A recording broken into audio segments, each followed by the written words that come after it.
Hello, my name is Marcus. I'm the compiler of a collection of therapy quotes entitled 1001 Windmills of the Mind.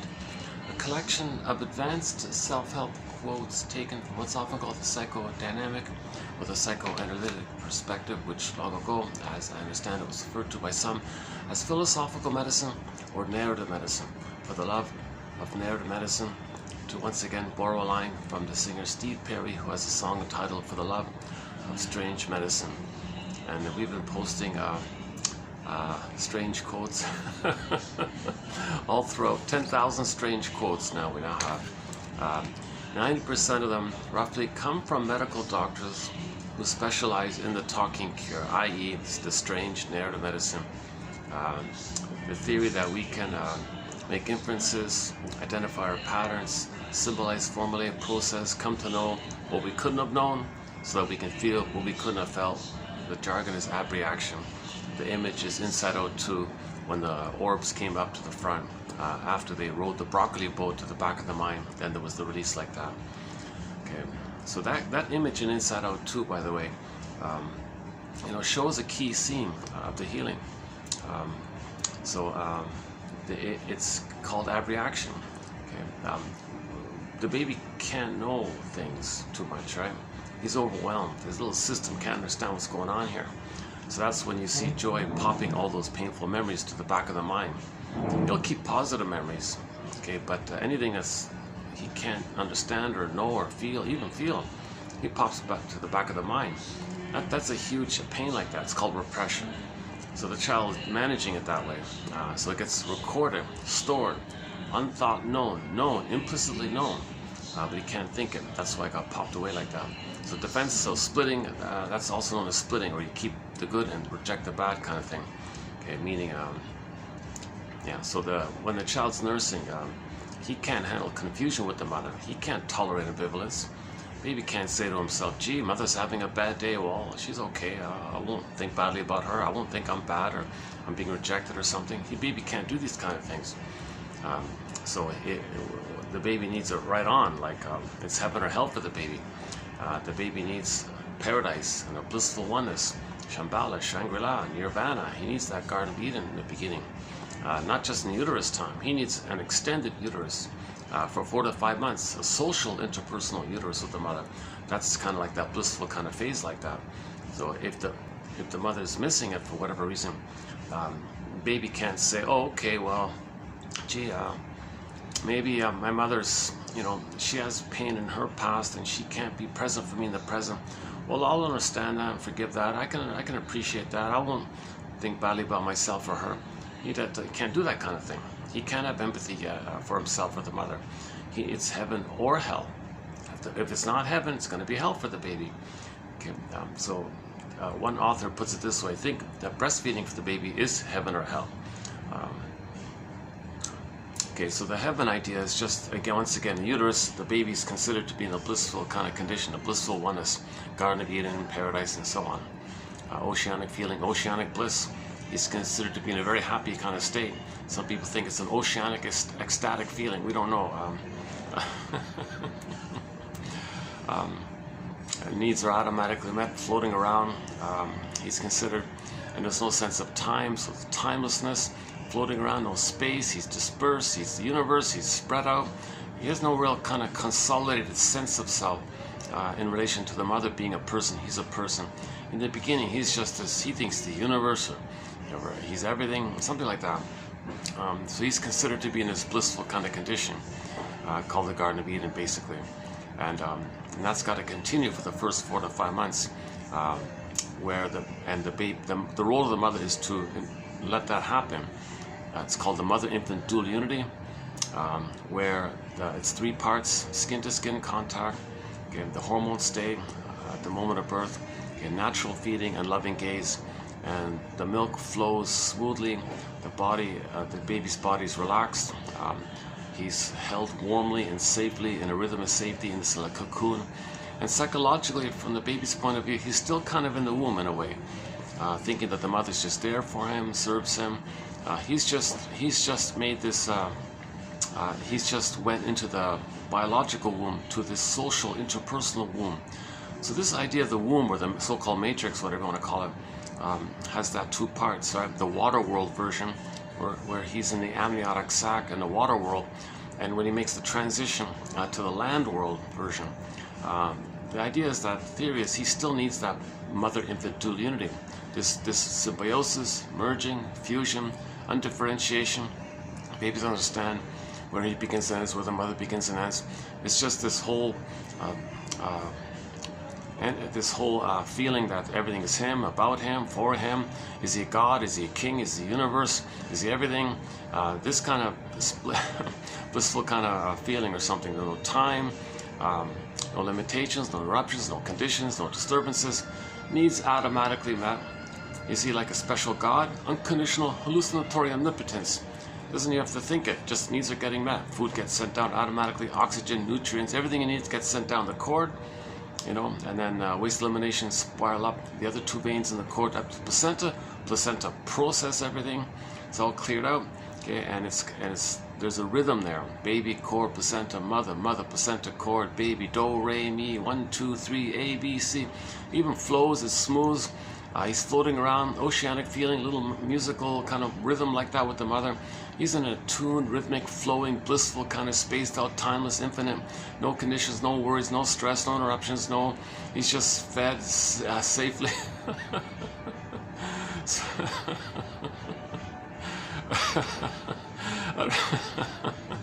I don't know how to describe. The baby's a happy camper, right? Okay, whatever. So he's in a happy state. Now the baby needs that happy state to continue for the first 4 to 5 months. It just looks a little different because he's on the belly instead of inside, kind of thing. So the mother has to re-stimulate that continuity for the baby. So she functions as a self-object for the baby, a symbiotic object for the baby, meaning the mother is there to meet the baby's needs. In no way, shape, or form, at any moment, should the mother, have the idea otherwise that maybe she can scare the baby. The baby will cling to her. Then she'll use that to have a secure base for herself. So Anne Sexton, 1960, has a poem, I made you to find me. If the mother does that, okay, that's trauma for sure. If the baby doesn't get his needs met, if he has the belief that he has to meet the mother's needs, what about him? He's in no place to meet his mother's needs. He's in no place to be a mother for the mother like that, or to save the mother, cure the mother, heal the mother. He can't do any of that kind of stuff. It's one way. The mother has to love the baby. It's one way like that. But some mothers are a little confused because they're stuck with their pain in their past, and they're still hoping to get love that they never got. So some mothers get the idea that, gee, maybe they can brainwash the baby, condition the baby, thingify, quote unquote, brainwash the baby by hurting the baby unconsciously, deliberately. Of course, she'll make an excuse for herself. She's entitled. Why shouldn't she get love? Here's her baby. She's going to do a lot for the baby. Why shouldn't the baby take care of her? She may come up with what's called rationalizations, today's topic. She lies we tell ourselves to cloak the immoral, cruel thing underneath.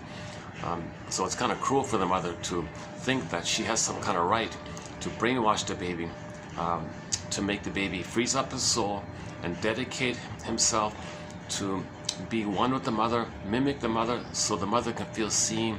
So the mother has the idea, maybe, gee, maybe my baby will be there for me, see me, respond to me, respect me, do what I say, and never let me feel alone. And by that, I'll have a secure base. And the mother thinks from that secure base, maybe she'll find herself.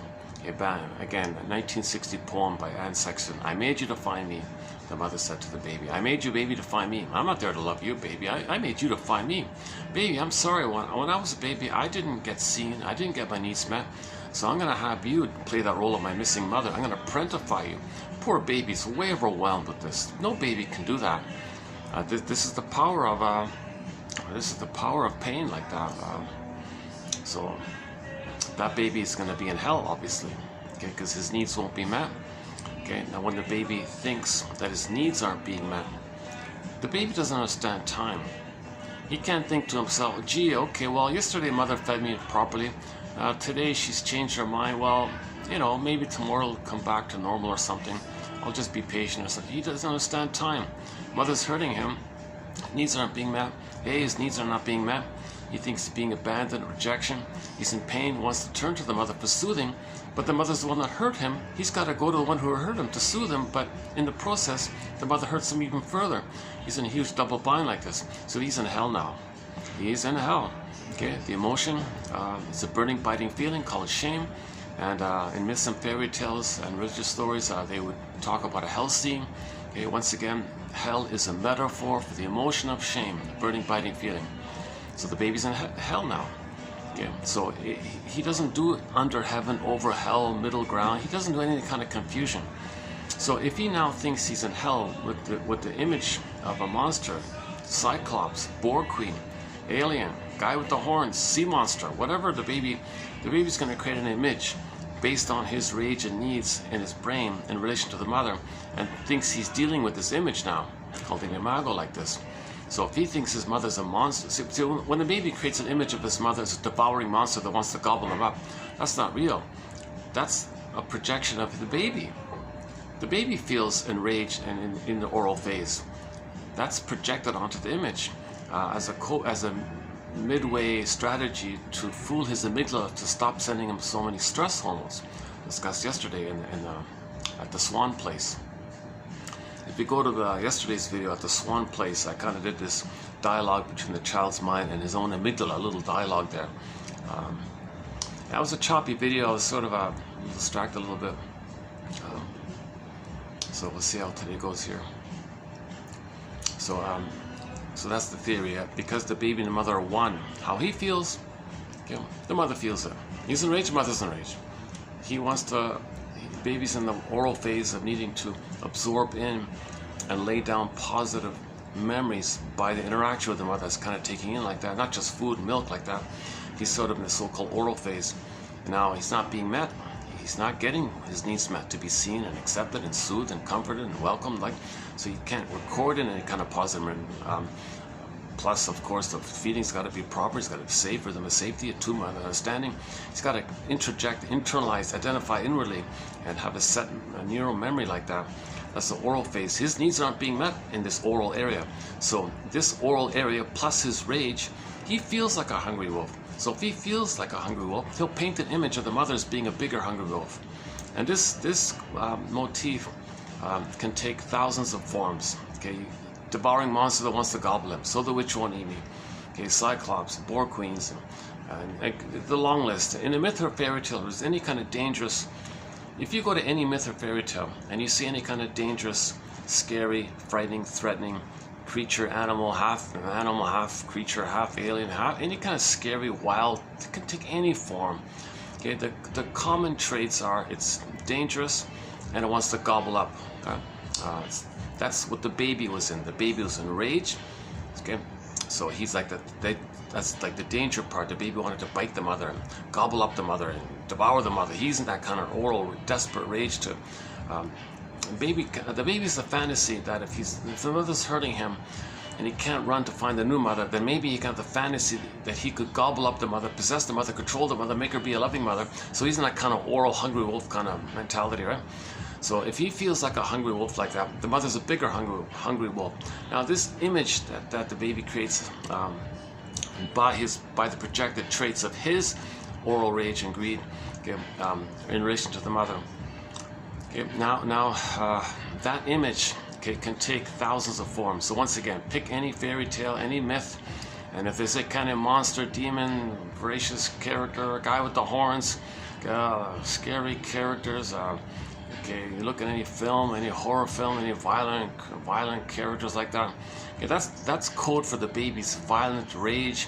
The baby's rage. He's in a survival panic. He thinks he's going to be a goner, so he's in a kind of violent mode or something. Like he's like wants to bite like that. So again, this is not real. Nobody's saying the mother's a monster or a guy with the horns or a sea monster like that, or a cyclops or boar queen. Or witch, the one like in Hansel and Gretel, the witch wants to gobble up the baby, or in the Wizard of Oz, the witch wants to, I don't know, get rid of the Dorothy or something, whatever that was, I forgot. Any kind of image like that, okay, that's a symbol Not real. Symbols are not real. Symbols are created to point to something that's invisible or unknown but real. Okay, so what's real for the baby? He's hungry, he's enraged. Okay, that's real. So a picture is made. So this picture of any kind of scary entity points to the baby's unmet needs and feelings. That's all it is. That's why when Dorothy throws water on the witch image, again, that's the recognition that the image is based on our feelings. So water, emotion, motion, feelings. Sometimes in fairy tales, the symbol of water flows, movement, feelings, emotion, energy, emotion, flow, feelings, wave, water, emotions. So when we get in touch with our emotions, and we recognize that we felt like that image poofs away, so the witch dissolves away. When you make the recognition and own your feelings, then poof, the symbol disappears. Okay, so myths and fairy tales, okay, when in the healing journey, when these monsters poof away, dissolve away, magically morph away, or fall down, or disappear, fly away, or poof away, because it wasn't real. It wasn't real. Okay, so, but we create the symbols to point to our feelings. So when we get our feelings, poof, we don't need the symbol anymore, kind of thing.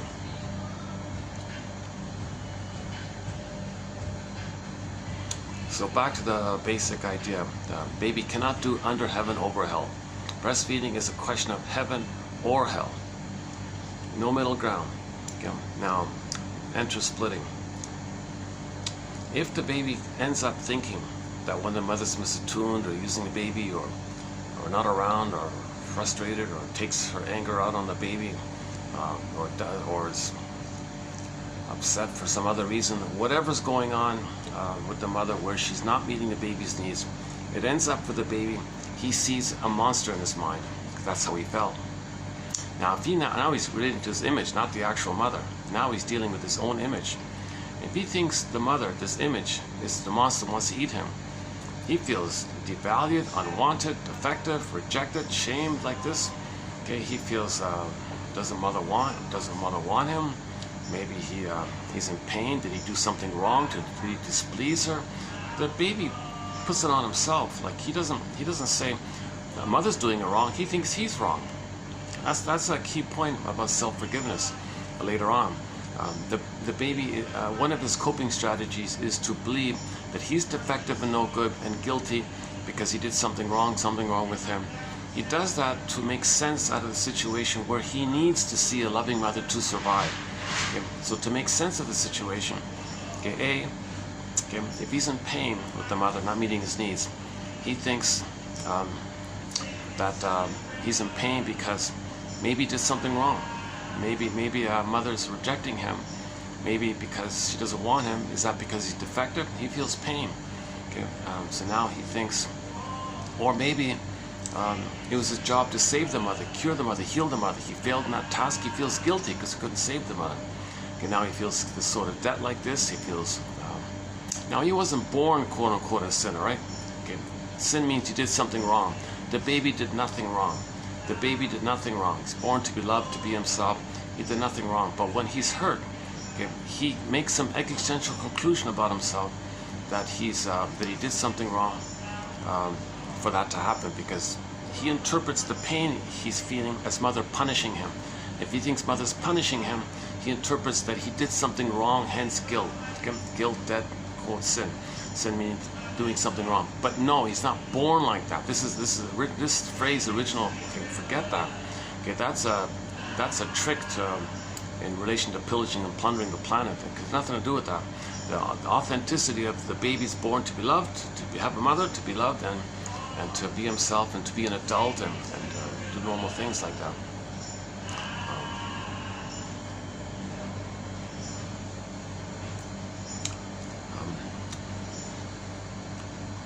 Yeah, if you see any pause a bit, sometimes they have this. I've been listening to the same looped music track here, like a 40-minute loop thing. So it's the same kind of songs. I've heard these same songs, I don't know, over a dozen times each again, I guess, or something like that. So sometimes it's starting to wear on me. Actually, that one isn't too bad. It reminds me of when that annoying Bee Gees cover comes on, I gotta pause and take a break because it's driving me nuts. Otherwise, most of the songs are semi-tolerable. I wish they'd play my. I wish they'd play some, you know, Pavlov's Dog or Anne Shell or, you know, Beatrice Deer, or, I don't know, Triumph, or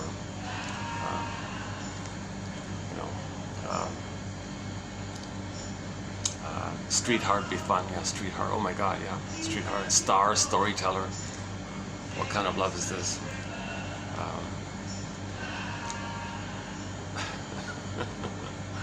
Recently we added a song by a Nigerian pop diva, a song entitled When the Boss is Coming, from her album entitled Lasso of Truth. So these quotes here, if you find 1 out of 10 that you like and put them together over a period of time, it's kind of like building your own lasso of truth, i.e. enough knowledge to bring up the truth. It brings up the truth in you and your mother and your father and your siblings. Because if you can get the truth about the childhood, you're not going to heal if you don't know the truth, right? So you need the truth to heal. The truth will upset you free. Play the Jim Carrey clip on YouTube. The truth will upset you free. It's a legal comedy show and or film, sorry, and he played a lawyer, I guess. Yeah, he played a lawyer, right? He was helping some lady who was a she-wolf. Yeah, coming today's quote. This lady was probably a she-wolf, just some lying kind of ambitious woman or something. But she was at one point compelled to tell the truth. She didn't want to. She said, "Fine, I'll tell the truth," and then she won the case. So Jim Carrey's character took that little snippet and applied it in general terms for any person. The truth will upset you free. She told the truth and she won the case. He borrowed that for the emotional area for a person. When they can get in touch with the truth, they'll be set free. So there's a very humorous scene with him, you know, making all these funny gestures in the courtroom scene. It's a funny little clip, yeah. The truth will upset you free. So the baby can't know the truth. The baby can't know the truth. There's no way the baby can know the truth that the mother's hurting him. And he sees a monster now. No way, that's not my mother. This monster here, to be my mother, he makes an image. The mother's a monster now. He's related to the image now. What, this devouring monster guy with the horn, that's my mother? Wait a minute, I can't admit this. I cannot know this. I cannot consider this. No way, I'd be a goner if I were to admit this. If I were to really get in touch with my rage and feelings and really know it, and mother's hurting me, and all this image represents the combination of the two. No way. So what he does is splitting, heaven or hell. He'll put his sense of self as being defective and shamed and no good and unwanted, devalued, and mother being dangerous like this, that relational unit, he'll put it in a separate wire, separate psychic bin. He'll put it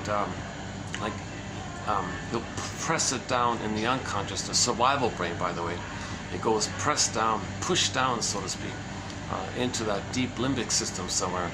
So it makes it unaware. So the body's going to record it. The mind doesn't. The body remembers, so the mind can't know, or something. The body's going to remember. So it's going to go somewhere in that kind of bodily kind of area, in the limbic system, like that.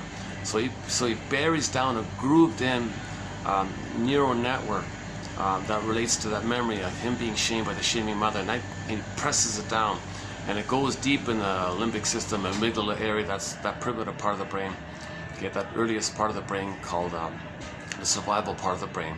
Survival part of the brain, feeling mind, feeling brain, and the neocortex, 3 parts, right? The brain has 3 parts, the 3-1 brain, the brain with 3 parts. Okay, it goes to that early, so that's, we don't know, it's dark. Okay, survival, so that's why it goes, the unconscious is the symbol for this area, and dangerous, and energy, dark, can't see it. Okay, survival, jungle slogans, stuff like that. So it goes into that kind of jungle mind, let's say, part of the brain. So he buries it down like that, as far as he can get away. And so now what does he do? So he's got to have heaven, remember? It's heaven or hell. So he denies the mother, okay, and said, that's not my mother, that's some entity put it away. Separate psychic bin, exile it away. And then hallucinate. A goddess, and he's one with this special, beautiful goddess, and he's special one with this goddess. Now he's safe, he's chosen, he's special, he's entitled, he's got his ideal breast, and he's one with the beautiful mother. He makes it up. Now he got a goddess breast now, kind of thing, and he's one with that. And he tricks himself that he is relating to this goddess, okay, while he's taking the powder stuff from the monster, but he denies it. And clicks. It's the goddess, not the monster. It's the goddess. So when the baby's feeding, it's goddess or demon, right? He can't do the demon thing, so he does the goddess thing, even though it's closer to the truth that that the hurtful mother is feeding him. Puts the powdered stuff in the glass bottle, rubber nipple. Baby didn't want it. Mother's angry and frustrated, dips honey on the rubber nipple with the powdered stuff. Very shaming stuff, very rejected, shaming stuff. This is child abuse. Thinks the mother's cruel like this, monster like this. He exaggerates things, right? So he's taking in the powdered stuff with the mother doing this, but he'll click, deny, flip, splitting. Okay. Oh, there's a goddess. It's kind of like the guy in the desert who hallucinates an oasis trying to survive. Baby's trying to survive. Defense mechanisms. The baby engages in these mental maneuvers called defense mechanisms because he's in defensive mode. He's protecting himself.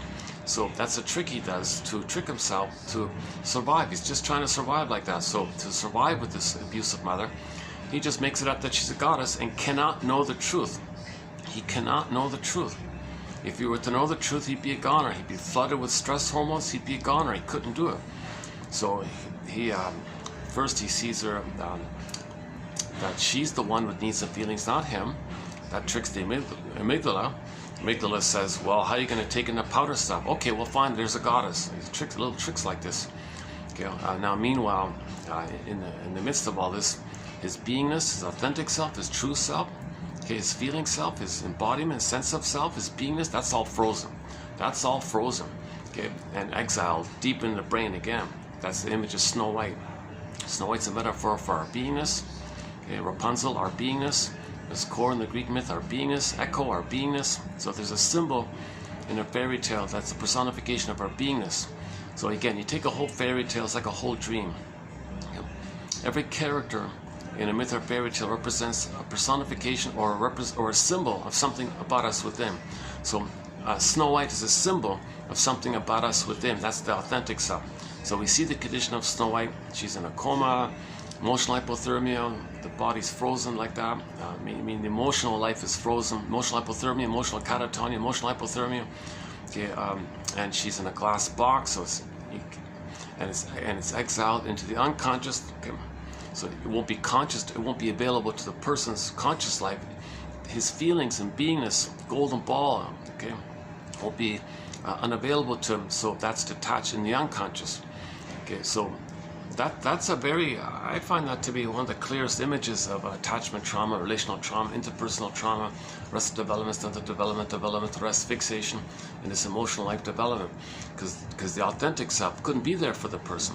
Baby's born with an authentic self. It's meant to blossom when he's loved, but he's rejected. He's got to protect it, hide it, freezes it up, sends it away. Okay, so this motif of the beingness, being frozen, it can be frozen, petrified, it can turn to stone, statue, wooden, it can be stuffed, it can morph into something that shows that it's not fully real and alive, like the velveteen rabbit. Okay, and now if he really wants to hide it from the abusive mother, if he really wants to protect it, he may disguise it by flipping it, shapeshift it into an animal and exile it like that. So the soul can be like an animal in the forest or something. Wounded, bleeding, or a child lonely in the forest, a baby lonely in the forest, or the young, anything young and innocent, pure like that. Okay, generally speaking.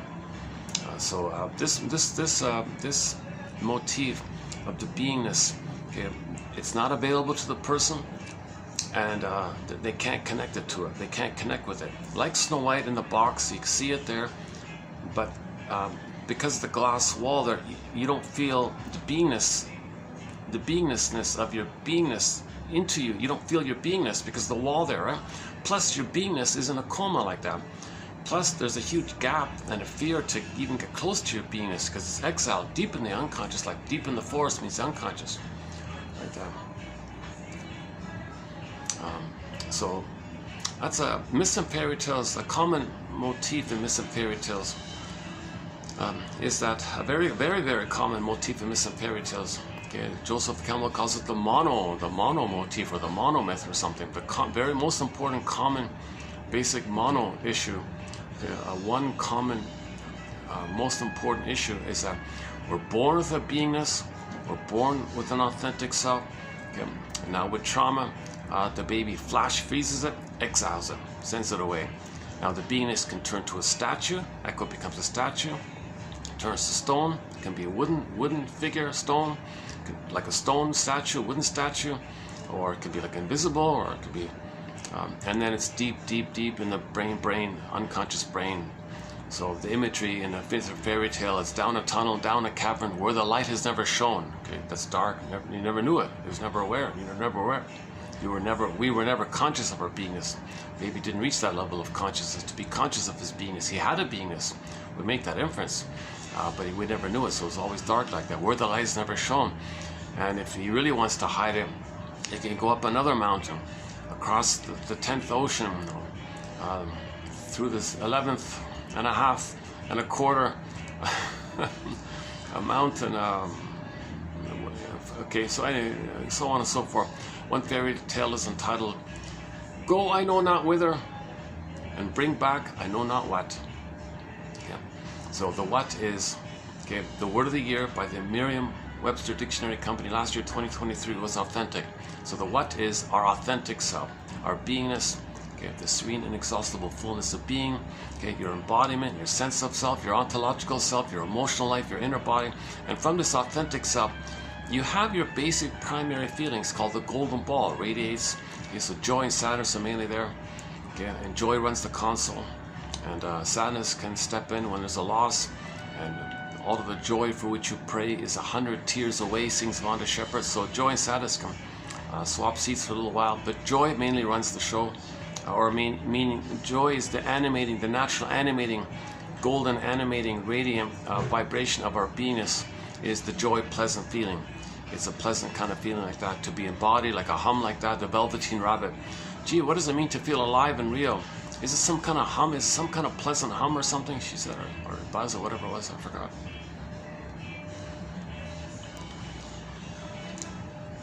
So we're born with this authentic self, but the baby wants to protect him. The mother's hurting him. Baby does a desperate thing. Mother's dangerous. Oh my God. First things first, protect his true self. Hide it. She's dangerous. Mother's gonna, okay, so flash frozen. He's gonna freeze it up and exile it away. That's Snow White in a coffin like that. Or one version that's maybe less traumatic is Rapunzel in the tower in the unconscious. You see, Rapunzel, it's kind of pretty clear. Rapunzel's alive and she's got the golden hair. So when there's gold in the unconscious, that's our missing feelings, our primary basic feelings. Okay, like love and joy and ability and sadness and tenderness, affection, and, you know, the vibrancy of our basic feelings related to our sense of beingness. We live to the extent that we feel this beingness. We live to that extent. We live to the extent that we feel from this area, but that feelings is unavailable to us. It's locked in a tower in the unconscious. Now it's a little better off because we see the golden hair, but at one point it was separated, right? But it's meant to be together like that. Now, if this fairy tale only talks about one, the beingness, like echo becomes a statue, or the feeling side of it all, the golden ball goes down the well. Well, each implies the other. Okay, and Rapunzel is kind of together, and Iron John, you got the embodiment, the wild man, Iron John, and the golden balls in the cage. So it's kind of together. A little gap there, but they're kind of together, close together like that. By the way, in the Iron John story, the protagonist, once he sees his soul, there's his soul. Oh my God, there's my soul. I'm getting close to my soul here. Wait a minute, it's locked here. Open the cage here. I want to get my soul here. He finds out, well, you want your soul? Really? Well, you got to get the key, man. Okay, fine. Where's the key? Okay, the protagonist learns the key is under your mother's pillow. Whoa, Robert Blythe says. Okay, so that's, you got to get the truth. You got to admit the truth that the mother used the baby to meet her unconscious need. That's the secret on her end. Okay, that's the key. That's the dark under the pillow. Dark, it's her unconscious. So she unconsciously used her own baby, okay, to take care of her. And that's why the baby's soul got exiled and frozen, locked in a cage like that. So you got to go get this key.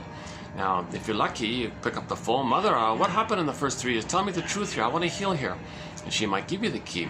Yeah, I'm sorry about that. I didn't meet your needs. You know, see, I thought I could use you to find me. Or another version is, yeah, baby, I was stuck. I had too much pain in my past, and I wanted to, replay my cry for love. So what I did was I had you play the role of me crying for love back in the nursery. And then when I saw you as me crying for love in the back of the nursery, I played the shaming mother who said no to me. So I said no to you to replay what had happened to me in a thing called repetition compulsion, where I have the hope that if I cry for love, I'll get mother's love. So I had you cry for love on my behalf, on my behest. Now I'm the aggressive mother, so I said no to you. And then after I said no to you, I flip-flopped. I saw you as the mother who hurt me. I played myself. I flipped it around. Okay, primary mentation, alles the one on, up and down. Okay, it's a different mentation. Up, okay, things can morph and shift and shift quickly like that. Primary mentation, primary process thinking, all these magical things you see in missing parenthood. That's the unconscious primary mentation. The image is flipping around like that. So baby, yeah, first I had you play me as a baby. When I was a baby, after I shamed you the way my mother shamed me, i.e., I wanted to cry for love, but I don't want to do it directly. So I got you to play it for me. You did it for me. Thanks, baby, for playing my role of me as crying for love. And then I was, okay, now what I did was, baby, when I was a baby, when I was hurt, I became the shaming mother to minimize the pain of being shamed by the mother. So I became the shamer. Now I need somebody to shame. So thank you for playing me, and I shamed you because I'm the shaming mother now. Now the truth is, I am angry at this arrangement. I am angry at my mother, but I am her. So how do I express my anger at my mother if I am her? All right, baby, back to you. You play my mother. I'll flip back to me, and I'll be angry at you. And poor person says, gee, mother, you mean when I was a baby, you saw me as you and your mother, like my grandmother, and you were replaying your trauma because you had so much pain, and because of that pain, you saw the present as just like still the past, and you're still in this timeless past. And the present was always the past for you, and you could never see me in the reality of the present, that I was your baby needing your love, and you were just still in your past, fighting with your mother, struggling with your mother, and you got me to play you, and you played the shaming mother, and then you thought I was your mother, you thought I was the grandmother. Mother, what's going on here? So there's this old cunning tale thing, okay, around the key under mother's pillow. Okay, there are hundreds of various ways mothers can abuse their babies, unknowingly, unconsciously, because of the pain they're in. The mother herself is in pain herself from her trauma in her nursery with her mother, and that pain keeps her in a state of timelessness.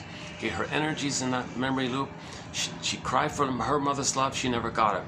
So the repetition compulsion, you keep crying, hoping to get it. But the pain means you don't know it, but you still have the need, the conflict's there. So you still have the hope for mother's love, but if you become her, how do you cry for love if you are her? So you see others as your innocence, you shame them, and then you express your anger.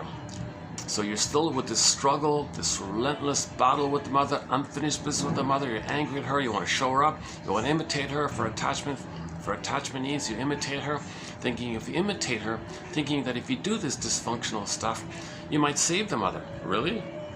Really? You think a mother shaming her own baby is somehow magically going to heal what happened to her back in her nursery? Not at all. This is called intergenerational trauma. Okay? Mr. Freud described it very simply. Memory, repeating, working through. If we don't remember, we're going to repeat to try to remember.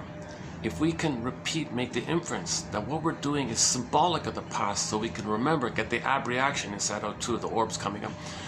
Okay, when we can remember, then we can stop repeating. So the purpose, so repetition has this repetition compulsion has two sides to it. One is that we don't remember, so we keep repeating because we don't remember. And in the repeating, we're still in the loop of the original situation where the baby cried for mother's love, mother said no.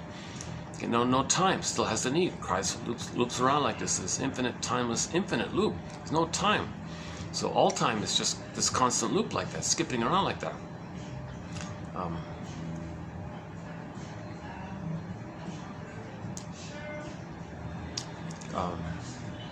Where are we here? Hold on a second.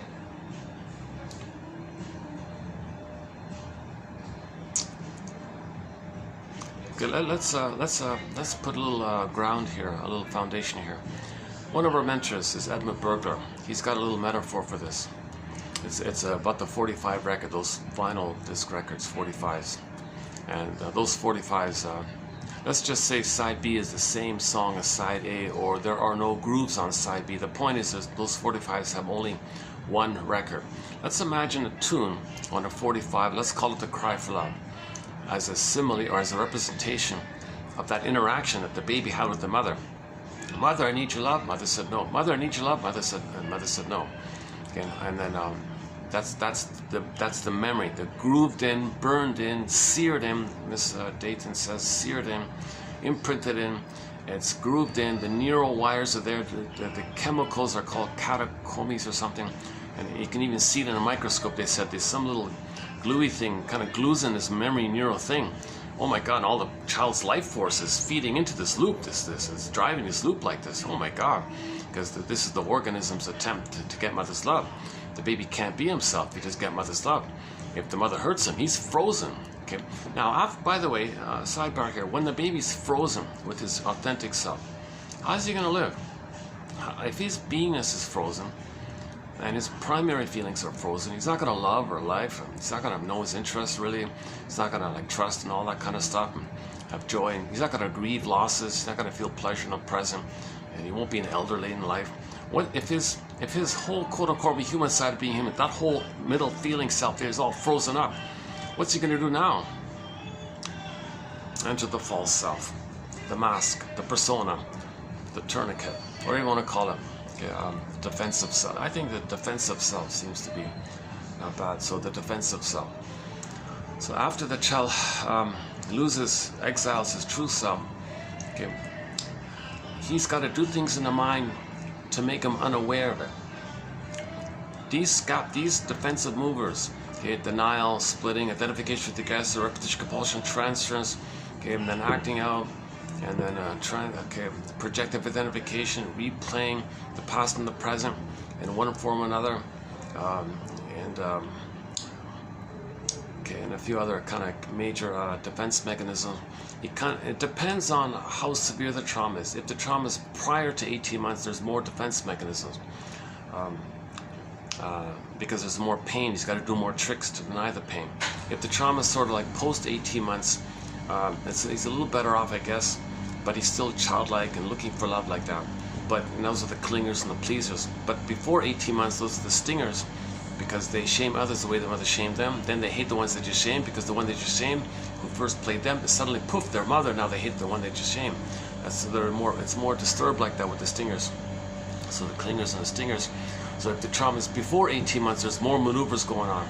Okay, it'll be all amygdala based, jungle slogans, survival slogans, lack of empathy, who cares?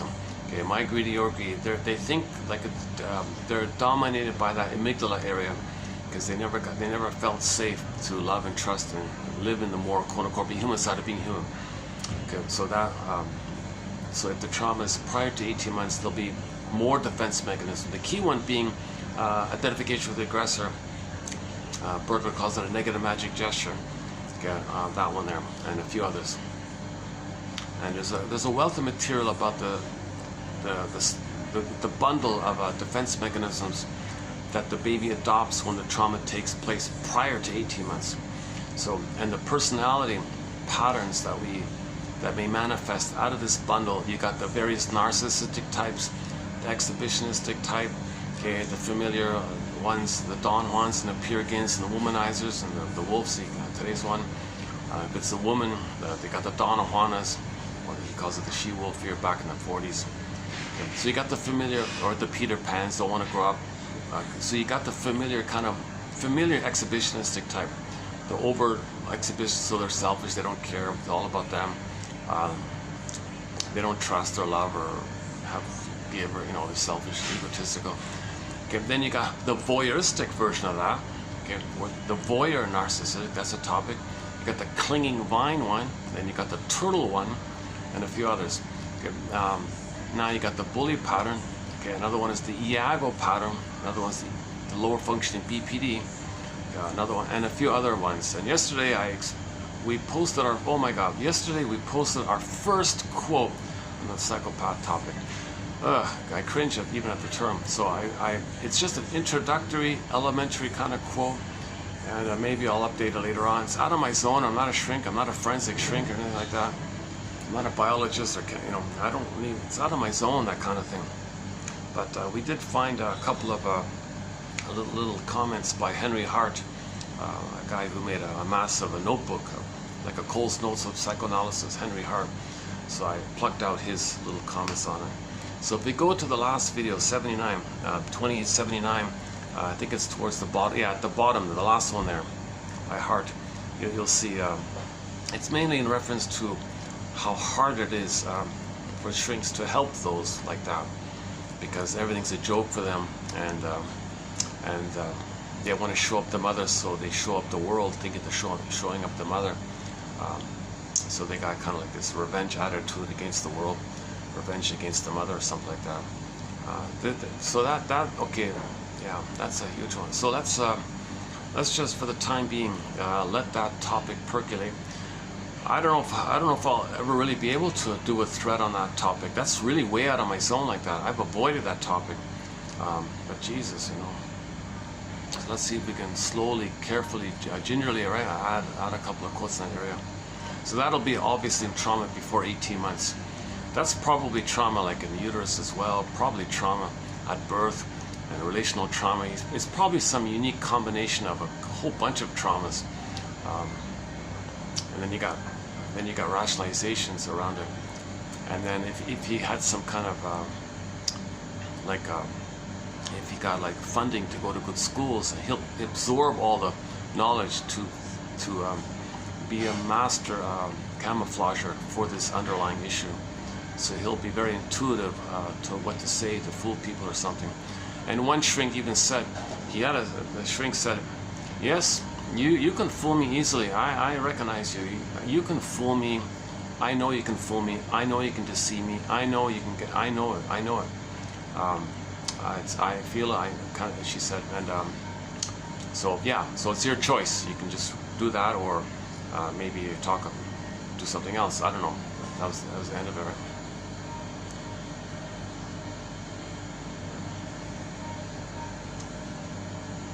And the current linked TV show for this topic is Season 1, Episode 1 of the legal drama called Judd for the Defense, starring Carl Betts. No DVD, but it's on YouTube. It ran for 2 seasons. The total run was 50 episodes. The very first episode, the pilot, was about this. It was about a psychopath. And Judd referred to this psychology of it. Because that psychopathic kid was going to get away with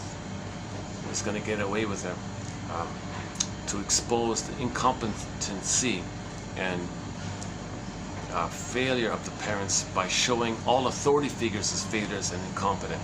And he managed to do it. And he didn't care about what he did. He only cared about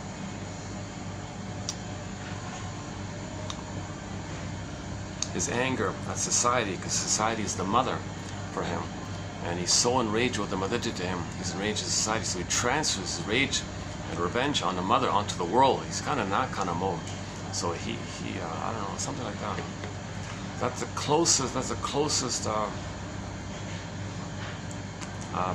closest psychological explanation offered from a TV show that I've been able to find so far. Judd for the Defense, again, starring Carl Betts. Very good actor. He did a great job, I thought.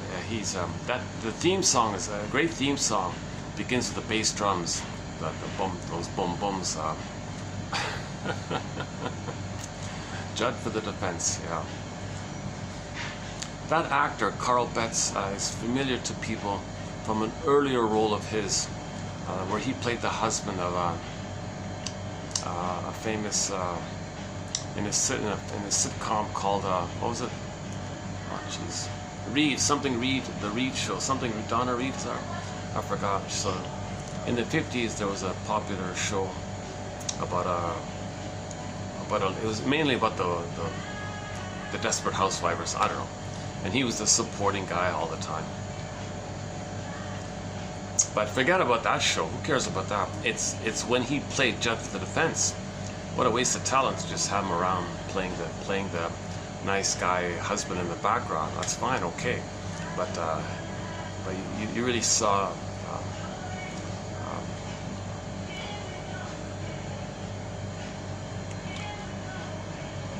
It's a legal drama that is a vehicle to teach a little bit about psychoanalysis. So actually most of the episodes does make some reference, not all, but maybe over half of the episodes make some reference to some kind of psychological analytic insight that the scriptwriter included in the script for the actor to read. So that's why I like the show. So we have a few quotes in our thread here, in our 10,000 quotes. We got a bunch called psychoanalytically or psychologically minded film and TV show quotes. So we got some from there. The Drop That Debo, okay, another legal one. And the Harry's Law recently, another legal one. The main one is from Route 66. Go to 2599, Route 66. We got some great quotes there. Yeah, so for your reference, go to TQ 2599. There are 11 quotes from that classic show, Route 66. In particular, I want to highlight the first 5 of them. Those first 5 are kind of like some of the best quotes in the whole thing here. Can you believe it? And we got a sprinkling of a psychologically minded film and TV show quotes from a variety of shows and films, from all genres, from like the 20s to the present, basically. The Happy Days is in there. Season 11, episode 14, The Spirit is Willing, on our topic of nostalgia. The Fonz buys a haunted car. We talked about that. And the second one, there's another one from the Happy Days show.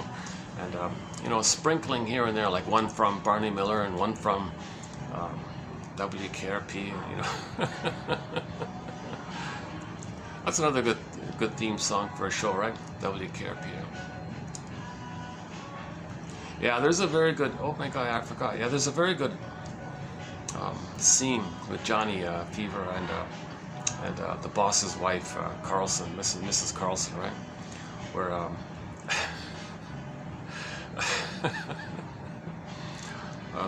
Where the mother deceives the son, uses the son and her little plots and schemes, has no interest in the son's development or his healing or his emotional health or psychological health, has zero interest in that, uses him in some kind of pawn thing in her scheming and conniving and all this, and Johnny observes this. A mother's love, it's so touching. It's so touching. You made a kind of it's so touching to see about. So look up gee, I don't remember which episode it was, sorry, but it's the episode about where the mother was going to sell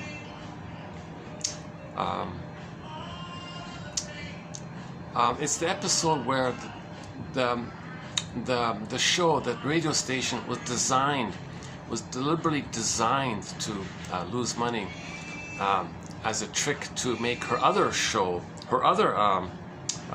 she owns other shows, other stations. It was some kind of flip trick to make her more money by putting her son in a failing show, and the son is trying his best to do a good job, and so Johnny says, "You mean you want the show to fail? You want your son to fail and feel defeated so you can make money? Oh, a mother's love, it's so."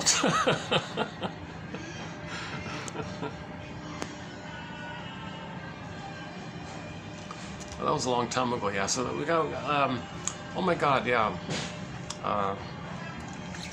The Danny Thomas show, I think, is one. I'm not a fan, really, to tell you the truth, but There's one in there, or side order of life, there's one in there. Those painful memories, they make us who we are, she said. It's a good one. I linked that to the self-help book called You Are What You Remember. So there's in the healing process, you can ask your parents, please tell me about your first 3 earliest memories. Come on, parents, cough up. Tell me your first 3 most earliest memories. No vanity here, don't twist it here. Tell me honestly. That's it's gonna be, no one's really gonna lie about that. They're really gonna search their soul like that. I'll play the song Searching My Soul, yeah. Oh, Vonda Shepherd, yeah, we have 2 of her songs on our soundtrack. Yeah, so anyways, if your parents can reveal to you their first 3 earliest memories, that might be a clue to understanding your parents. Because if you're gonna heal yourself, you gotta understand your parents. Saved by understanding. You play Rick Emmett. Saved by love, they're just twisting it. Saved by understanding. If you understand your parents, okay, that leads to forgiveness. Forgive your parents, heal yourself. Okay, you got to do both. Forgive your parents and heal yourself. You got to heal forgive yourself for believing this nonsense that you're guilty and no good and dead and sin. All this. Oh my God! Forgive yourself for this false existential conclusion about yourself. Forgive yourself. You as a baby were trying your best to make sense out of a senseless thing. You were trying to make sense. So, oh, I guess I'm no good. Mother must be seen as good, so she's good, I'm no good. So you're desperately just trying to make some kind of trying to make sense of this nonsense. So that's forgive yourself for coming up with the wrong conclusion. That's hard to do. It's hard to, actually, I'm gonna read that quote. Actually, you know what? I'm gonna do that quote here. I'm gonna post. So today's plan is I've discussed 80, so we're gonna do 80 here, right? 28, 80. I've already done a preview of it, so I'll just zip through it quickly here because it's been discussed a bit already. So I'll just zip through so I can post it below. But I want to focus on doing a preview of an upcoming quote by Tian Dayton, a very good self-help author, Tian Dayton. We've discussed her work recently. So I want to do a preview of 2883, and the main 2, yeah, just mainly these 2 here. The first one's on forgiveness, and the second one's on the grief process. So I want to 2 important areas. She writes clearly, so I want to kind of focus on these 2 mainly. Yeah, so we'll get there. But I might have to change venues because I notice a group just near me here, and if they're gonna get kind of excited, get kind of loud, it's gonna wear on me, kind of thing. So let me think. Let me take a peek. Hold on a second.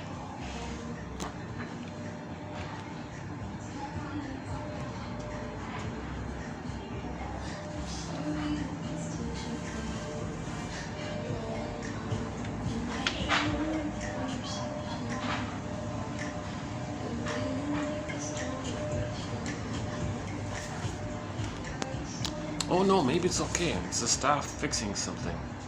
Okay, good. Because they got a pool table in there. I thought it was a party or something. Okay, so that won't last too long. Okay, so I'll just stay for a while. Sometimes I come here and a group comes in. I go across the road to the other place.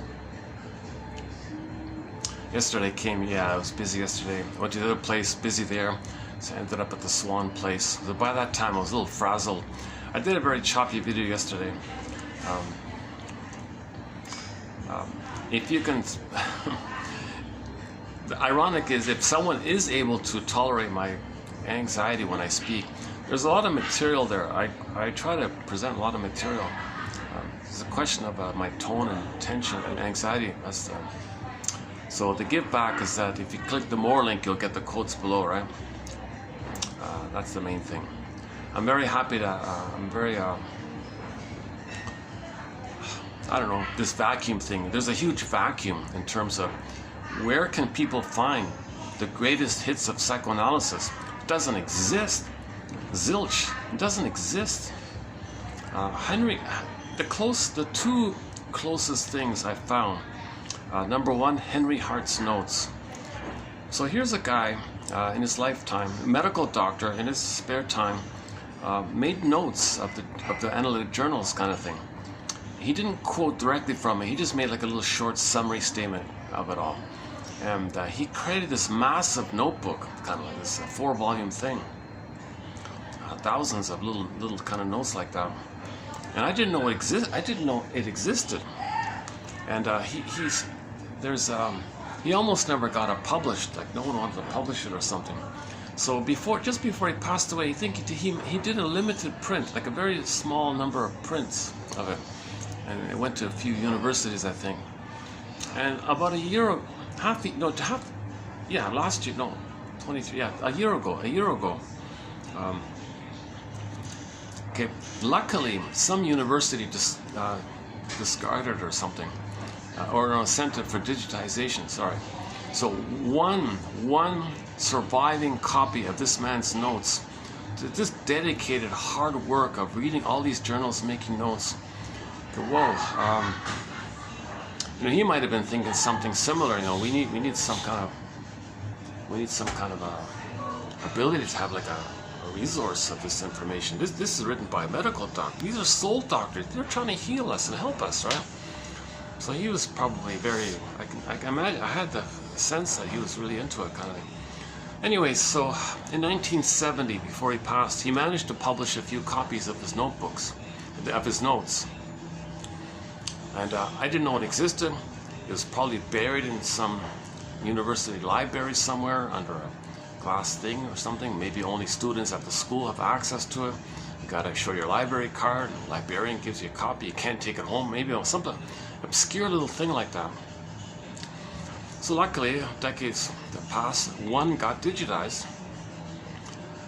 A huge relief, by the way. Another sidebar here. A lot of books are being removed and withdrawn online.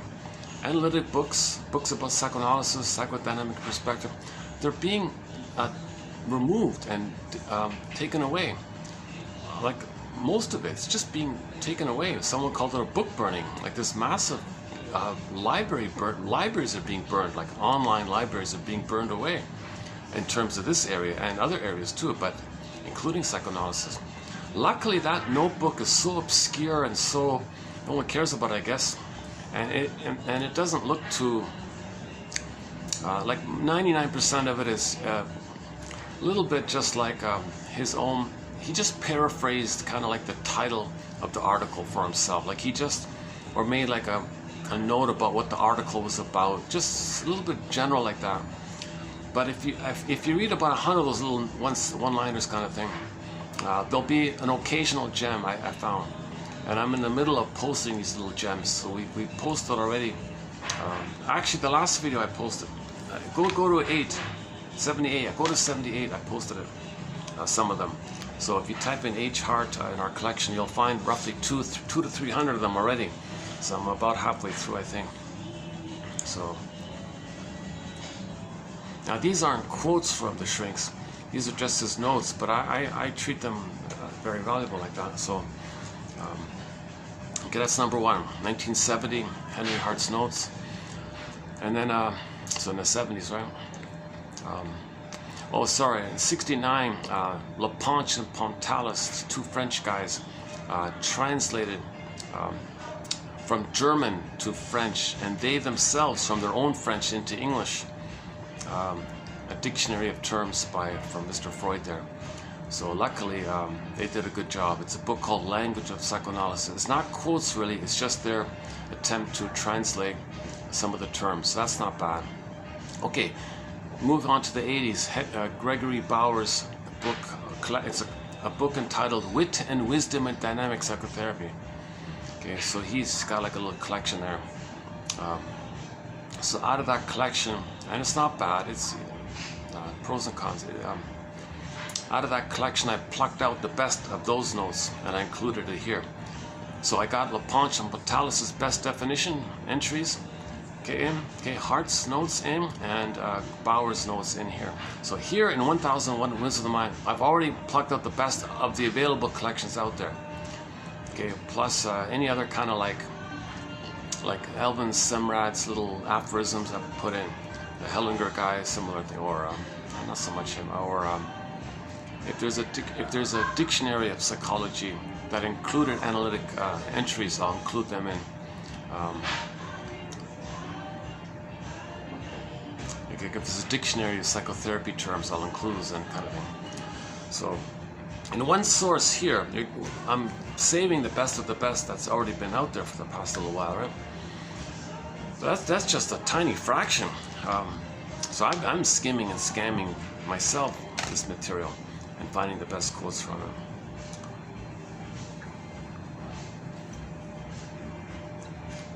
You know, people like Masterson and Karen Horney and Edmund Bergler, and Fairbairn, and Melanie Klein, of course, and Mahler, Margaret Mahler, of course. But you got guys like Ogden, Grotstein, Althea Horner, you know, Rinsley, Guntrip, Solani, you know, and the list goes on. Janoff now recently had it. And even Miss Dayton. Dayton is a self-help author, so that's a little different. So 90% from the medical doctors, but roughly 10% from self-help authors like Miss Dayton here.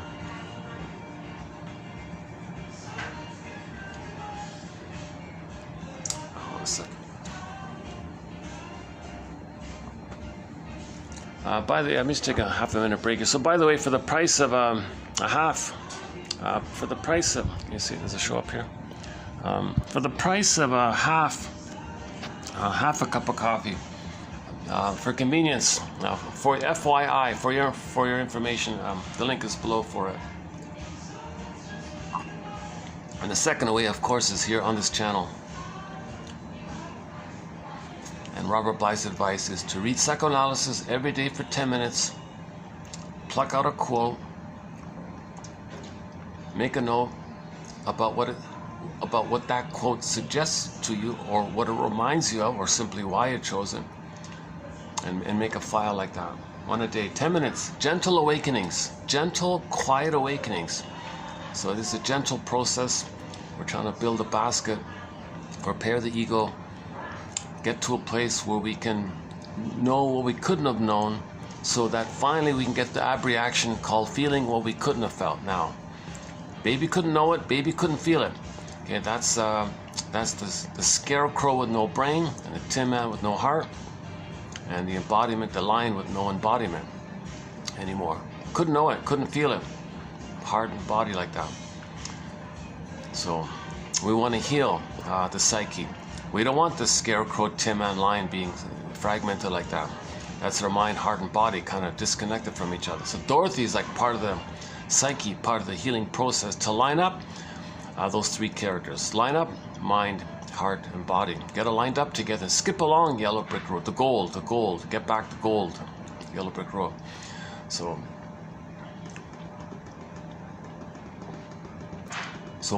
first thing is to give the scarecrow a brain to work towards knowing what we couldn't have known. And then there can be the ab reaction. So now things line up like that. And embedded in that process is the feelings around your needs and rage with the mother. That's water on the witch when she disappears. Now all this is unconscious. Land of the Oz, unconscious. That's why things are magical down there. Meaning the images can flip and flop and shape shift, and this can turn to that.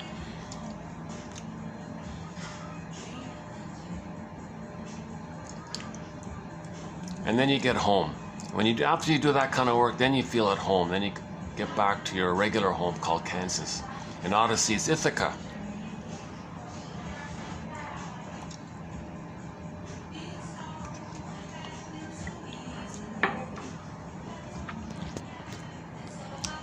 So we do have a thread on quotes called Psychological Interpretations of Myths and Fairy Tales. So recently we did the Pied Piper story of Hamelin, based on this 57th film, the family film. I went through that. A little bit like Snow White. And Rapunzel is the recent one, Rapunzel. The Oz one a little bit. Odyssey, Orestes, and some of the tales that Robert Bly likes to tell, those that Alan Chinnan like to tell. And so we're always building on that kind of thing.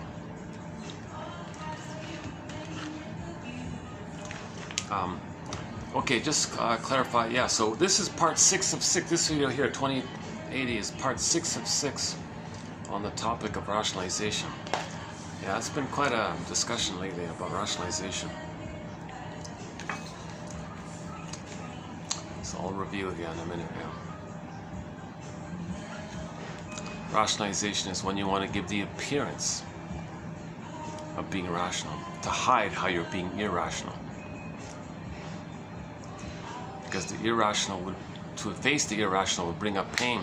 As defense against the pain, you create a cloak, something that sounds reasonable, something that sounds confusingly logical, but it tricks you and yourself and others. So we'll get there now. It's basically an unconscious lie you tell yourself to be unaware of the pain of the original hurt, because you don't have a nest to get your feelings, so you're gonna press it down again all the time. But to get back your beingness, to free Snow White, to free Rapunzel, to get back your home, to get home, Ithaca, Penelope, okay, Miss Core comes up, Penelope, okay, to get your beingness, to be healed, to be whole and healed, okay, you need a nest. Then there can be a feeling release, and you got to resolve the splitting inside out too. The two sides got to come back and integrate into a whole.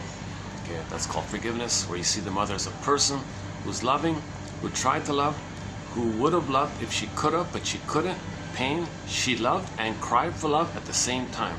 That's the question. Can we appreciate that our parents did both? They loved and in their pain cried for love, but while they're crying for love, it may have been hurtful in their cry because they're in so much pain and they're confused around it. So they might be doing to others what the mother did to them in their anger at what happened to them by treating others as if to say, again, showing up the mother.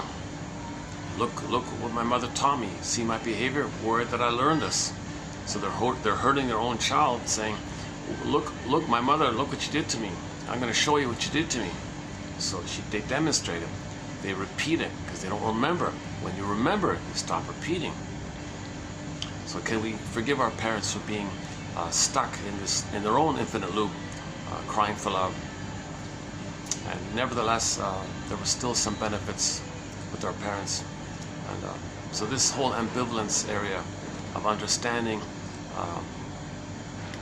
So you need these quotes and these theories and these quotes and these theories. So.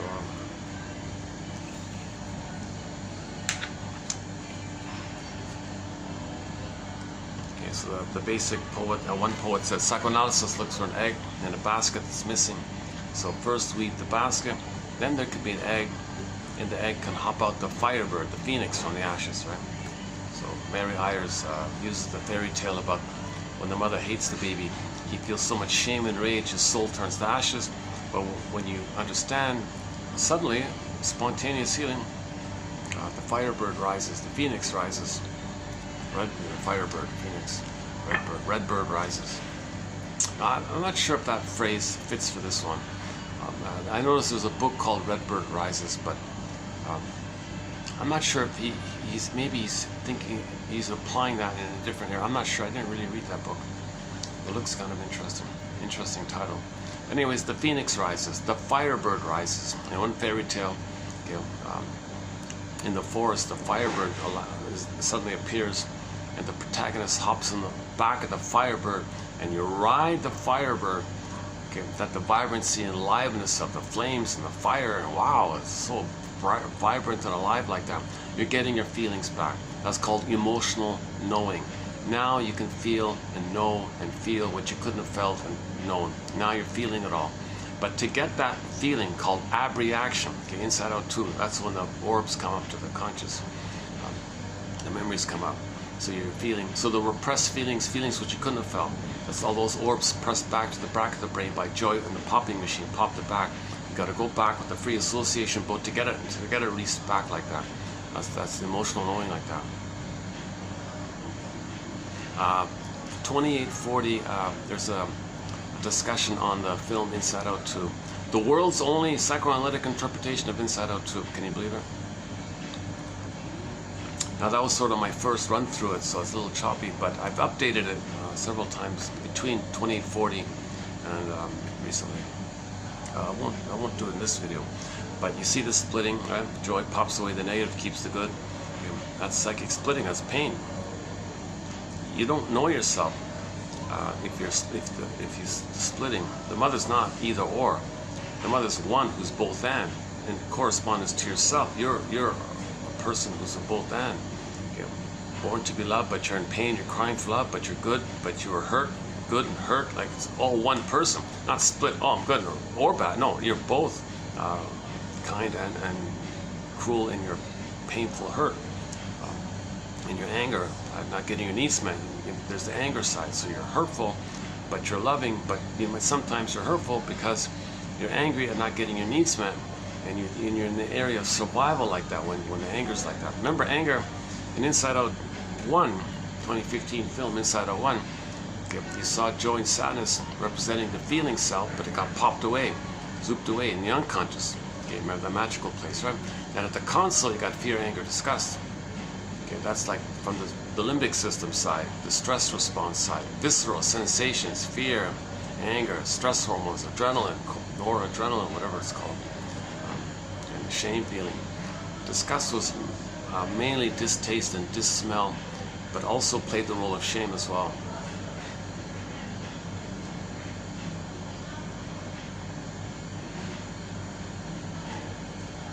They did a great job with Inside Out 2.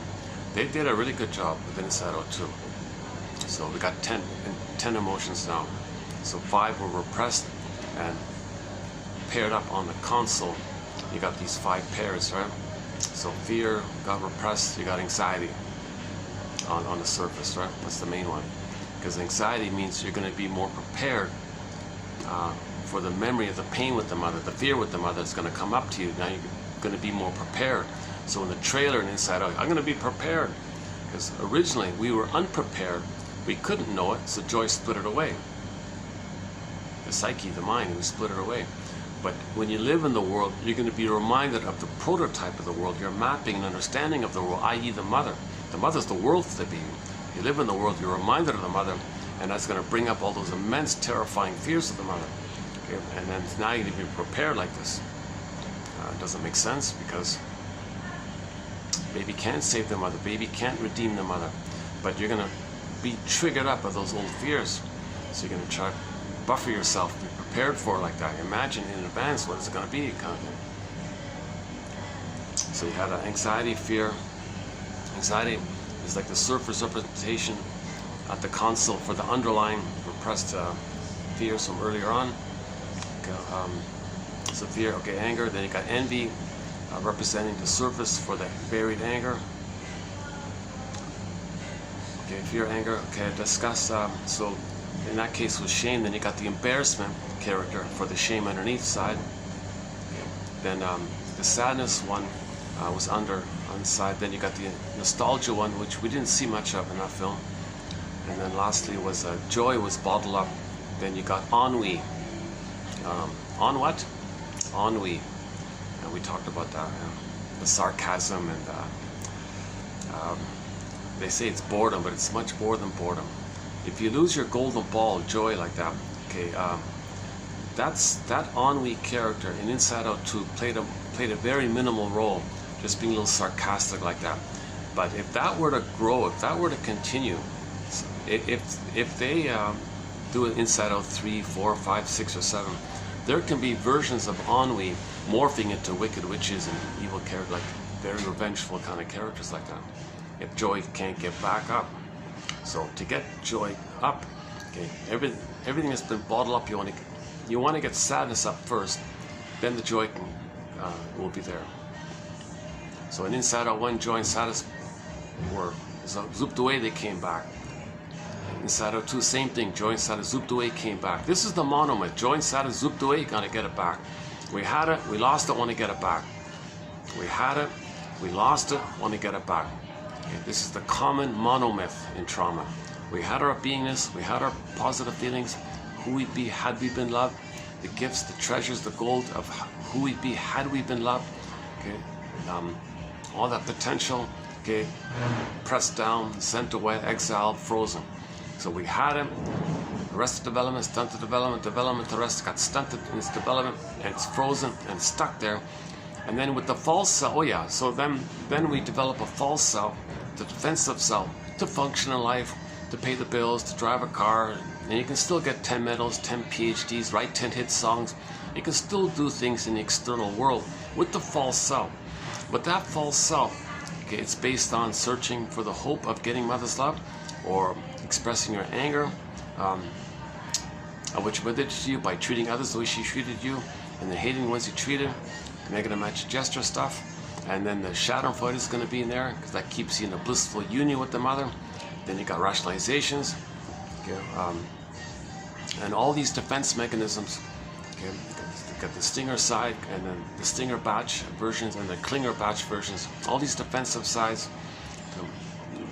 they're there to make you unaware of the pain of losing your true self, your authentic self. So the false self makes us unaware that we lost the true self. And then at midlife, it comes to our attention with the hunch that something's wrong. And then we go on the second journey of midlife, the hero's journey of midlife. So that phrase, hero's journey, means the second journey of midlife, for the second half of life, roughly on 40. So it comes to people's attention. Either they get a symptom, psychosomatic symptom, okay, so all those feelings that mother gaslit the baby, it went inwardly, it went to the organ, it got a psychosomatic symptom. Psychosomatic symptoms are the continuation of the cry and the scream that he originally had with the mother, just went detoured under the organ. So psychosomatic symptom is an emotional. 99% of these symptoms are emotional. Okay? But the feelings have to go somewhere. When the mother gaslights the baby, it turns inward to the organ like that. And maybe in midlife it finally has a symptom. And the pain is the continuation of that cry that originally was there in the nursery. That cry was still going on, the pain loop, and then it went to the organ, the pain is that cry original. So these psychosomatic symptoms are the continuation of that ongoing scream and the cry to the mother.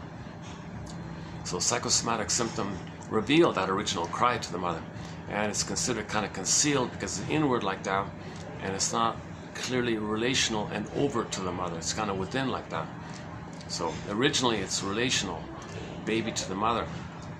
It's revealed openly, right? Baby's crying to the mother, baby, mother, open, reveal. Mother gaslights the baby. Hey, what do you want, baby? You're my mother. Why are you complaining?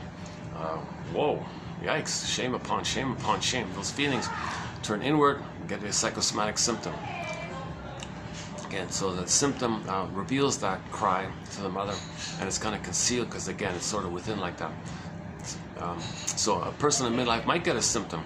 What's this symptom of? Doctor said, well, it's not, it's not organic or something. It's emotional. Oh my God. So that might be like a clue. What's going on here? Now you got to be a detective. What's going on? What's with these symptoms? You mean it's emotional? Psychosomatic symptoms are mainly emotional? So you might begin the journey like that.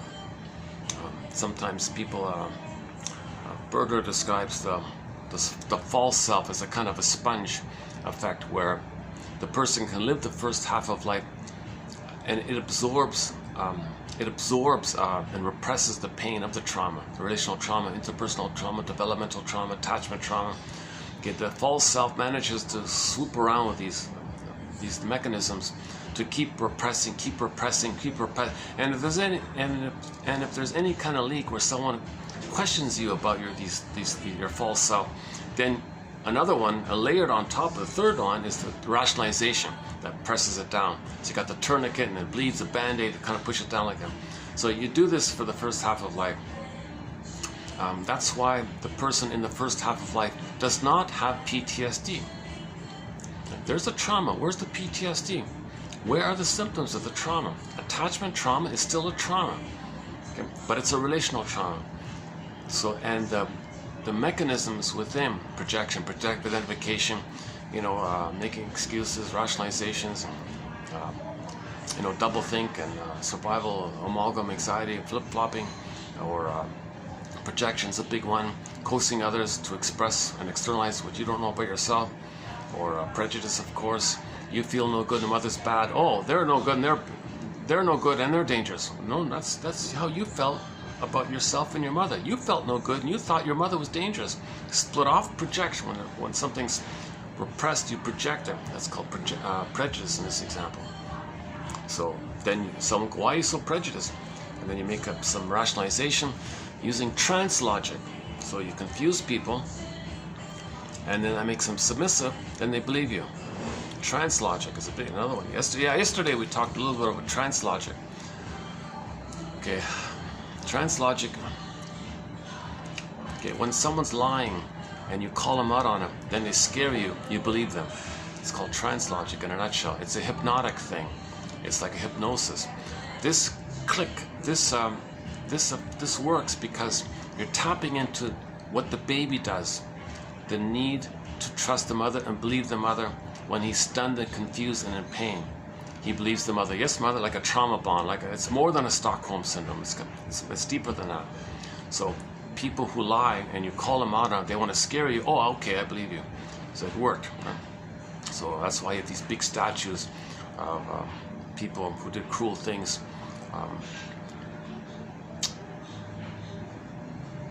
And the statues remind you of the lies.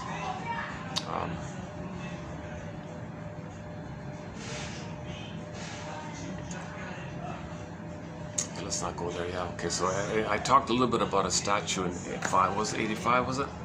2875. I talked a little bit about a famous statue. That's sort of basically a symbol of prejudice. And when people question it, how is what you're doing moral? Well, it's moral for a baby to have a mother. Yeah, but how does hurting others? What's the link between hurting others and how your mother hurt you? There's no link there. They're not responsible for what your mother did to you. Well, it's moral for a mother to love her baby and for a baby to have a mother, isn't it? So he confuses it up. People are confused. Oh, they believe you. So the triggering of that is a statue. You see the statue, then you think the immoral is okay. Unbelievable, right? And that statue guy was talking about how he felt with the mother. When the mother didn't see him, he felt thingified. He didn't feel quote unquote fully human. So he called himself a name I don't want to use. Then he projects, oh, they're that. So in prejudice, these negative things you're saying about others, that's how you feel about yourself. Projection means something you don't want to know about yourself. You say others are having it, others have it. Okay. Now it's meant to be that that's a mirror that you're projecting on the screen to know that it's with them. You're projecting it. So that's like an intermediary way to know that it's with them when you say others are that. So he was saying others are no good in a very negative way. Okay, that's meant for the projector to know he felt like that, what he's saying about others, with the mother who hurt him. He felt like that.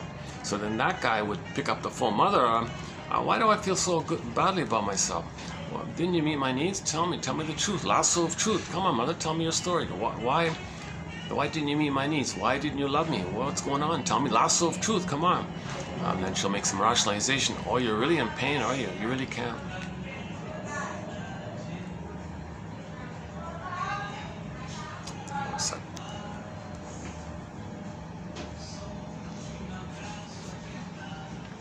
I'm not really making myself comfortable here. I should sit like this.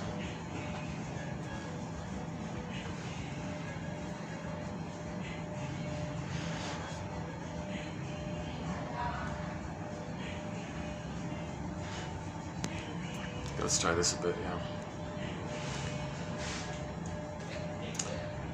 Jeez, the staff are noisy today. Usually they're pretty quiet.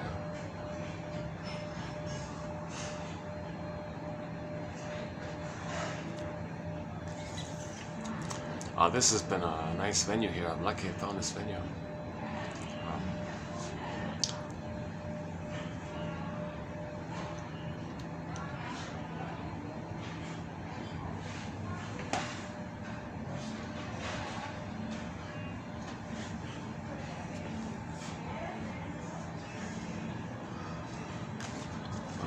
Yeah, okay, hang in there. We'll get there. Hang in there.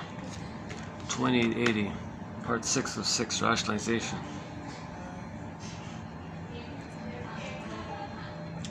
Let's finish up the point about the midlife roughly at 40, where people get this this sense. So one thing that can happen in midlife is nervous breakdown, i.e.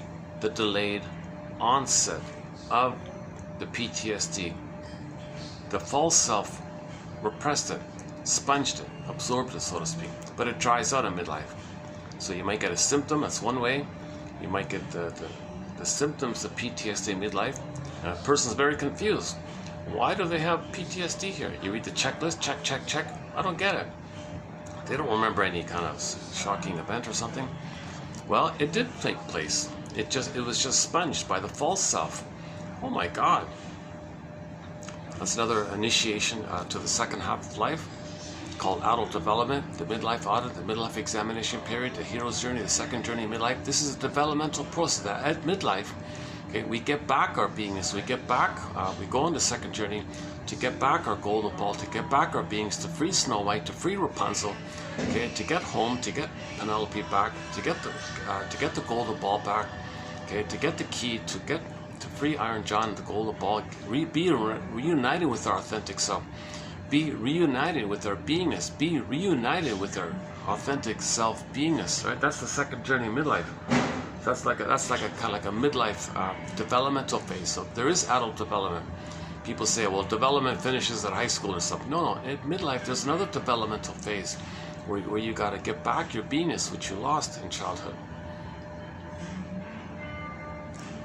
Okay, so that could be the psychosomatic symptoms. Okay, the delayed onset of PTSD, i.e. nervous breakdown. Sometimes it's just milder things like Freudian slips. You're talking to somebody and you say some rude, angry, kind of obnoxious thing to somebody. Didn't fit the situation. Well, you felt safe with that person. In midlife, it's kind of coming up to your attention. Woodman, her metaphor is like in the unconscious, there might be a frog in the pond. You're talking to somebody, it leaps out like that. You didn't plan it. Okay, that's in reference to like Poseidon trying to communicate to you. That's like the id's trying to get your attention, the unconscious trying to get your attention. So the Freudian slip is trying to say, look, you've got all this trauma, pain, shame, rage from what happened. It's going to be blurped out like that. So the Freudian slips are kind of like another sign that there's all this buried pain. So it's kind of leaked out of the sponge, leaked through the sponge kind of thing. Or more commonly, or most commonly, it's just a hunch. Some hunch, something's off here. Okay, the person has a fleet of golden cars or something. I saw a little clip on YouTube. Some rich family has like a whole garage filled with very luxurious, expensive cars, completely made out of gold. Can you believe it? They live in billion-dollar homes and things like that. My goodness. So, and you're still not happy? You've got ennui? Oh my God. One quote said, the poor are bored, but the rich have ennui. Jesus Christ. So a wealthy person might say, gee, I still don't feel pleasure. Just because you have material gold doesn't mean you get back your inner gold.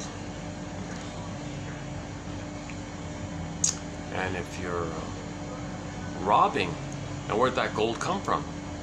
So you stole the gold from Africa, let's say, and they're in poverty. That's a reflection of the inner poverty.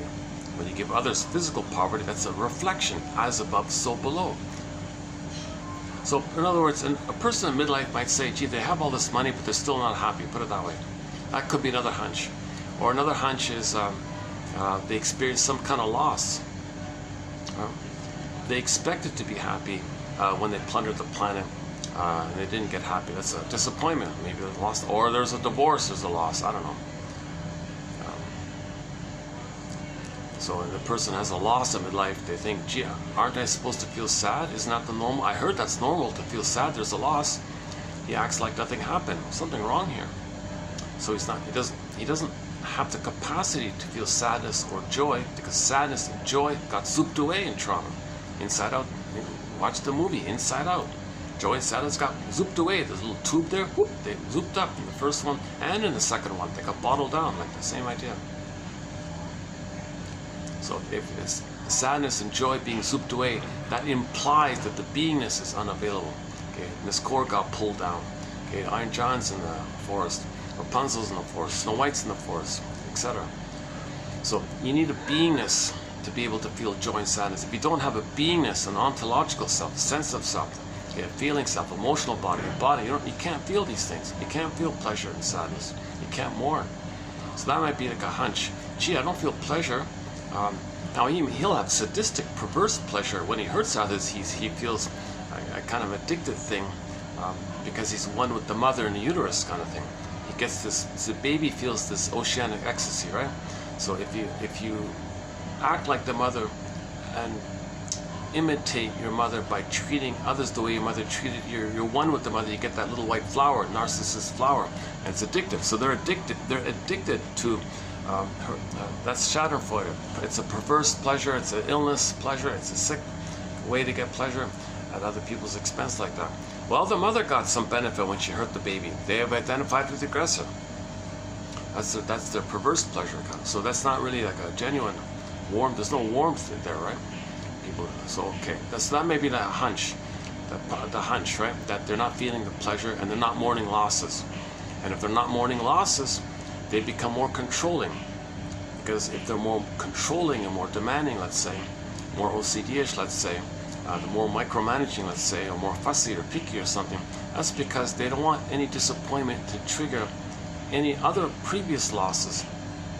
Okay, and all the unprocessed pain around it, that pain has a snowballing effect every time you're reminded of the past pain. And you're now more controlling as you get older and older. That's a kindling effect, because there's more snowballing. You're more eager to control little things, to not be triggered all the pain and unprocessed pain of the previous losses. Now these previous losses, even if it was just the loss of somebody to shame, okay, the loss of somebody to hurt or plunder, you need those, because they're the proxy of your soul, which you damage, because you're the mother damages your soul. So and every time there's a loss, you just say, oh, didn't need him anyways. Denial, contempt, sour grape, didn't need him anyways. But it was a loss. The stinger had a need for someone around to shame and damage. Okay, because that's what the mother did to them, and they're the mother who does that to themselves, but they find proxies to play themselves to do too. And then they hate the proxy because they flip it and see the proxy as the mother. So that's like still a need for them. That's still like a loss if that codependent one leaves like that. So every time there's a loss, that triggers up all the previous losses which they didn't accept. So they're not mourning, they're not weeping. Okay, yesterday's famous poem, "She must weep or she'll die." We played the song called "White Bird." Dun dun dun dun dun dun dun dun. White bird in the golden cage, in the winter time, in the rain. White bird, she must fly. She must be free. It must be free or she'll die. That one.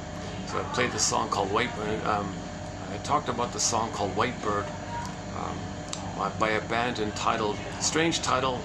Their band is entitled "It's a Beautiful Day," and the front cover looks a little bit like that. The front cover of that album, it's sort of like a blue sky with some clouds, and there's some lady with a straw hat and a dress looking up or something. So the album, the first track, the first song on that CD is White Bird. The second one's not bad too, Hot Summer Day. Hot Summer Day. But the first one is the main hit, I think, of theirs. So I just wanted to have an image and a lyric about this, the importance of abreaction, the importance to weep, the need to weep. So the poem said, if she doesn't weep, she dies, right? Because the woman had a loss, she denied it, and she's going to get pain like that. Okay, so that's another hunch. They're not mourning losses. They're denying it. They're manic. They just buy more things or hurt more people to distract themselves from the pain of not being able to mourn. Remember, if you don't feel, that's pain. If you feel, you're okay. You're in the present. If you can't feel because your beingness is missing, that's a pain around that. that pain steams up. Tension, you're always blowing up tension. So you express your anger, you get like a momentary steam release, but the pain pump is still going. The steam pumps up again. You got to do it again and again, and the steam increases. You got to blow off more tension, so it's more harmful or more hurtful like this. So people who don't mourn typically become curmudgeons late in life. Okay, these grumpy, stingy, grouches and grinches, all those characters. People describe it as feeling like that they're on eggshells around them. Because if one little thing is disappointing for them, it triggers that snowball of pain that built up over the lifetime. And and maybe another thing is, it's coming up here. Dayton's quote. She said, like, when people enter into relationships, they bring that past pain into the relationship, and that person in the present can't deal with all that pain from the past. So you need to mourn. The idea is to mourn first your past, and then you can be healthy in a normal relationship in the present. But stingers and curmudgeons, they don't mourn. So when they are in a relationship, they're very critical about the people in the present, transferring the painful mother to the partner in the present, and blaming the partner in the present for what belongs to the past. So that's why the relationships are not satisfying like that. So the only relationship is somebody to shame and blame and that kind of stuff. So they're not happy like that, right? So joy can't be there, sadness won't be there. That's another hunch, midlife. Or just a general feeling that they're living the unlived life, the provisional life. When does life begin? Life is passing them by. Is that all there is? Or they feel like they're living in a trance. They're sleepwalking through life. They're hypnotized. They're in a hypnotic trance. One guy described it as saying, gee, I don't know why people drink alcohol. I don't need to drink alcohol, he said. He's constantly drunk, he said. He lives in a constant buzz or something, he said. Interesting quote. See, he lives in a mild disassociative state his whole life. He's always drunk a little bit like that. He's not drunk, but his brain sends him a continuous release of endorphins because of the continuous pain he feels. He has this natural balance of the pain, the bleeping pain memory, the neurochemical neon flashing neon, flashing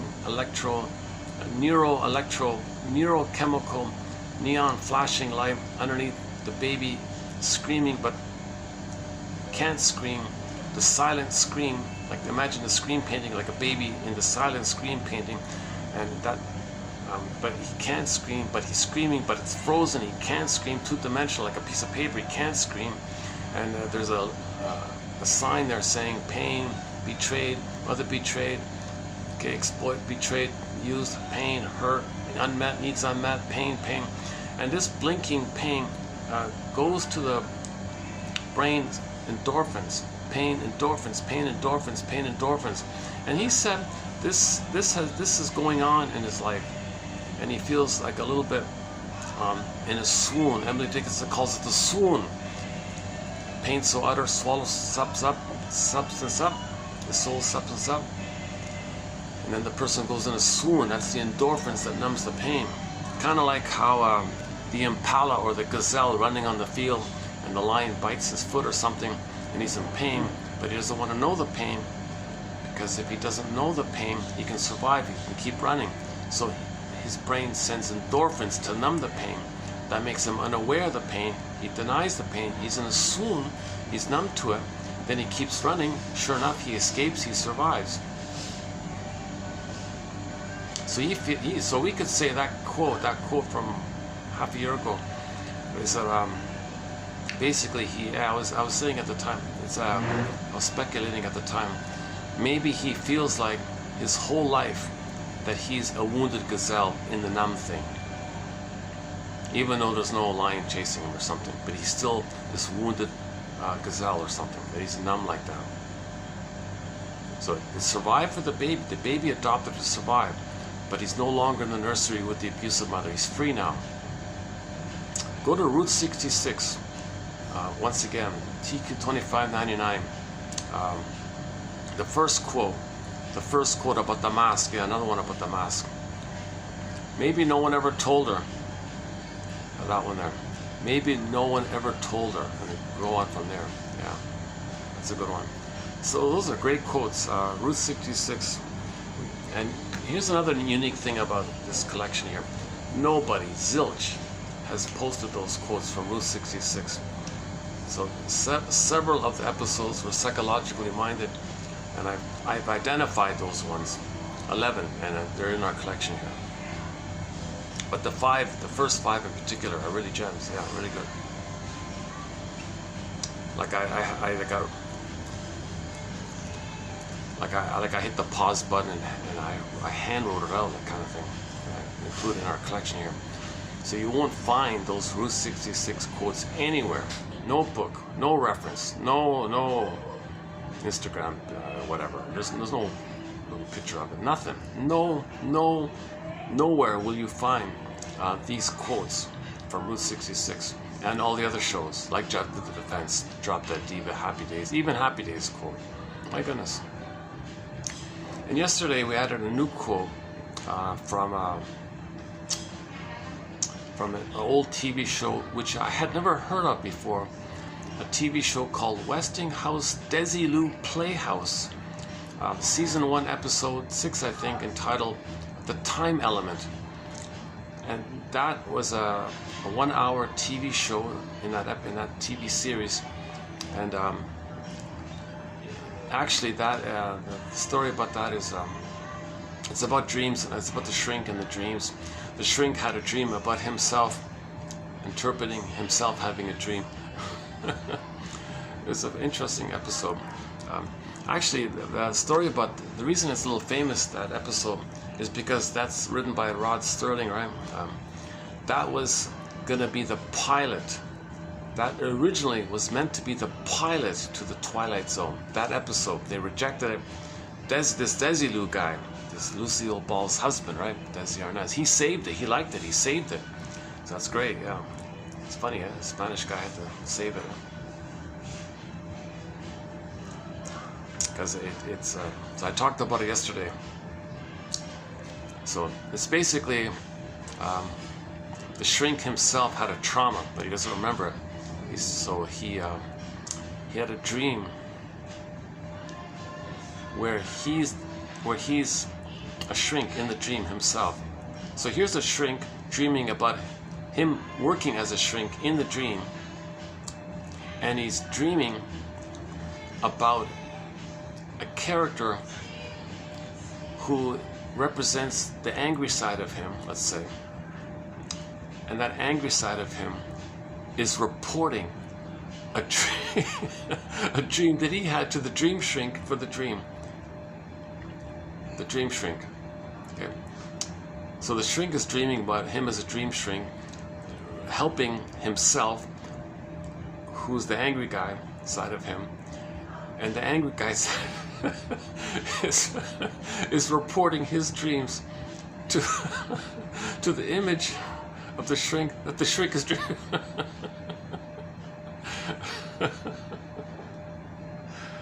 So I talked about it for about half an hour. If you want a discussion on this, the world's only interpretation of that episode, called The Time Element. Look up The Time Element.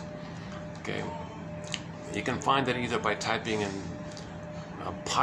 rejected pilot episode for the Twilight Zone, or Rod Sterling, or Desilu, Westinghouse Desilu Playhouse.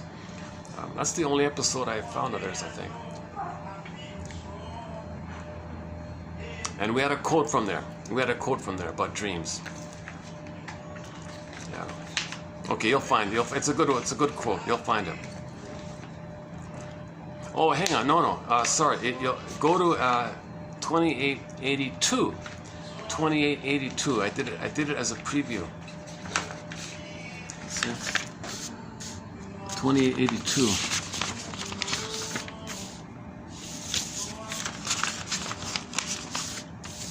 Yeah, here, this one here.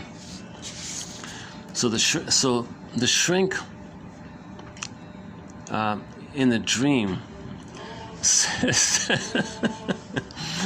said to the angry side of the shrink himself, who was having dreams. So he said to himself, So he dreamt that he said to himself, in other words, dreams are usually significant to something deep-rooted in a man's subconscious. Very often the subjects you dream about are not really the things that bother you. That's key there, right?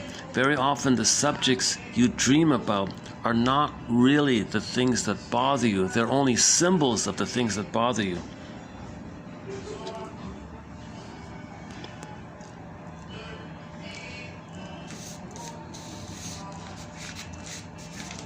So the shrink quite wasn't ready yet to feel a trauma, but he dreamt about the possibility by dreaming about him having a dream facing that, but he didn't face it himself, but he dreamt about the possibility of him facing it, like a kind of a rehearsal kind of thing. And I was speculating about the symbol that we see by the angry version of the shrink. So the shrink projected his anger onto some stranger. The shrink regularly goes to a bar, gets a little tipsy or something, but unbeknownst to him, right in front of him, there's some photo of some angry guy. He doesn't pay much attention to it, kind of thing, but he must have projected onto that and internalized it, made it part of his psyche, and he made that character expressed as a proxy of his anger. So in other words, it's his angry self, put it that way. So the shrink has a dream where he is helping the angry self guy, played by the image in the photograph. And the angry self guy, meaning the shrink himself, reporting to the dream shrink within the shrink's mind, the angry self is reporting that he had dreams, and the dream shrink in the shrink's dream was trying to help the angry self, and the angry self was relaying various things, but those various things he's relaying are not necessarily actual. They're not actual things. The psyche puts things together, creates symbols to help you to feel what you couldn't have felt. So the psyche just can morph and shape shift things, morph things, make up things based on actual. There's always a basis to it, but it can twist it. So what we see in the dream is not real, but it's a symbol of an emotional truth. Well, yeah, something I forgot to. We have maybe a good way, a good add-on. What I missed yesterday was this point. About a year ago, we had a quote about a boy who was being hurt at home. The parents are hitting him or something. The father was hitting him. I don't know the full story. So he was being abused at home or something. So the kid ends up at some kind of public function somewhere, some kind of outdoor gathering or something. But he's being very naughty. He's being very breaking dishes and things. And everyone ignores him or something. Finally, some kind lady pulls him aside. Hey kid, I'm really concerned here. Talk to me or something. Now he never had that chance. He never in his life had the chance to talk to a maternal figure. And this strange woman was being motherly somehow, and he froze up. Never had this experience before, but he needed that experience. His real mother was hurting him. The real father was hurting him. He never had this kind of chance before. So the long pause. He had like a hysterical blockage. He couldn't speak. He was stuck in his throat. Right? He couldn't speak, called hysteria. So he was voiceless for a while. But she was patient. She stayed there. They waited like that.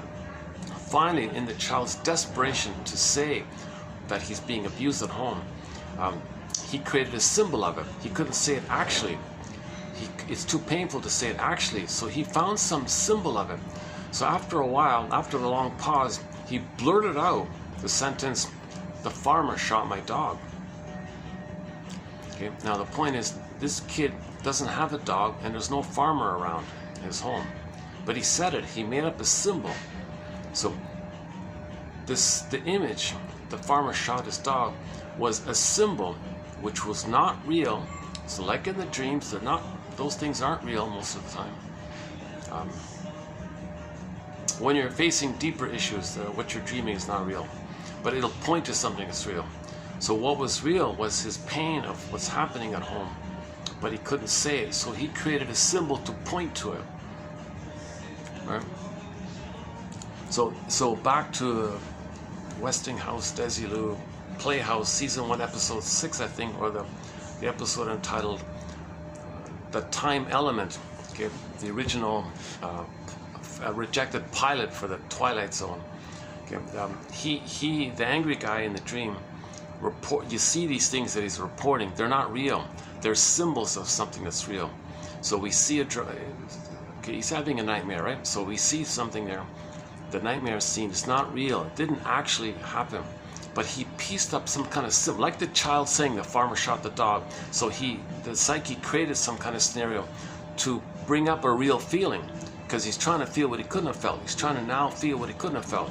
And normally he would always wake up panting like this. He would wake up, but he, in the dream, he said to himself, the shrink said to himself in the dream, and the shrink is dreaming this, that he's saying to himself in the dream, that he knows he's meant to kind of stay with the feeling and get to the other side of the feeling.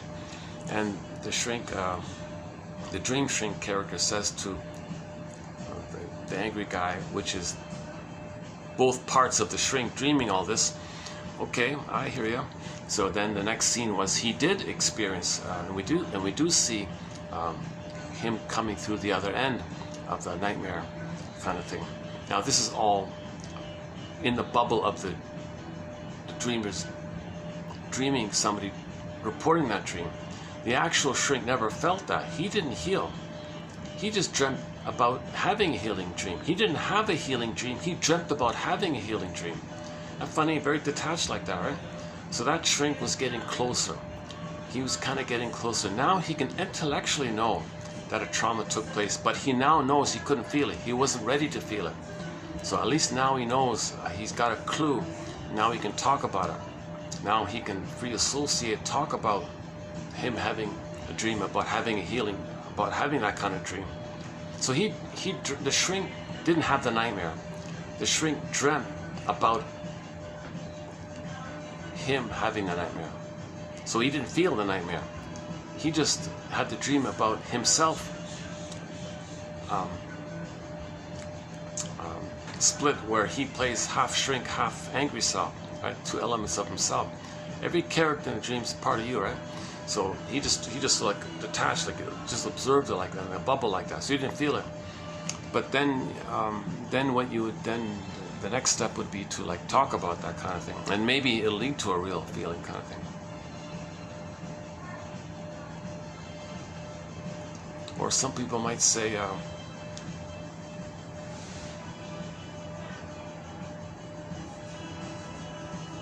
no, yeah, it's got to be like that. I wouldn't buy the argument that someone said, well, he processed, he's just being aware of it or being reminded of it. I don't think so. Yeah, it wouldn't be like that. Yeah, you wouldn't have that dream if that's the case. I think he's trying to get closer and closer to feeling what he couldn't have felt. And that's one of the functions of dreams, to help you to feel what you couldn't have felt, to know what you could have known. So dreams are kind of healing like that. So some shrinks regard nightmares not necessarily in a negative light. The nightmare is trying to bring you back in your feelings like that. But you always wake up at the point where you couldn't fully know it. That's the issue. Can you get to the other side of it, like they said? Very good episode. Highly recommend it. Go to a lot of people talk about that episode called The Time Element.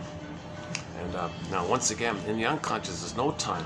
So in your real life, as you're admitting reality and admitting time, you might get more dreams because you're accepting time. If you don't accept time and you live in a solipsistic bubble in your unconscious like that, you won't heal. You heal more when you build the ego. As you're building the ego, you're going to get more. You're going to accept more feelings. That's like building the nest. The more you build a nest, the more egg will be there. The more of a catcher's mitt that you have, the more of the ball you can catch, kind of thing. The more of a lasso of truth you have, the more of the truth will come up. That kind of, it's like more like a process kind of thing.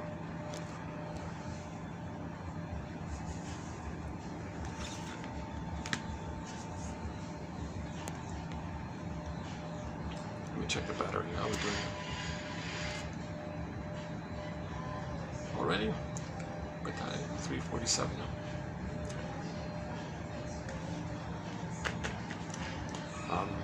Okay, so we talked about the midlife, roughly ballpark age 40. People get some kind of hunch that something's missing. Sleepwalking through life, Freudian slips, okay, nervous breakdown, not feeling pleasure, not mourning. Something's off, something's wrong, we don't know what it is. Go, I know not whither, bring back, I know not what, basically. Okay, the problem is Snow White's in a coma, in a box far away. Rapunzel in the tower, gotta save Rapunzel. Now notice, in these stories, okay, like Rapunzel, let's say, the castle is in pain, problems, dead. They describe it as dead, that means pain. The person feels unconscious guilt, pain. So that's the problem. Well, we gotta get back Rapunzel, then you're okay.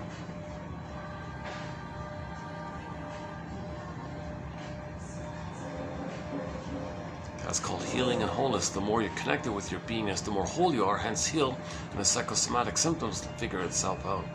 The sorts itself out. The symptoms go away basically when you're more connected with yourself. The more separated you are from yourself, there's more pain there, more symptoms. If you want to resolve the psychosomatic symptoms, find your authentic self. How do you find your authentic self? How do you get the return of your soul back to you? How do you get it back into you? Okay, that's called the ab reaction. How do you get the ab reaction? Okay, Inside Out 2 film. Broccoli. Hop on the broccoli boat. They had a hard time finding that boat, the port. They were lost looking for it. Okay, that means that's code for how difficult it is to speak the truth. We're afraid to speak the truth. Well, for Riley, they said, speak the truth, find the broccoli boat, keep trying, come on guys. We gotta find the broccoli boat, we gotta find the stream of consciousness.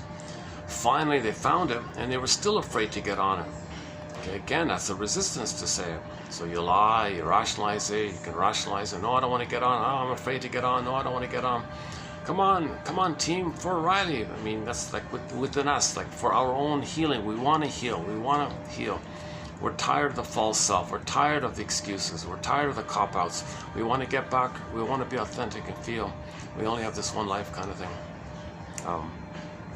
It's the only real journey, right? The only game in town, I guess they would say, right? So come on, let's hop on the broccoli boat. No, I'm afraid. Come on, for ourselves, we want to heal. So this is the point where people say, I'm tired of I'm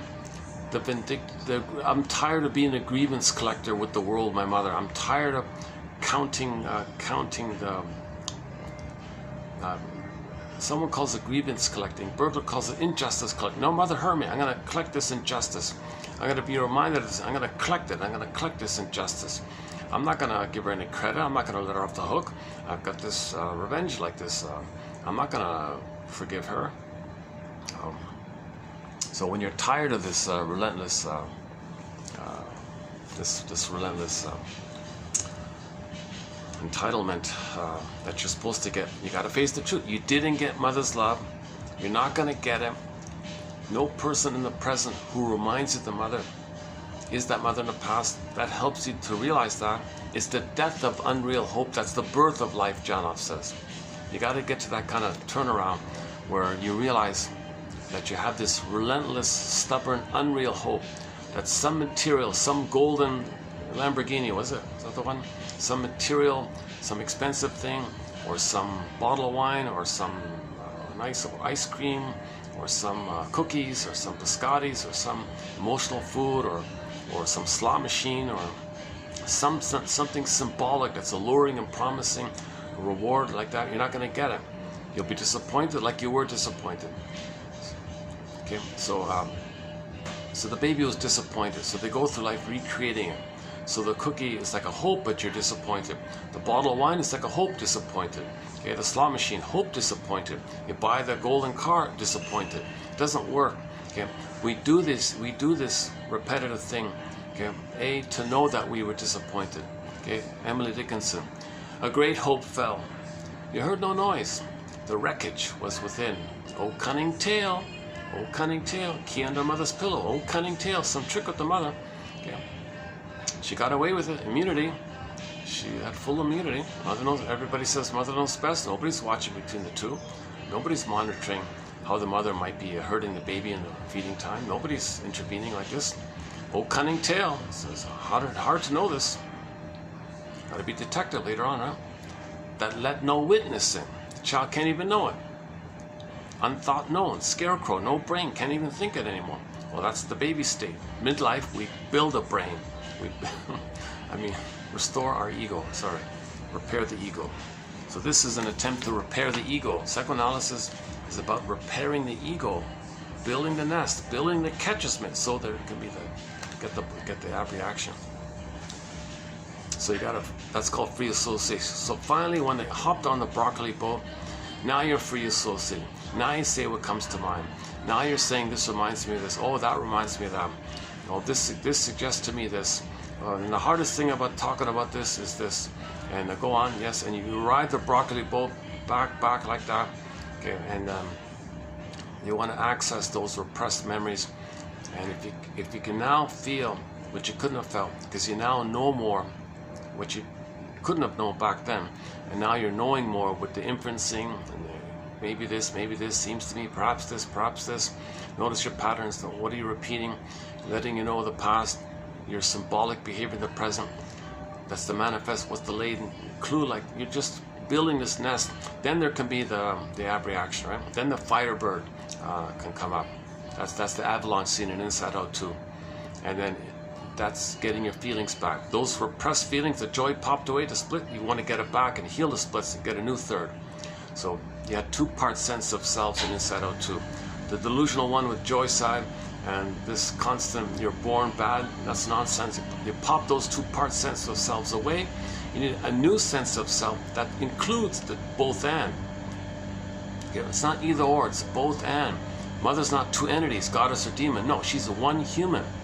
And in correspondence to yourself as well.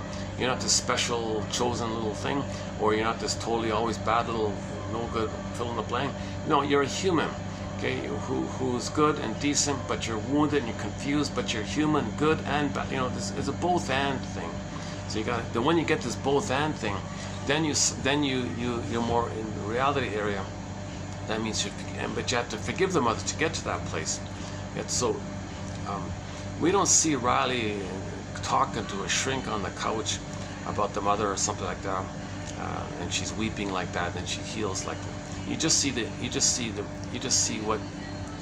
healing images underneath, but you don't see on the surface what led to that underneath. That's going to be kind of unique for every person like that on the surface, right? But the commonality, there is this kind of healing thing. There is this kind of ashes to feeling, whatever you want to call it. There is this kind of healing thing. That's the commonality. Each person's got to find their own unique little way of getting the ab reaction. We're looking for the ab reaction.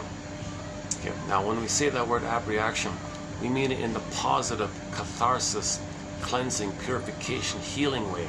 Okay. Don't be confused by that term.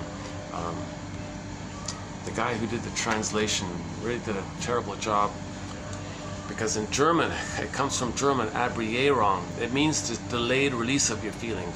So the ab in German is a positive meaning you're just now going to feel what you couldn't have felt. This ab, this delayed thing, I mean the ab like that. The translator kept the ab part, but the mistake was when people hear the word ab, they think, ab, you mean like abnormal, like against? Well, I don't get it. Against the reaction? No, that's not what.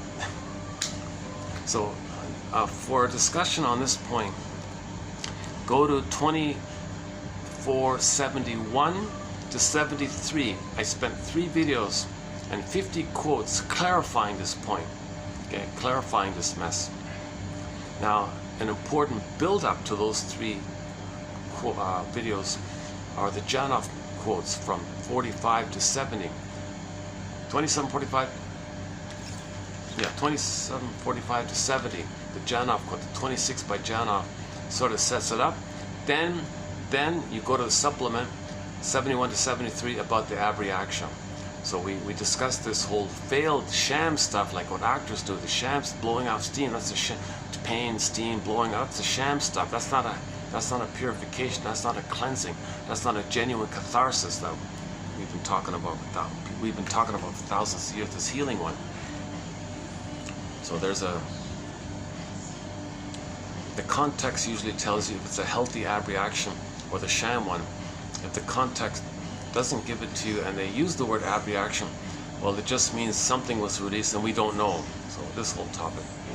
Janov avoids the issue by calling the good stuff primal healing, and the fake one he calls abreaction, the way you think it when you first hear that term. So that's just kind of confuses things a little bit.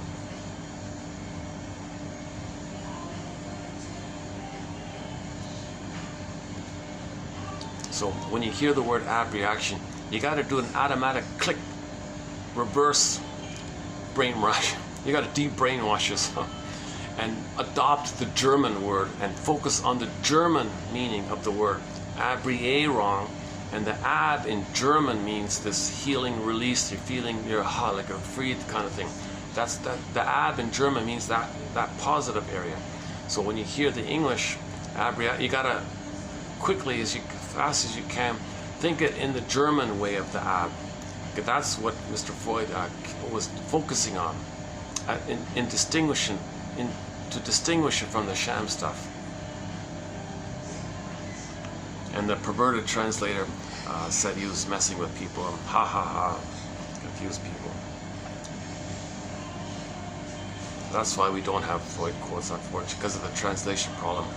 A lot of people are saying, can we please have a proper translation of Mr. Freud's writings? So, but anyways, we're kind of beyond that, because thousands and thousands of people have kind of waded through it all, and luckily the German shrinks who could write in English helped a lot. Leponch and Pantalis made a huge contribution in this area.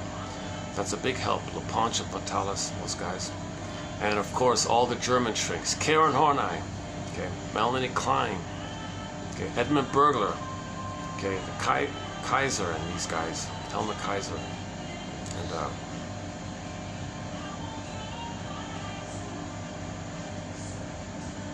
Margaret Mahler.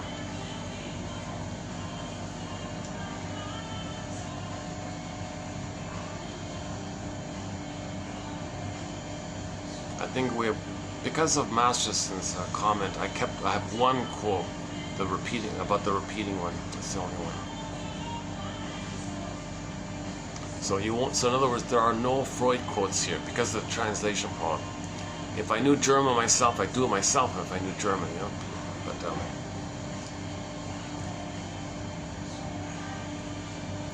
people said he is maybe making little kind of analogies and things and using metaphors and things, but the translator said, well, this will confuse people, I'll make it literal, I'll concretize it, that'll confuse people. So the translator, his agenda was to preempt the distribution of material that might be helpful and flood the market with this perverted translation to mess with people. And it took 1,000 years, no, 100 plus years for people to kind of sort it out. So finally, a major breakthrough came with Karen Horney, her book called New Ways in Psychoanalysis. So, you know, a very good book, I think, underappreciated book is Karen Horney's book called New Ways. She kind of, in one little book, she kind of like clarifies a lot of this stuff. Anger's not innate. There's no anger instinct. It's anger's there when the needs are not met. It's not basic like that. It's a sign of trauma. Then the anger's there. It's not. You're not born to be angry. You're born to be loved and healthy. But if the mother abuses you, then you're going to be angry. That's like that. It's no instinct like that. These kind of things, Karen Horney clarified. Oh, and then they went after her, right? They criticized her. She had to start her own institute. She had to open up her own institute. And the people who did this are all plunder system people by the scenes. I guess Masterson had to open up his own institute as well, because he tried to bring object relations theory, developmental theory. He brought it together, calls it the Masterson approach. Never mind that part, but he writes very clearly. And so he got a lot of pressure. I think he had to leave on his own. He opened up his own institute, Masterson Institute. Unfortunately, something happened there because people were scared off to go to him or something. He got bogged down trying to help people that shouldn't have been there. So there are no followers. There are no decent people to pick up the Masterson banter kind of thing. So he did his best. So we have his books, thankfully. But the books got withdrawn. They burned his books. Can you believe it? Digitally burned it. We got Burglar was a one-man show. Burglar was he was on his own. He was really on his own. Edmund Burglar, one of our mentors. 24 books, 300 papers. He mainly wrote in the 40s and 50s. A lot of material. Oh, we got one quote of his coming up today. Yeah. The she. He called. I guess in the 40s, the Don Juans were called wolves back then. And the female Don Juans, i.e. Donna Juanas, or the playgirls, if the male Don Juan is called a wolf, then the female Donna Juana in correspondence is called a she-wolf, right?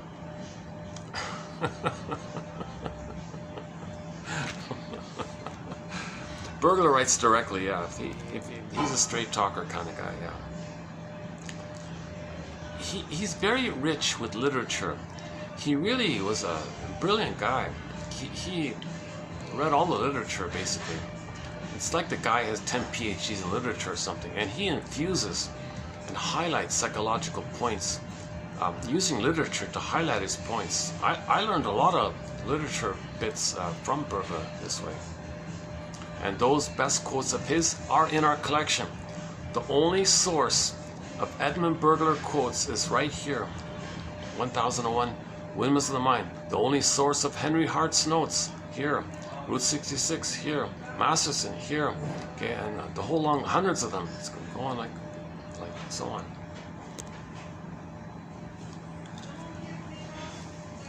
Grodstein, yeah. Like, why wouldn't there be just a selected quotes of James Grodstein? That would be a little valuable resource. So I plucked out those best quotes of Ibsen. Similar to guys like Ogden, Althea Horner. You know, I did it with Janoff, 26 videos mentioned earlier, 27, 45 to 70. So if you want a good 101 Janoff, minus, okay, I don't include the primal scream stuff. I don't care about that kind of nonsense. But the educational, there's kind of like two Janoffs. There's this sham stuff. The breathing techniques and birthing and rebirthing techniques, and trying to provoke your old memories. No, don't provoke him. Don't provoke him. So he was in the journey in his lifetime to correct his mistake. But his mistake made him popular. Then he said, oops, well, I better fix this. And then he spent his whole life writing 16 books to fix that first book, which made him famous. Ironic, right?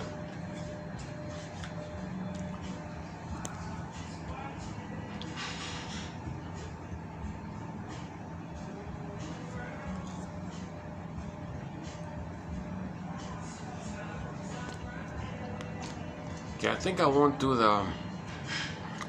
So I'm a Berg. Okay, I won't do the stingers and the clingers, and the 40. I mentioned briefly about the 45 record.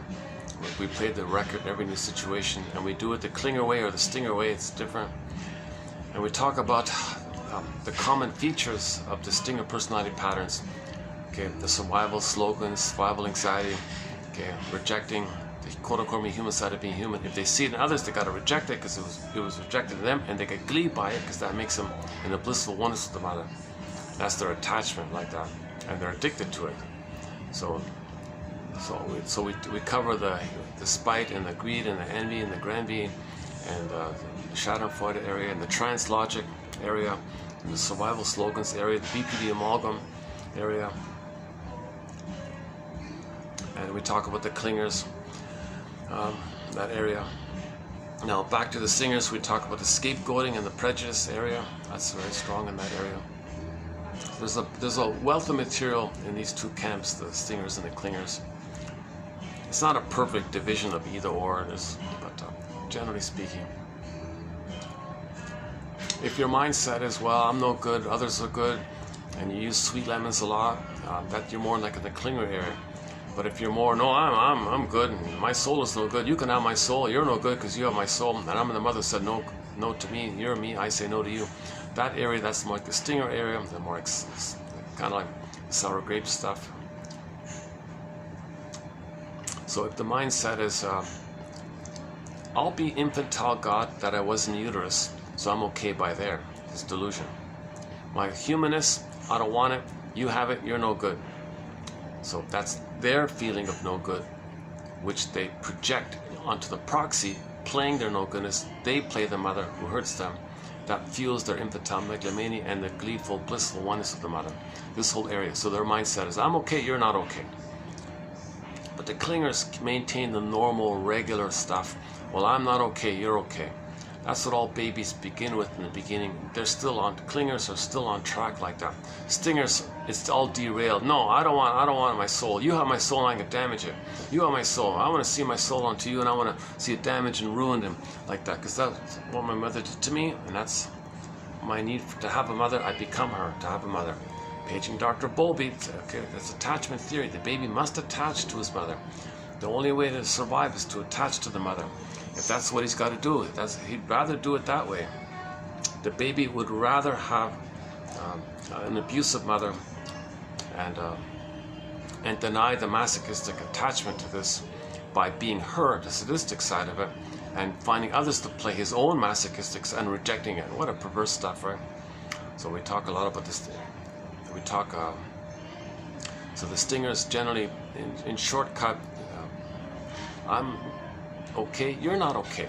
Clingers maintain the normal one, more normal one. I'm not okay, you're okay. And if the stingers and the clingers get together, there's a whole wealth of material about the stingers and the clingers.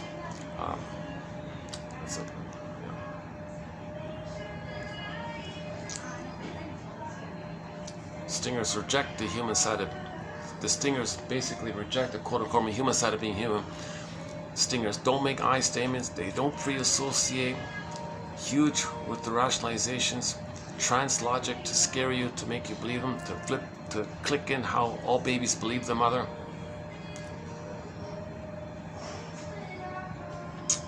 So they're very good with propaganda and PR and lies and all this stuff. And they think it's moral to be immoral, this whole area. They're trying to survive, so they don't apologize. Why? Why should the source point of the philosophy, why should I apologize? The source point is the baby's entitled to get mother's love. He never got it. He's still in that place fighting with the monster. Why should he apologize if he's angry the monster is trying to gobble him up? He's coming from that kind of attitude. So any negative behavior, he's still in that entitled area.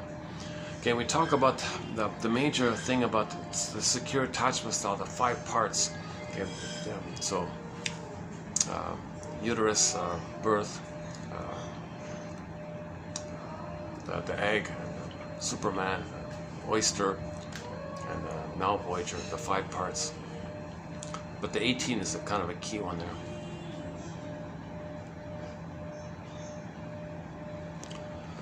Oh, a sec. No, good.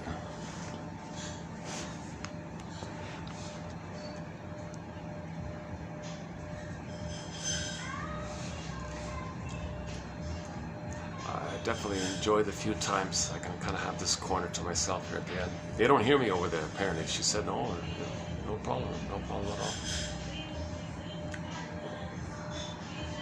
But if they talk loudly, I can hear them. So why is it that if I talk, no, I don't talk as loud as them, right? My voice is a little lower. I'm just noticing a bird.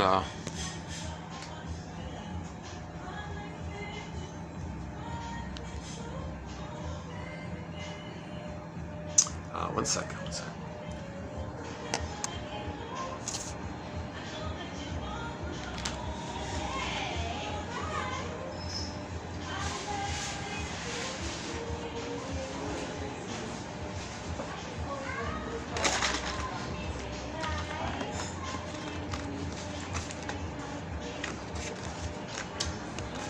Yeah, I got a new. I'm trying out a new juice here, the guava. I'm trying a new one here. Should take a break here.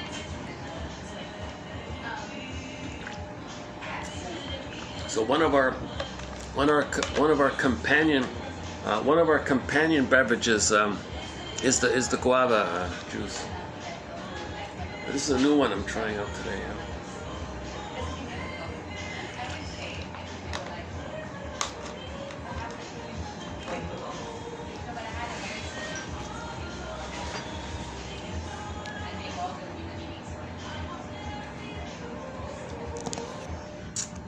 Yeah, it's not the fresh pressed one. That's too bad. I can't get it anymore. It's gone. The fresh pressed guava, like the good ones. This might be the GMO stuff. Oh boy, I don't know. It doesn't say it on there.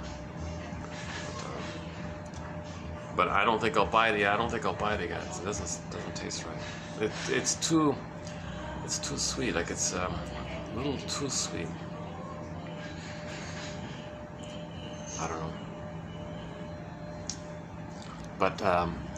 But fresh pressed guava juice. It's kind of like my spinach, really. What spinach was for Popeye. Yeah, but this stuff is not it. Yeah, this stuff's not it. This stuff is like, it's kind of like it just had something too sweet, and it kind of makes you groggy a little bit. Right? Instead of energizing me, it's making me a little sluggish, right? That means maybe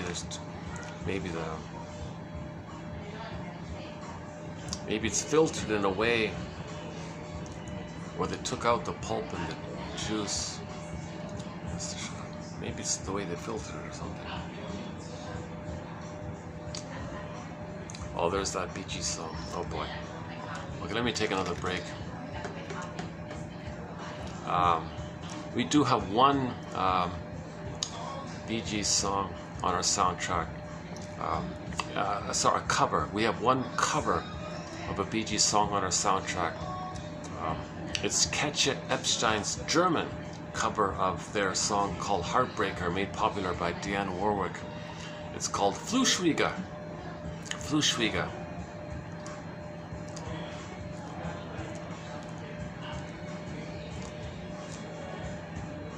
So if you're angry at somebody in the present who reminds you of the mother, you got to take it to that anger belongs to the mother. That person just triggers the memory of the mother. That's all. You don't. Why are you blaming the person in the present for your real feelings towards your mother in the past? Like this baggage like this, right?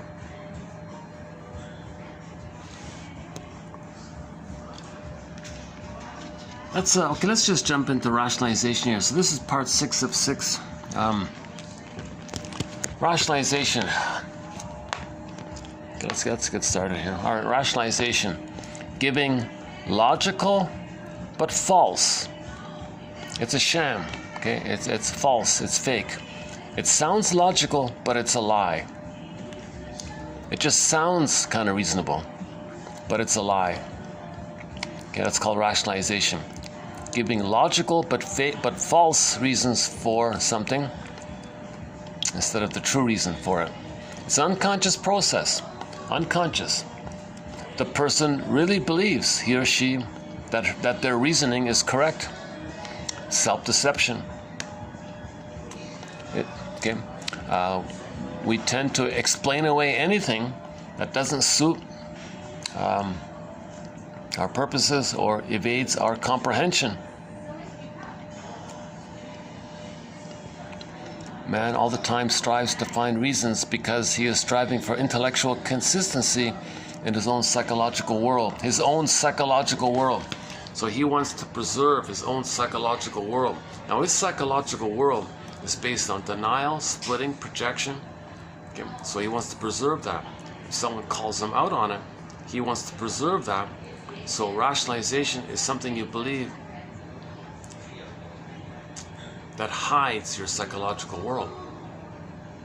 Because you don't want to know your psychological world, but you want to preserve it. But yeah, burglar, yeah, hang on. Was it yesterday? Burglar had one like this. Let's see. Yeah, this one here. The client's unconscious motivation is to maintain his neurotic equilibrium, explain away his pain, and materialize his unconscious wishes. Yeah.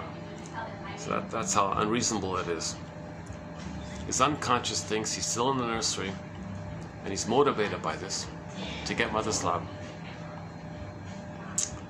So he still hopes to get mother's love. So he looks for symbols of mother's love.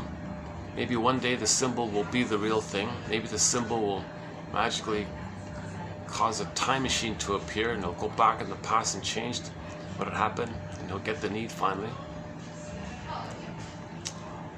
During this time, he hopes to materialize the good mother to appear, because he thinks he's still in the past.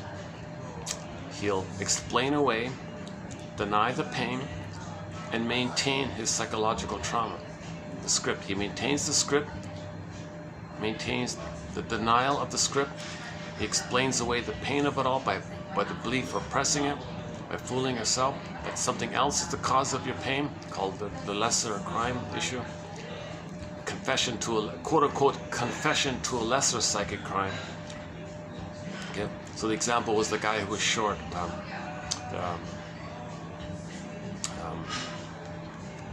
So there was this guy, one of the quotes is about a guy who was hurt by his mother and all this, and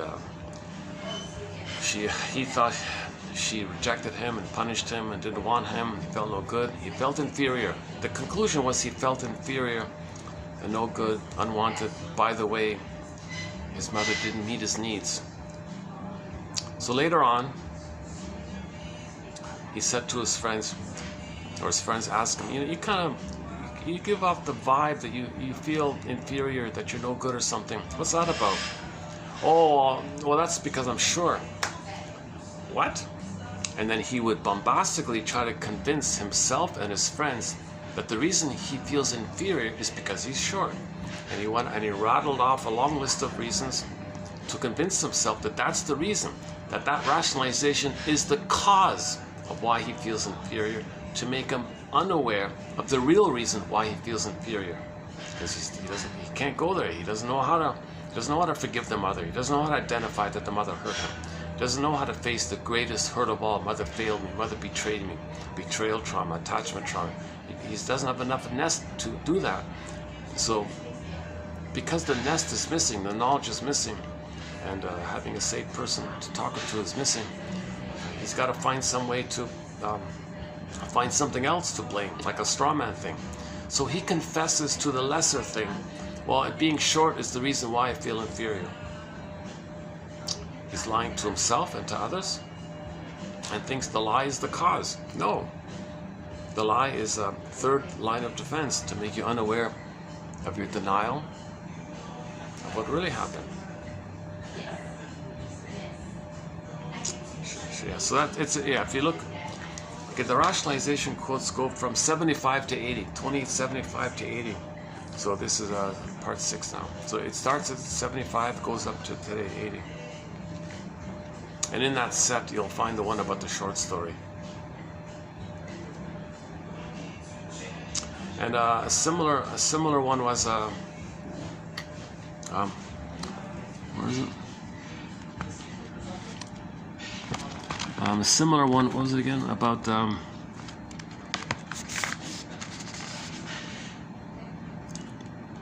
oh yeah, the teacher. Oh yeah. Oh, a similar one was a teacher, believe it or not, was picking on one of the kids, one of the students. Wasn't doing anything different from the other kids or something, but he had an irrational hatred of one of the kids because that kid reminded him of him. Okay, and he's replaying how his mother criticized him and blamed him all the time. That teacher identified with the aggressor. Now he has a new kid in the class, and suddenly he thinks, wait a minute, you remind me of me when I was a kid. Oh, okay. Well, I'm the aggressor now. You're me. I'm going to criticize you now because mother criticized me. And he had this irrational obsession and focus to blame, criticize, nag, harass, belittle and criticize and punish and on like this with this one kid. And this kid didn't really do anything wrong, and he ignored the worst things that the other kids were doing. Oh, they're fine, yeah, whatever. What it's this one, that this one's the really one that bugs him. He didn't know why he was doing it. So others would ask him, why are you picking on this kid here? What's the issue? What are you doing here? And he would bombastically point out every little mistake that the kid made, and so we got to teach him a lesson. So these psychotic stuff, right? That kid in his class is not him back in the childhood, and he's not the mother back in the childhood replaying the thing. Now, when he replays the thing, he's meant to know what had happened in the past. He doesn't remember, so he repeats. Right? So the rationalization is to make him unaware of this. The rationalization is to make him unaware of this. And the rationalization is that, well, the kid, I made a mistake on the test, that's why I got to punish him. Okay, I'm a good teacher, right? I got to punish him. That's a cloak. Spare the rod. I don't want to spoil him. Cloak. Okay, mental camouflage. Pseudo-logic. You're trying to appear reasonable. You're trying to appear moral. You're trying to appear like a good teacher, but you're being a rotten, miserable, cruel teacher. But you want to convince yourself and others that you're being a good teacher. What about all the other kids that are doing way more damaging things, and you're ignoring them? Why are you picking on him? He doesn't want to know it. He doesn't want to know. And remember, he doesn't remember the mother braiding him. Okay? He doesn't remember, so he repeats it by finding someone to play him, and he plays the mother, and he repeats it in an attempt to remember. He's meant to make the inference that how he's treating that kid it's for him to know that that's how his mother had treated him. He's meant to make that inference that we repeat because we don't remember. Well, if he can finally remember, oh my God, then he'll stop repeating. Okay, we got a couple of other good examples in our collection here. Rationalization is a black belt form of psychic defense. We're very skilled. It's like having a black belt. We're very good at it. Like, we're very quick and good at it, right? Everybody is. Everybody is very convincing in their bombastic lies. It's defense against the pain. We have to be, otherwise you feel pain. The more pain, the more skillful, the more sophisticated your lie. The more of a black belt, he calls it here. It seems that the sharper the client, the more excuses they invent to continue their harmful conduct. Oh, there's a... Well, there's a noisy people here. Let me take a peek here.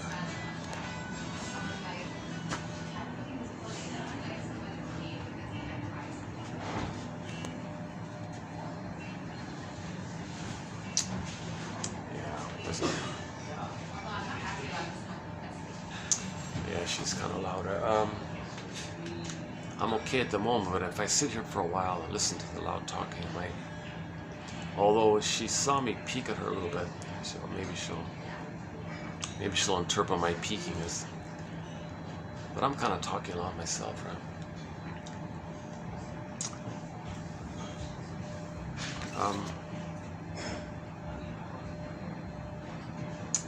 Let's see what time I could go across the street. Let's do that. Let's go across the street. I got a feeling it might not be too busy. Yeah, maybe it's okay. Let's see. What is it? 426. Battery's holding up. Let's cross the street. So give me give me maybe 10 minutes. Fast forward this video 10 minutes. Let me settle in another coffee shop. And I'll continue with the quotes here. And like I said before, I want to do a preview of Miss Dayton's good quotes coming up. So we'll talk about the black belt. And the more PhDs he has, the more sophisticated the lies. He uses his wits to tighten up the lies. And if somebody calls him out on it, translodge it. Confuse you, so then you believe them. Let's see. Oh, maybe I can just lower. Maybe I'll lower my voice. It seems like they've lowered their voices. Maybe I'll lower mine. It seems that the sharper the client, the more excuses they invent to continue their harmful conduct. Perhaps any bizarre conduct can be excused if the person with chronic pain, okay, she calls the client, the traumatized client, a person with chronic pain. Okay, so that's fine, let's go with that then. Perhaps any unusual, strange conduct, like the teacher picking on the little innocent kid, strange conduct. Well, he's a person in chronic pain. Perhaps any bizarre conduct can be excused or explained away if the person with chronic pain works at it hard enough. He works at it hard enough. And it's true that most people can't talk themselves into just about anything they really want. The person with chronic pain usually hammers negative behavior into something that conveniently fits into their agenda. Rationalization also allows the person with chronic pain to live with themselves in comfort. It often takes a group setting or an outside third party to get through the realization, the rationalization defense. Again, all defense mechanisms are psychic defenses to get us away from our pain. Okay, so many people with chronic pain go through life insisting white is black, good is bad, or bad is good, etc.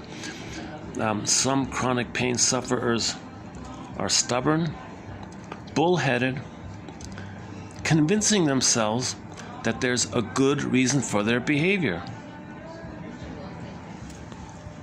Yeah, try talking to like an Archie Bunker type. They're bullheaded, aggressive, verbally abusive. That they want to maintain their psychological setup, their psychic pattern. They're operating all their energy through there. They distort the present to fit the lens of yesterday.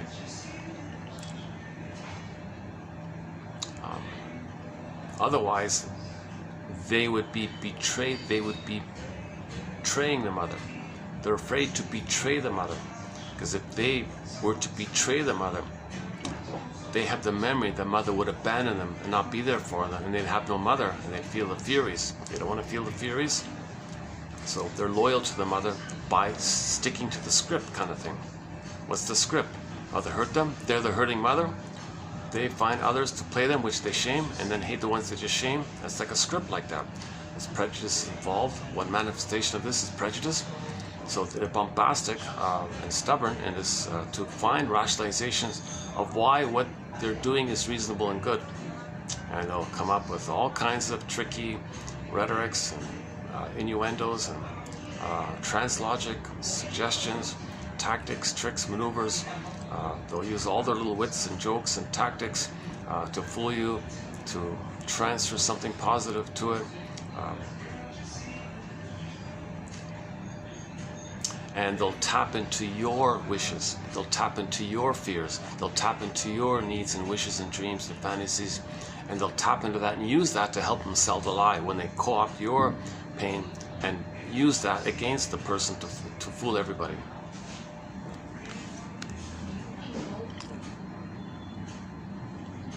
Some chronic pain sufferers are stubborn and bullheaded, convincing themselves that there's a good reason for their behavior.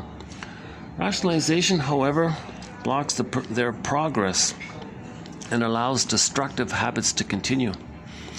Rationalization also allows you to use your reasoning to stay sick. Yeah. So all the lies the prejudiced person is using, they're going to stay sick if they keep doing that.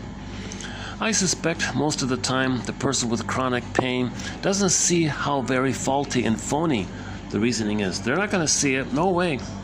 No way. They can't. It'd bring up too much pain. As a defense against the pain, they don't see it. So-called blind spot. Okay. Scamora, they sometimes. On a one-to-one basis, rationalization is very difficult to dislodge. So if it's just a friend talking to a friend, that friend's not gonna knock reason into him. No way. or help him to soothe his amygdala, because he's cycling around a painful interaction with the mother constantly. In a group of people with similar problems, challenging rationalizations is much easier to do and much more effective.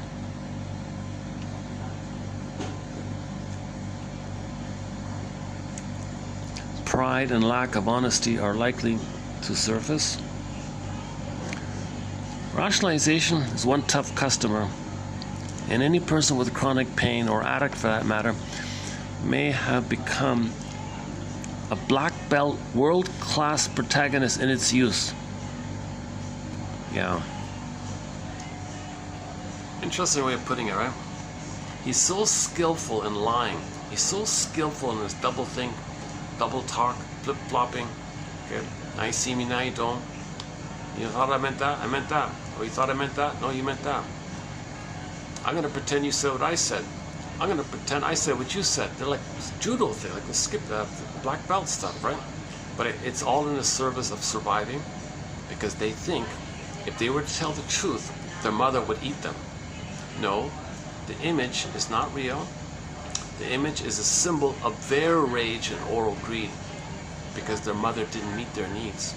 There is no monster that's going to eat him, but he created an image like that, so he's in survival, so he's got to be a black belt in lying, you know.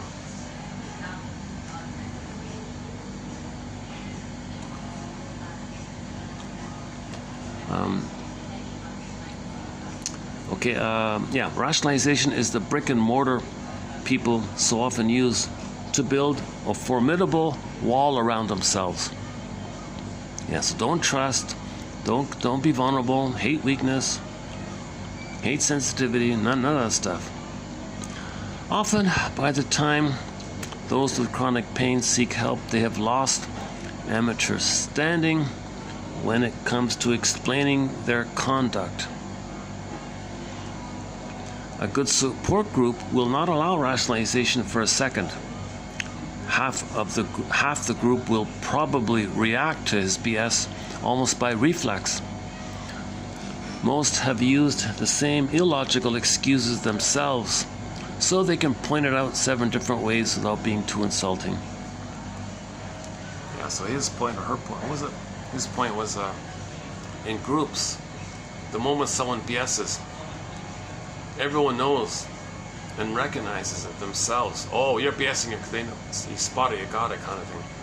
So usually in groups they say that's the one place, generally speaking, where a pathological liar cannot get away with his lies, because everyone in the room is a pathological liar. So everyone confronts each other's BS all the time. BS, I call BS, I call. How many people think he's lying? Everybody raises their hand, kind of thing, or something like that. Oh, really? I can't fool all of you? He'll try. He'll be bombastic. What's wrong with all of you? Can't you see? Can't you see? No, what's your BS? Go on, try again.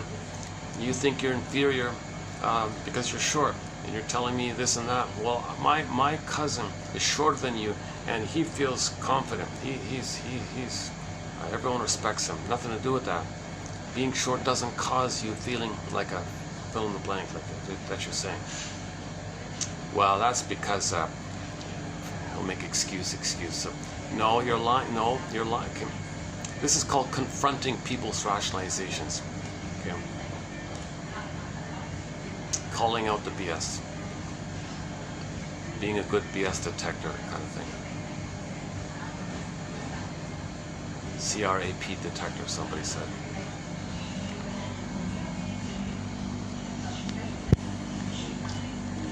So now you enter all the proverbs. The best way to lie is to include a few crumbs of truth, because people will grasp at it and they'll believe the lie. A half-truth is the father of many lies. See, when people lie, they tap into your need for fantasy, your need to dream, your need to escape, and they'll construct their lie to meet your need. Yeah.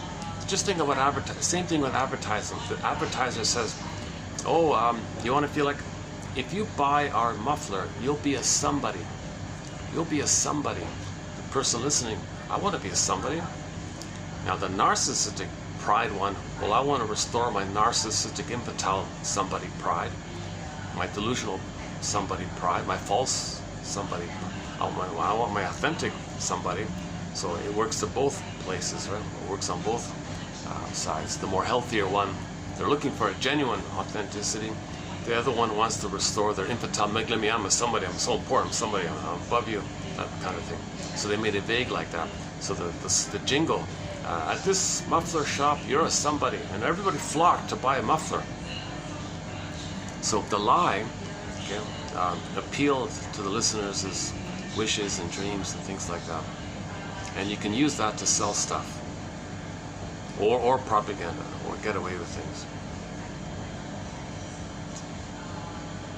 That's why a lot of shrinks were pressured into Madison Avenue. Right? They have too much ennui. They're too rich, too much ennui. That's the sarcasm, right?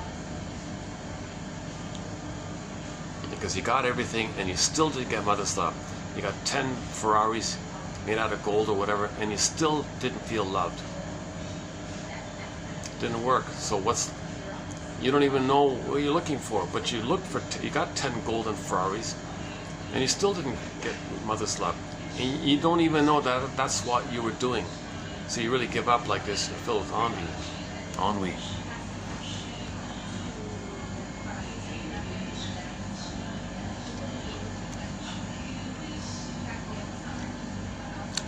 Okay, related to this is, okay, the function of rationalization.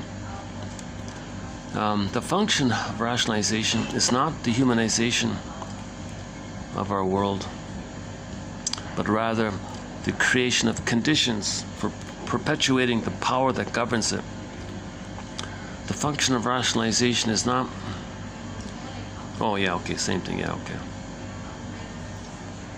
So many of the quotes we posted up so far were about preserving your power, your infantile megalomania, your neurotic pride, your status that you're a little king in the uterus, the hope to get love or something. Okay, why'd you choose this girl who doesn't like you? Well, she reminds me of the mother who didn't love me. She's not going to love me. I like her. Doesn't make sense. Why would you like a girl who doesn't like you? Well, my mother didn't like me. Well, explain yourself. Oh well, she gave me a hint that maybe she'll call me or something.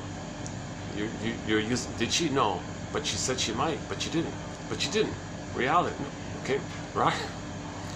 So he wants to have the hope, okay, that the woman who reminds him of the mother, the heartbreaker mother, he's going to find the woman that's going to re-break his heart again.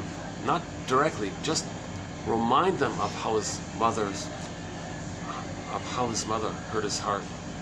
He wants to replay it. So the real issue is to replay how mother, and to re-experience and re-feel, to know and remember how the mother broke their heart, Fluschwiege. So he wants to replay it. So he's attracted to a woman, just like the mother, who's going to be cold and refusing. And the friend on the side says, why are you attracted to this person? Oh, I got a great hope.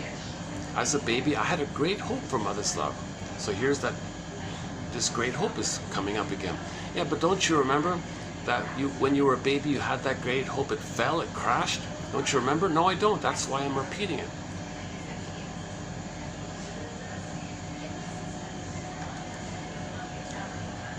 So you're aware that you're repeating it. No, I'm not.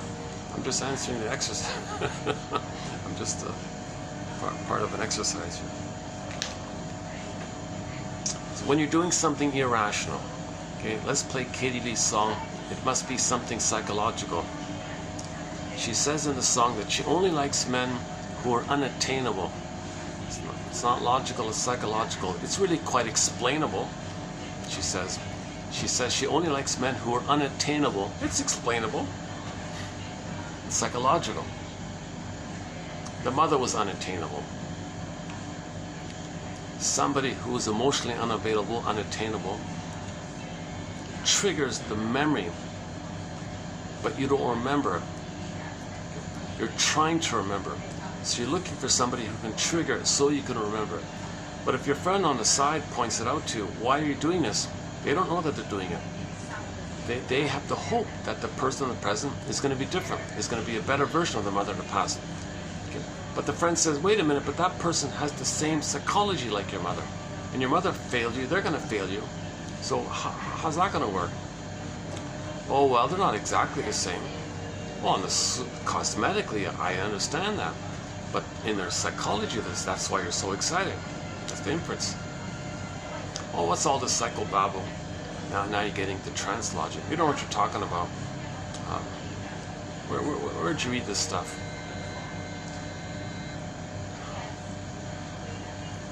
You can play Rick Emmett's songs.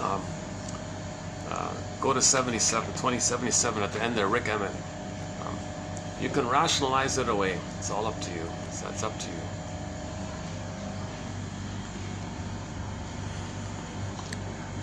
The neurotic disturbance comes first.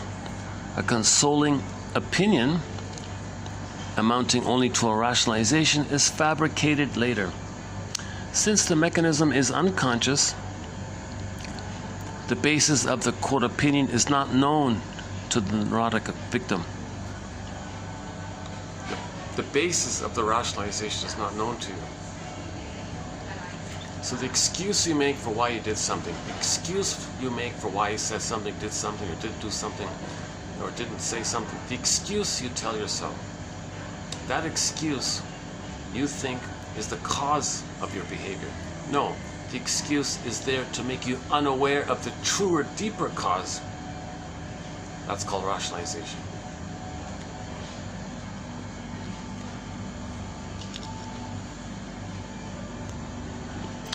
Okay, there's the Don Juan and the Donna Juana. And here's one about identification with the aggressor. Yeah. Let's do the last one here. The peculiar, fully unconscious tendency of being forced to repeat actively what one has passively experienced. Okay, that's identification with the aggressor. That's when the trauma is very severe. Okay, you're going to be the active one and find someone else to play you as the passive one. Purpose of the automatic reversal, i.e. identification with the aggressor, is restoration of a lesion in your narcissistic esteem, which is called infantile megalomania. It seems that the mere fact of being passively forced to endure experiences offends not only one's pain perception, but even more so one's infantile megalomania. Peculiarly enough, the only active restitution accepted is pushing another person into the passive situation. So the only way to restore your infantile megalomania is to find a victim, find a scapegoat who plays your passive side, which you shame. That restores and restitutes or gets back your refuge place, the refuge. Okay, when the child's traumatized very severely, the only refuge he has is infantile megalomania. That time in the uterus when he thought he was a god. So to get that, he's got to find someone else to play the passive victim of him, which he shames, to click up that refuge place. So that's part of identification with the aggressor.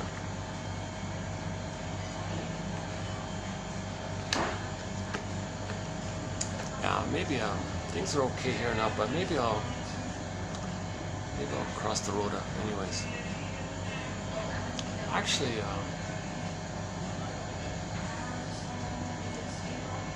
is there some other place? If there's any other place I can go to, let's see. We can try that mall down the road. Try the mall. Tried it once.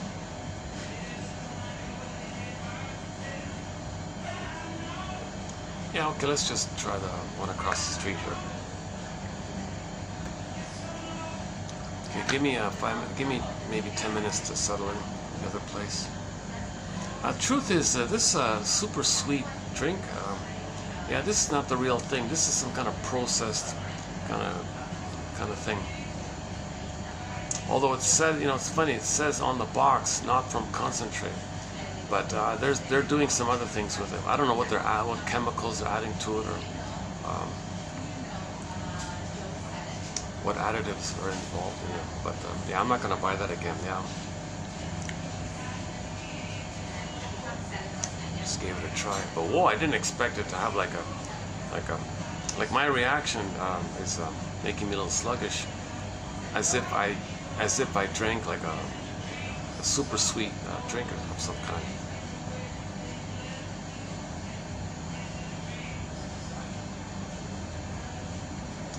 Do GMO fruits make them sweeter? Is that how it works? I don't know. It doesn't say it on the box, so I don't know how.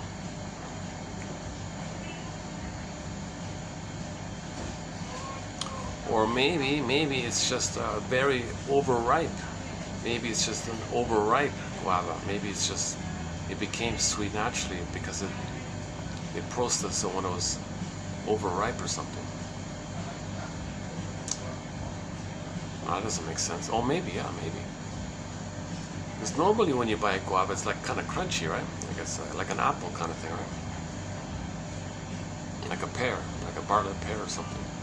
Okay, enough about that. Let's cross the road here. Let's change it up here a bit.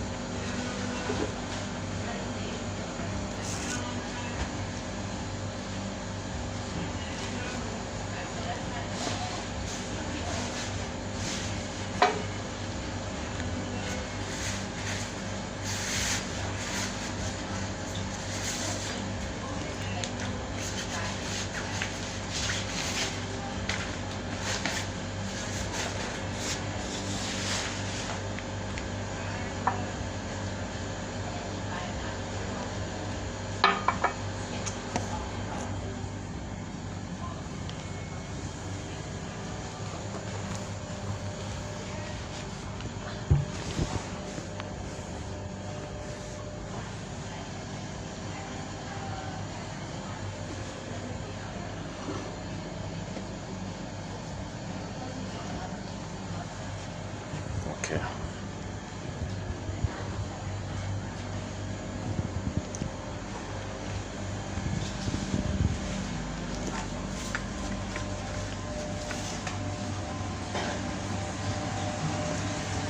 Thank you. Thank you. Thank you. Thank you.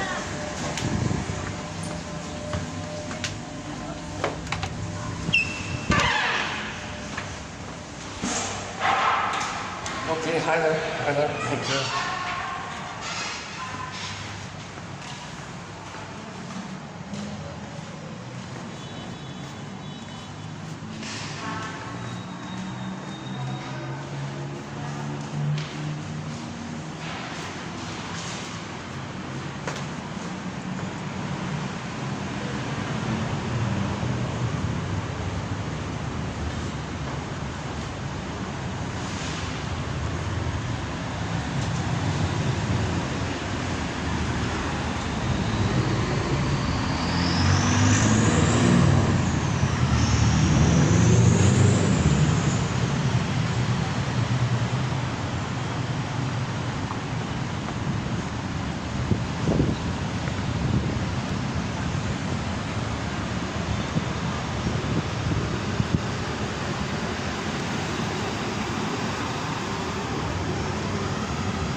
I'll leave the two quotes for your reference below, the wolf and the she-wolf one.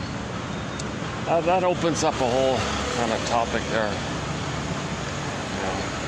So let's do the Tina Dayton ones. One about grief and the other one about forgiveness. I think they're pretty good.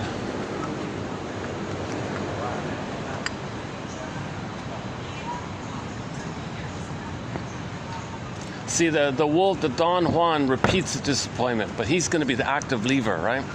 So he identified with the aggressor. I mean, that's part of it. Let's see.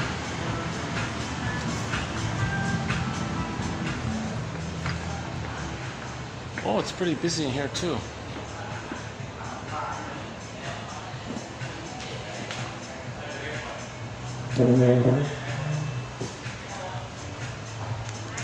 Okay, I think we're okay here, more or less.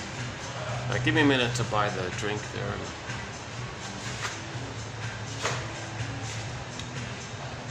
One second. That's the peacocks. Yeah. Oh, my new bag. Yeah, let's check out my new. I got a new bag. Check it out. I got the nice birds on there. Check it out. Yeah, isn't that great? I love this new bag. Look at that, eh?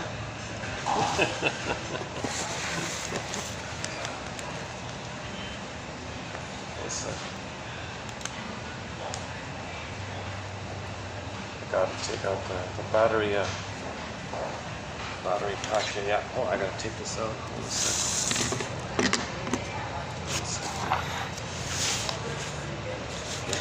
Okay, stay tuned. Coming up. Hold on. Give me 2 minutes.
Okay, we're back.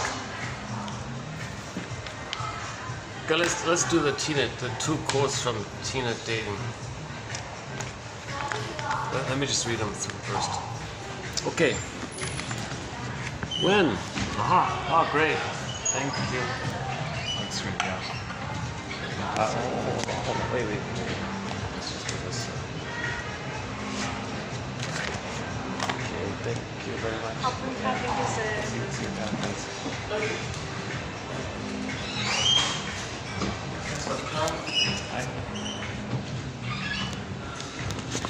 Okay, let's begin here. When our trust and faith in a primary relationship has been shattered. Okay, so we're talking about the baby and the breast mother. That's his first primary relationship. That trust, okay, betrayal, okay, his trust was shattered. We need to feel the pain and anger that shattering causes in us so that we can heal, move on, and trust again. Denied grief, anger, and sadness ask future relationships to carry those powerful emotions that remain unfelt. Feelings from the past get displaced into situations in the present. They get projected onto today's relationships, whether covertly or overtly, though their intensity may belong to yesterday. This burdens present-day relationships and makes it harder than it might otherwise be to work through the problems that any relationship faces. If a slight in the present triggers old sadness and anger, those feelings can explode with all the vehemence of a buried mine, and there will inevitably be collateral damage. We discharge our emotions at today's target, not realizing that their intensity and their power belongs to yesterday. Or we may get triggered and become cold and withdrawn, imploding our emotional intensity and isolating ourselves by creating distance or erecting walls. The especially gnarly part of all this is that it's an almost entirely unconscious process. And that's where we get stuck, circling the present situation again and again, hunting for evidence, not recognizing that the reparation we yearn for belongs to a time and a place that will never come again. And that the wounded person or child demanding it will never be satisfied with the amends that will be extracted from the wrong mouth at the wrong time, too little, too late. Okay, this now we've become more confused. This is one of the ways that the past recreates itself in the present. We need to feel our pain and link it to where the wound began, teasing out the meaning we made of the original situation, which we may still be reliving and living by today. Grieving allows us to separate the past from the present so that our today is not darkened by the shadows of yesterday. There is purity to real grief. It cleanses us and puts us back in touch with what's real, with our personal truth. Okay, second part here. It's one thing to consider forgiving someone else, But what about all the stuff we're holding against ourselves? Do we owe ourselves the same consideration we may be giving to someone else? As children, we hold ourselves responsible for pain that others have caused us, even though we could do nothing to change the situation and did not deserve to be mistreated. The baby didn't deserve it. Emotional and psychological pain is held in our bodies, recorded in our neural networks. This is why when we're scared, anxious, or angry, we have physical reactions like muscle tension, stomach churning, shortness of breath, and so on. Working through emotional and psychological pain toward forgiveness allows our bodies as well as our minds to let go of pain. That's not to say that all physical pain is emotional. Most of us know the feeling of self-recrimination, being mad at ourselves, and how it makes us feel in our body as well as mind, even if we tell our minds a story, some rationalization, in an attempt to explain it away. But our body usually knows the truth of our deeper emotions. Getting triggered, we feel as if we're being hurt all over again, even though it may be mostly yesterday's pain that's being triggered. But we don't know that. We see it as belonging exclusively to today's offense, to the slight. We get caught in a negative feedback loop in which the stress chemicals in our bodies stimulate painful memories, and our painful memories stimulate more stress chemicals. This becomes a place that is tough to get out of, and our thinking can become distorted and fuzzy. Our bodies and our minds are interacting in a way that sinks us further into a stuck place. This is why we need to resolve deep emotional issues that we may be carrying from our past. Otherwise, we interpret situations today through yesterday's distorted lens, seeing current situations as the sole cause of our emotional and physical upset, placing ourselves repeatedly at the center of our old pain, both physically and emotionally. And if the meaning we make of the situations of our current lives is based on the meaning we made as helpless children in circumstances we could do nothing about, we may also live by those old interpretations, whether currently appropriate or not. Our bodies, minds, and spirits are living off an old script. That's the template.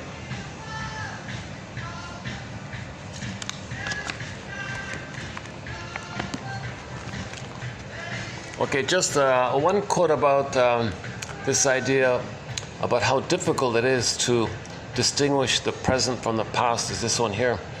A woman of 20 without any constructive outlook in life, okay, pampered, sporadic, impulsive behaviors, acting out, alcoholism, isolation, spacing out, whatever.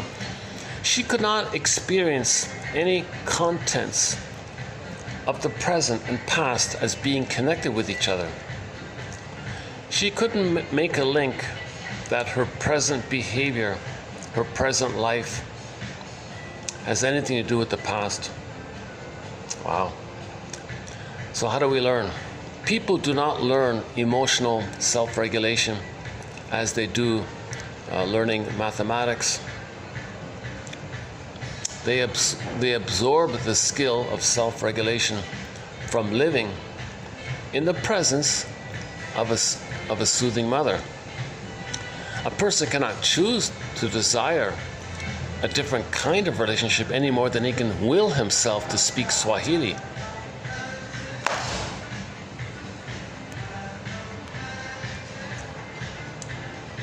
Now this last one emphasizes the relationship as healer. We need the experience of somebody in the present being present to us. We never had that. And if enough of, and we might remember that. Like somebody in the present is patient with you, I guess. They'll be patient with yourself. It's more about them maybe understanding you,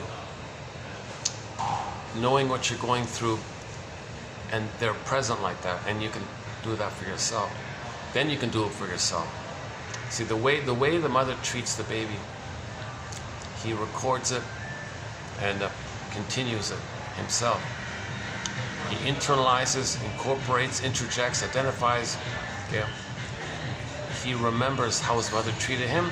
It becomes part of his intrapsychic structure, and he continues to treat himself the way his mother treated him. If the mother sees him, he sees himself. Mother soothes him, he can soothe himself. Mother accepts him, he accepts himself. Mother understands him, he can think and understand himself, and so on and so forth.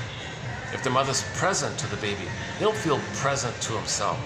Okay, so thanks, Ma, I'll take it from here. Good job, I'll take it from here. Thanks for teaching me this. It's now part of me, and I'll go like this with this loop like that.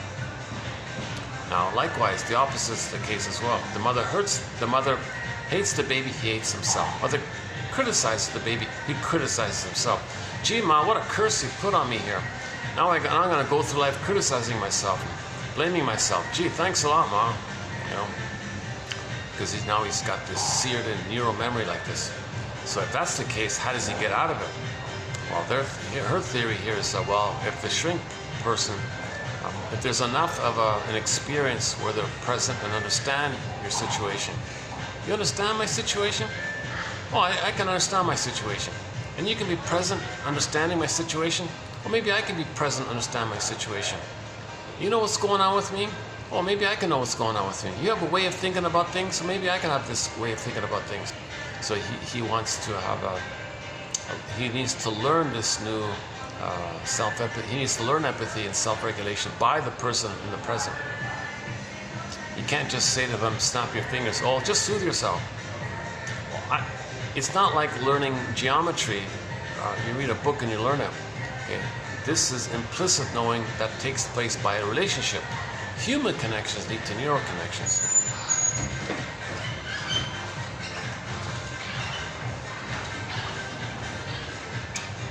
Hold on a second. Oh yeah, here's my fancy coffee here. That's a nice. That's two cafes. I don't like drinking.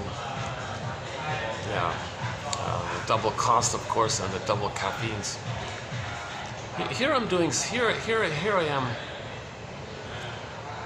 rationalizing this expense, thinking the value of the quotes. Got to get the quotes out, whatever it takes, kind of thing. There is no. This is the best analytic. This fancy jargon just means know yourself. Okay. Now, when we say know yourself, analytic means, well, you got an unconscious self and you got a conscious self. There's two selves here like that. You got to know both. Okay. And as you know more about your unconscious, then you can make conscious what was unconscious.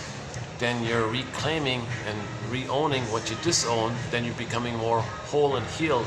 So you got to make the unconscious conscious like that. So know these two selves like that.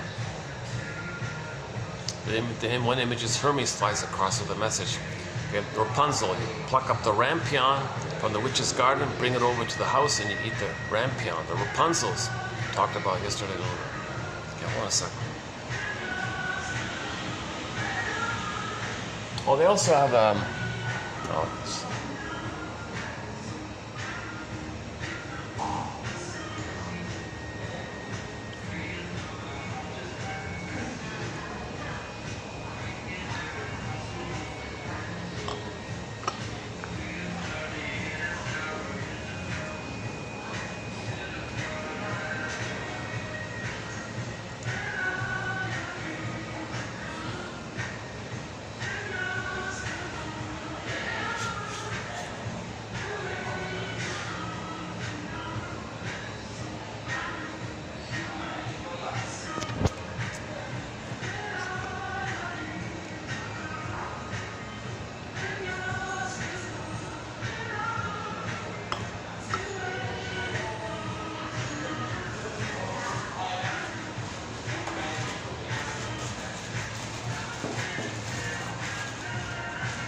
this is a self-help book, so this is very light and fluffy. But any quote that's clear in terms of forgiveness and grief, I'm going to include it.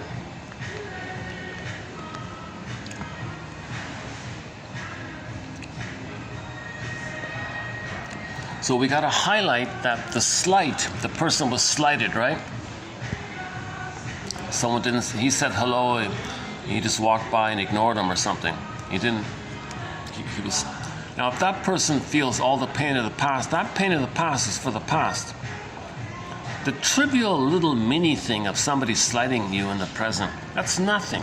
That's nothing. It's not related to your survival. It's just a micro little mini little, you're adults here. It has nothing to do with, nothing serious. But you feel all the explosive emotions of your rage and pain from the mother. That's where it belongs.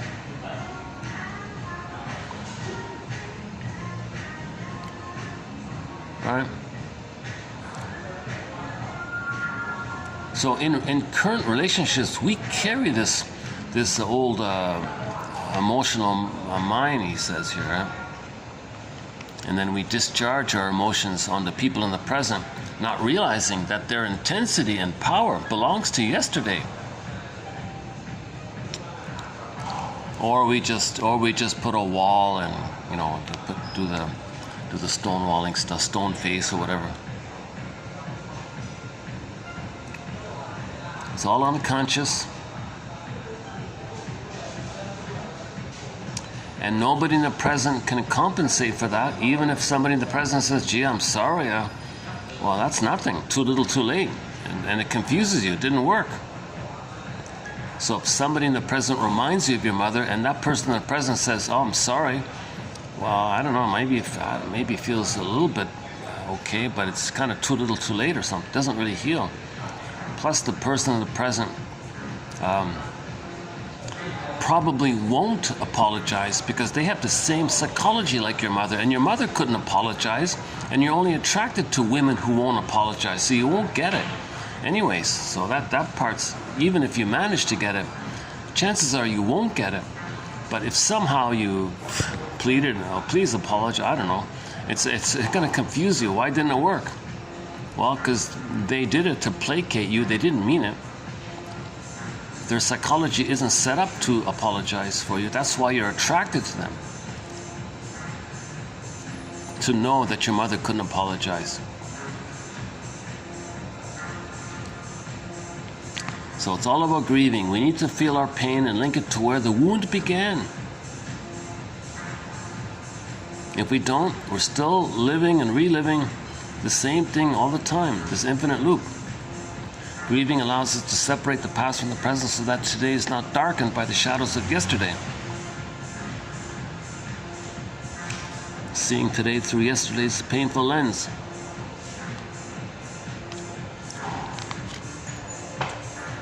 So one quote is that the shrink said that all the problems we see out there, it's because nobody's grieving. Nobody's mourning. With all this pain and tension, blowing off steam like this. Nobody's mourning. The whole purpose of therapy is to help people to mourn.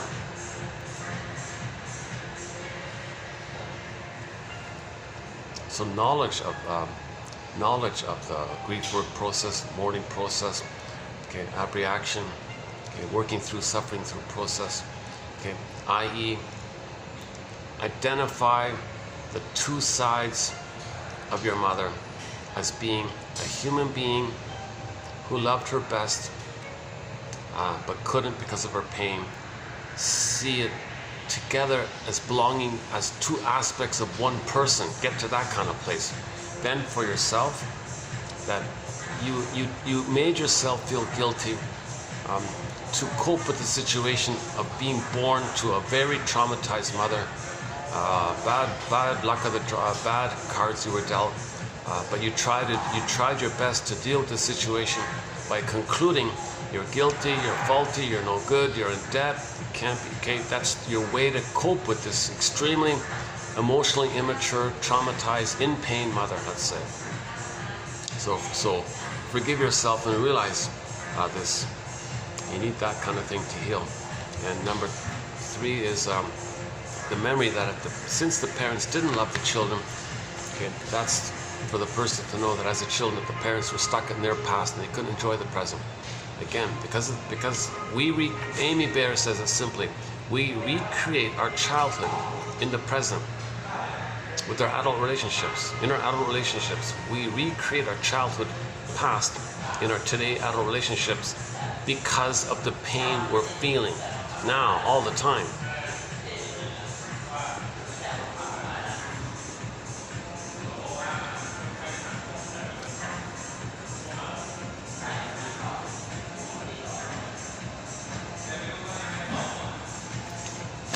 Okay, let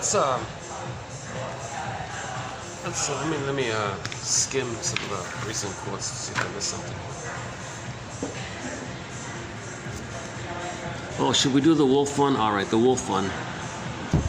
Okay, the Don Juan. Okay, the Casanova. Okay, the womanizer. An infantile, repressed desire for defensive revenge. Okay, Talionic, tit for tat, Talionic. Okay, mother rejected him, he's going to reject all the women. And that's what makes him so excited. Because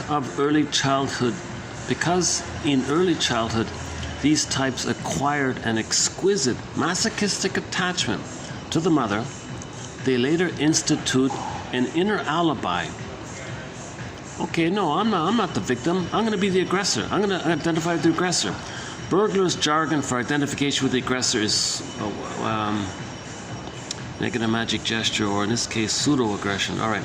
These Don Juans unconsciously identify the women with the disappointing person of childhood and now bring disappointment to them in turn through their compulsion to abandon them. They're not going to be the masochistic victim anymore. They're going to be the abandoner the way their mother abandoned them.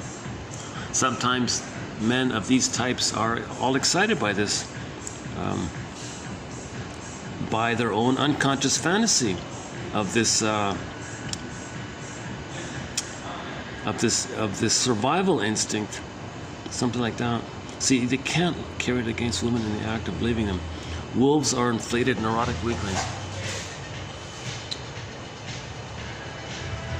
So this sexuality or hostility without any affection or love or feeling makes the sexuality there, because it's related to the instinct that in the survival brain there's survival and reproduction. So they're operating out of this survival instinct kind of thing. I don't fully get this idea of the sexualization defense, where sex is a defense against feelings, affection, the loss of your golden ball, and the sexual behavior, promiscuity and all this. That's a defense to not feel. That's a defense against the pain of the inability to have affection, tenderness, kindness like that. I don't fully understand this mechanism, how it works. But the Don Juan, he's saying here, Burglar's saying here, he's just treating women the way his mother treated him. Mother rejected him, mother refused him, he becomes her, gets all excited being her, mother complex, blissful feeling, all excited. Okay. If he sees woman as a passive, rejected one who he's not going to have any loyalty to, not have any responsibility to, he objectifies the woman. Okay. Somehow, since there's no emotional response to the woman to him, because he's only using her to dump, he feels so powerful like this. He feels so safe like this, and that safety, I guess when people feel safe, they want to reproduce. I don't know, reproduce, I guess. If you feel stressed, you're not in that mode, right? We don't have a thread on this kind of area, but there's a split between heart and body, right? Heart and mind. The Don Juan has the feeling self all frozen up, right? So there's a split there between feelings and the physicality area. That means he's in survival mode. So he's operating out of survival mode. The survival mode is to treat others the way his mother treated him. So the mother thingified, objectified him. She got some pleasure, didn't care. He repeats that. Okay, plays his guitar or whatever, charms the gal, okay, and then dumps him. Okay, he's excited because he's the dumper, not the dumpee. Finds others to play him. And there's a song overhead, "Don't You Want Me, Baby?" And she's saying, "No, you're Don Juan. I don't want you. You're going to dump me. Your mother dumped you. You're going to dump me because you're in revenge with your mother." And the Don Juan is saying, "Come on, don't you want me, please? Or don't you want me? And let me sing you a song. Let me play the guitar for you. Let me be a Casanova for you. Let me say sweet nothings or whatever." No. What did she say? I don't remember the lyrics to the song.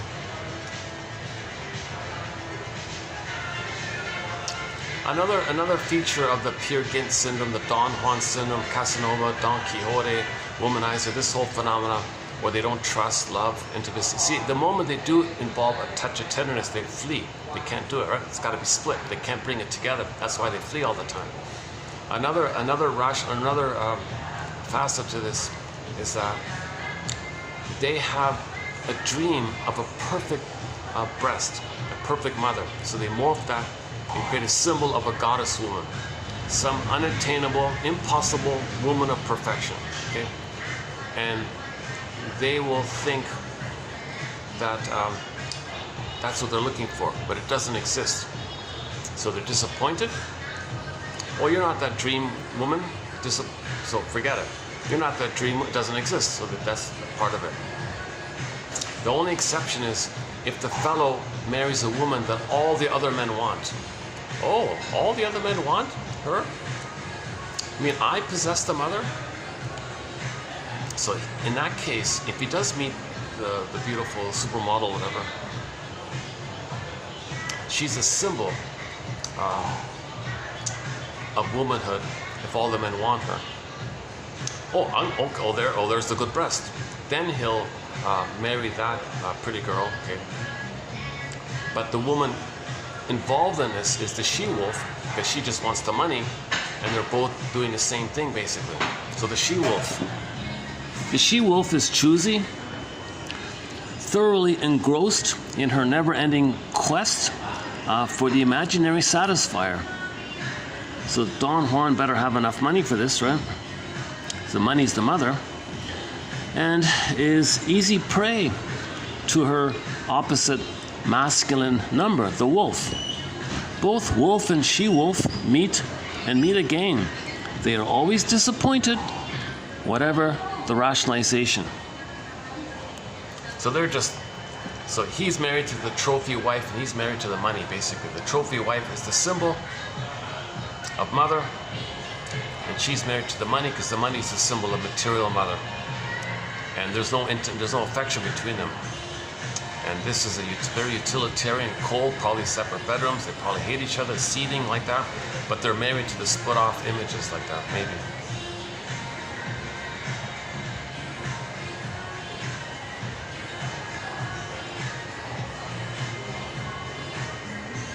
But his added point was the guy gets very active in his promiscuity in this mode because there's never any feeling, any affection, any obligation, any responsibility, any need to reply to the woman, because that'd be the mother.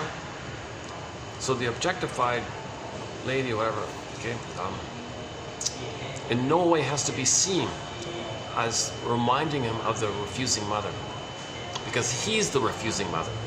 See, he becomes the refusing mother. So that creates some kind of a level of excitement, because he's going to replay the blissful oneness that he's one with the mother, the masochistic bond with the mother. He's married to mom. So Don Juans are married to mom, right? So there's something going on there in the area of maybe that's what Freud's talking about, this kind of area, this instinctual area. Because Janoff was saying the instinctual brain, okay, it's survival and reproduction. So maybe he thinks he's only like in that survival place, survive and reproduce or something. He's just acting like an animal, basically, like a lizard or something. There's no affection there. The moment affection enters the picture, off he goes, kind of thing, right?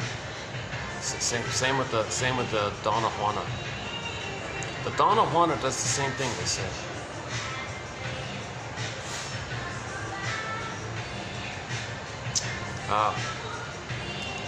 Now, the idea of echo becoming statue, the Don Juan soul, okay, is echo. Okay, we see her in a disembodied, disassociated form flying off in the air called echo. Echo becomes a statue, stone. So Don Juan's feelings are stone, petrified. So he doesn't have his feelings like that, right? So it's just a survival mode. So in the Narcissus myth, echo becomes a statue, and Narcissus turns into that little white flower that gives people illusions and addictions. So Don Juan is addicted to this behavior. He's addicted to porn and perversion, fetish and porn, all this, anything without affection and feeling and tenderness. He's kind of obsessed with this, because it releases the little white flower in the brain of blipping the masochistic bond with the mother. The mother was sadistic, he was masochistic. He flips it, it emerges around, he flips like that, and the flower's flipping around. And he's getting addicted to the pollen of the flower, I don't know. Hold on a sec.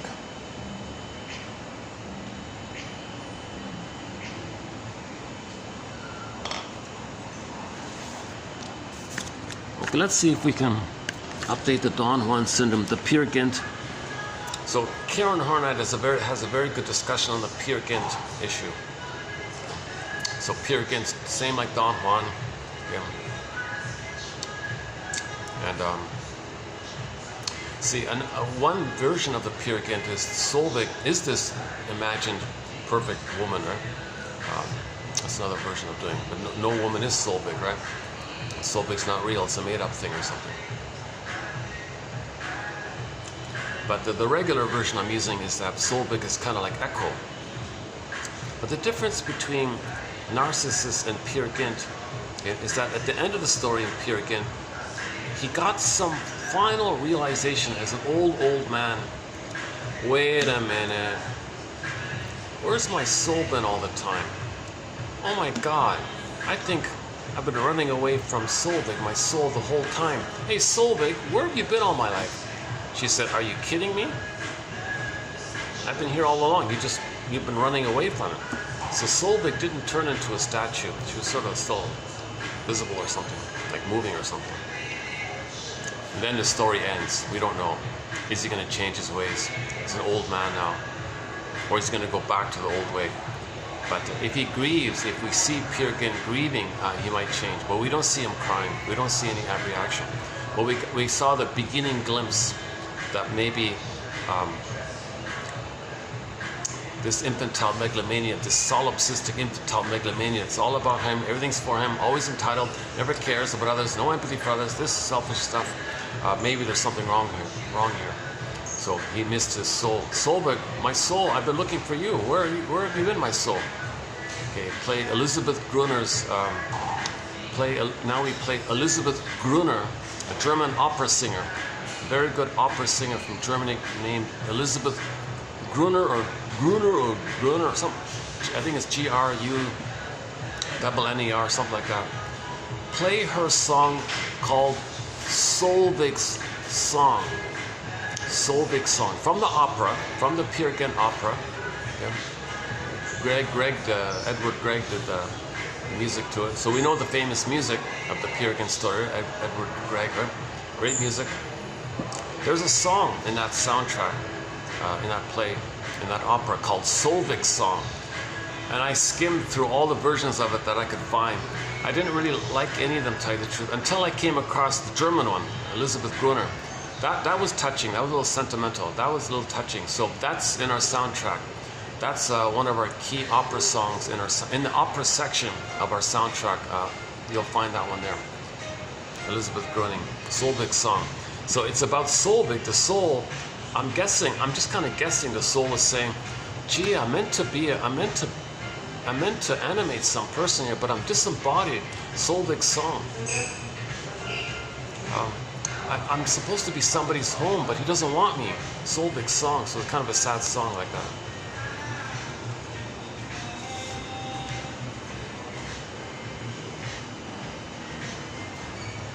Karen Horney makes the point that Peer Gynt constantly says, I have to be true to myself. Okay. What he meant was, he doesn't have a self. He doesn't have a sense of self. So the self he's referring to is this neurotic, false self. He's got to be true to the false self, that he's a little god, a little king like that. And he never cared about anything.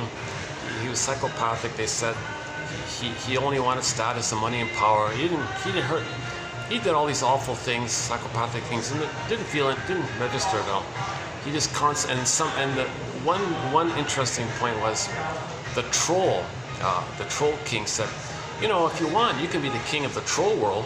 Well, as long as I'm king, I don't care. So he was going to join the troll cult, or whatever. The condition was he's got to marry the daughter, but he was repulsed by her, and then he ran away. This is too much even for him.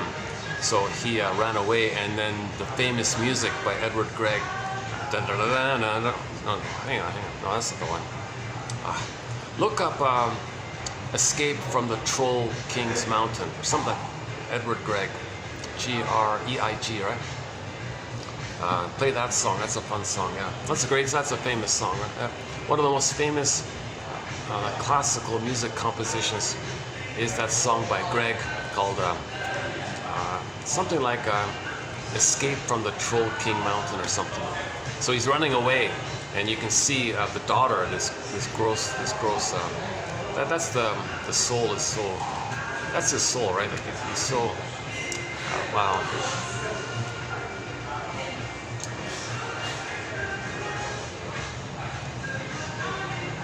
Anyways, she was chased. The daughter was chasing him. Hey, wait a minute! Not the way to deal here. And it's funny at the end of the story. You know, Peer Gynt, you're so selfish. You never accomplished anything, really. You were never loyal to anybody. You were never a friend to anybody. You never had empathy. You never apologized. You never regretted. You were this constant troll yourself. You, in fact, were a troll. And you know what? Ironic irony of all ironies, you didn't even want to be the troll king. That was a twisted thing he said at the end, right? Ibsen. This is Ibsen's story. Oh, well, he failed at everything. But maybe he just said it to point it out, to highlight it. He can't make any commitment, something like that. But not wanting to commit to that, that's not a negative thing, right? Everything else, yes, but that one. Maybe it's just to make the point or something about his pattern.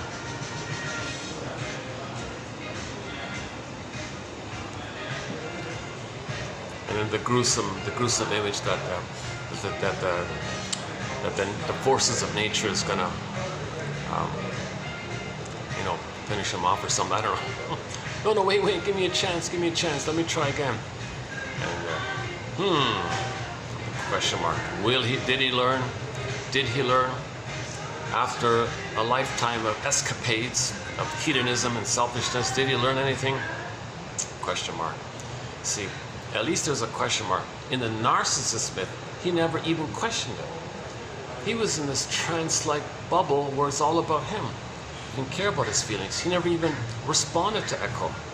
At least in Peer Gynt, he responded to his Echo called Solvig. Oh, Solvig, hey, oh my God, you're my soul. Where have you been, soul?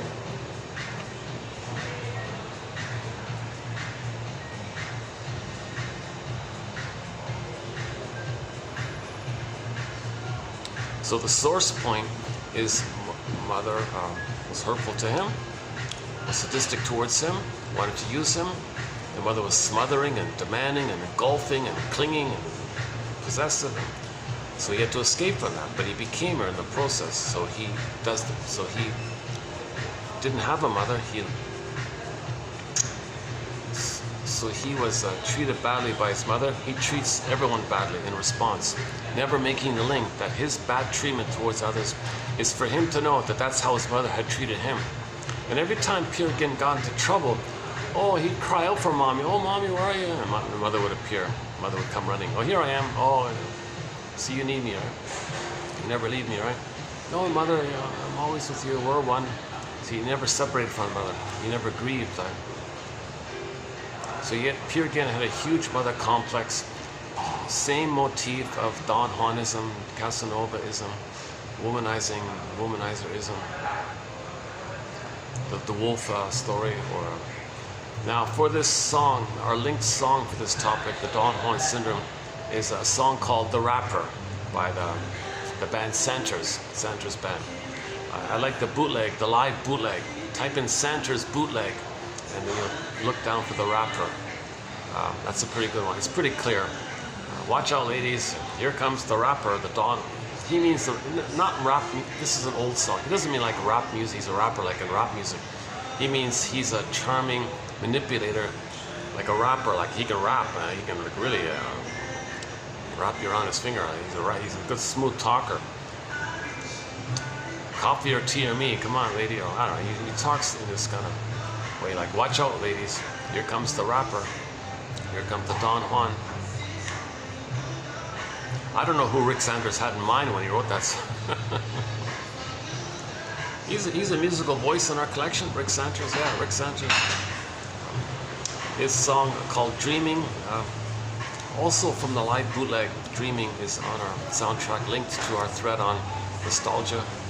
I'm dreaming of the man I used to be. That one.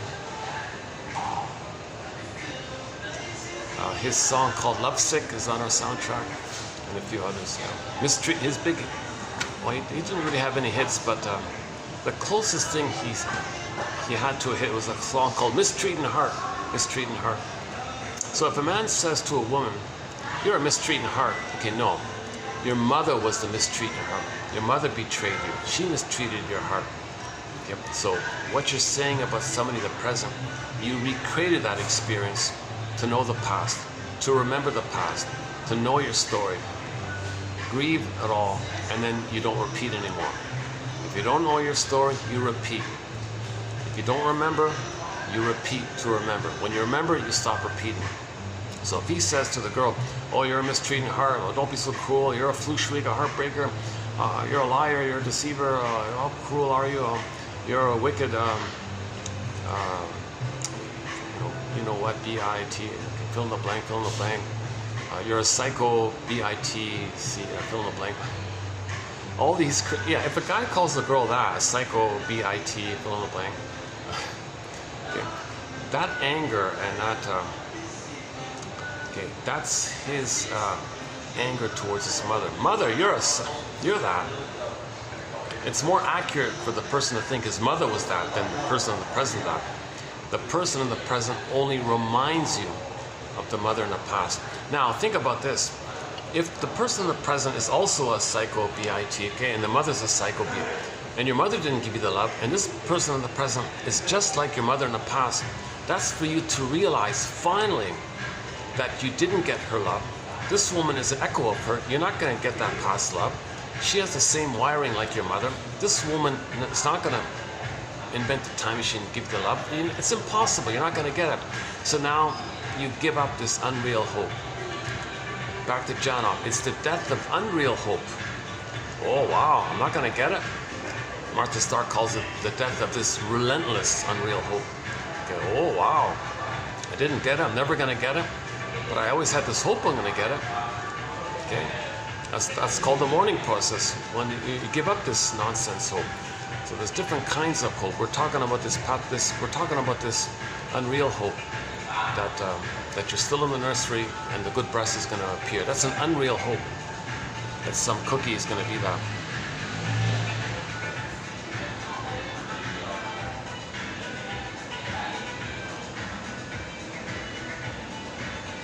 Where are we here?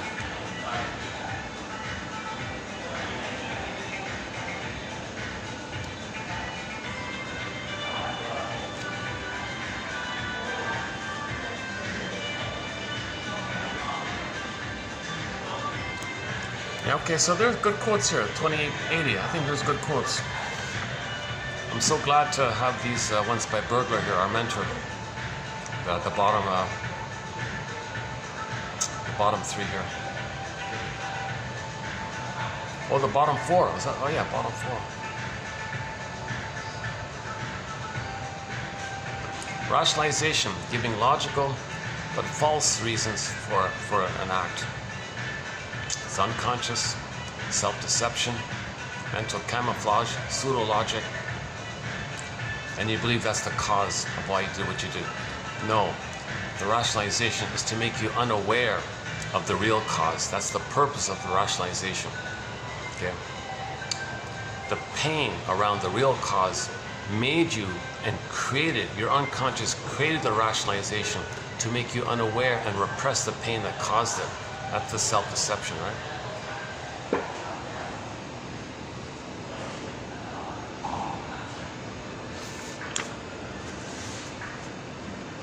Okay.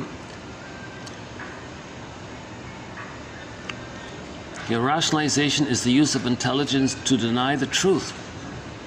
It makes us dishonest with ourselves. Obviously, we'll be dishonest with others. It sabotages human authenticity.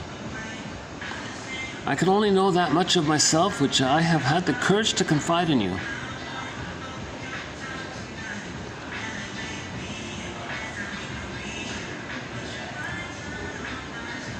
Oh, these are coming up. Oh, this is tomorrow's one. Yeah, okay, hang on. These are tomorrow's one. Resentfully yours. Okay. If you don't want to grow up, you can say this. Here's a good rationalization. If you don't want to heal, okay, so the Don Juans and the Peer Against, they're going to say this. Look, that's the way I am.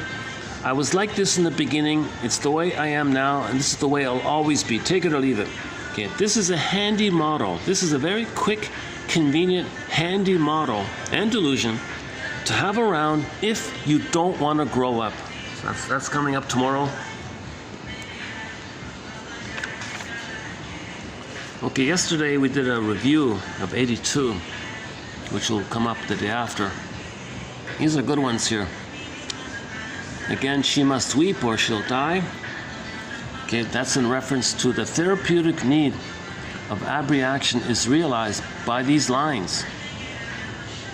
Again, clients have a neurotic, seek to maintain their neurotic equilibrium. That's called loyalty to the mother.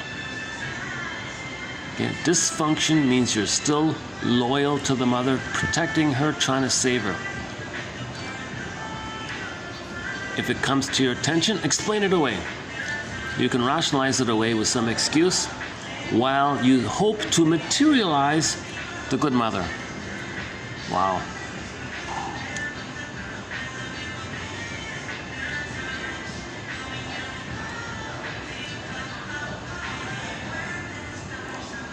Keep separate the motivations from the present and the past.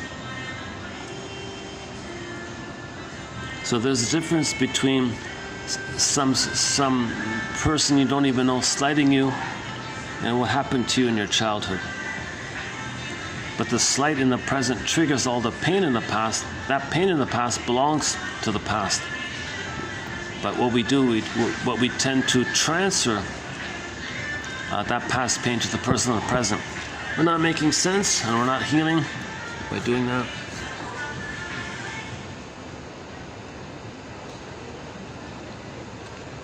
Okay, we talked yesterday about dreams. I always make it imperative if a client appears in my dreams to analyze them in order to find out exactly what person in my past or what aspect of myself the client momentarily is representing.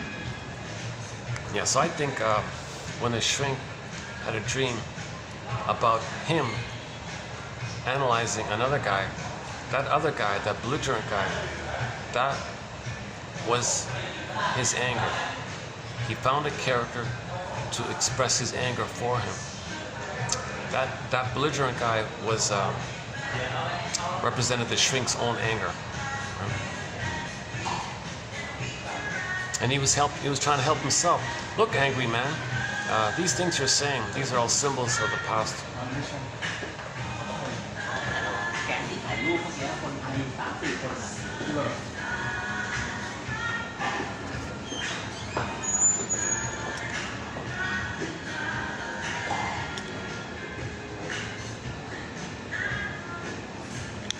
Okay, this auto-analytic function.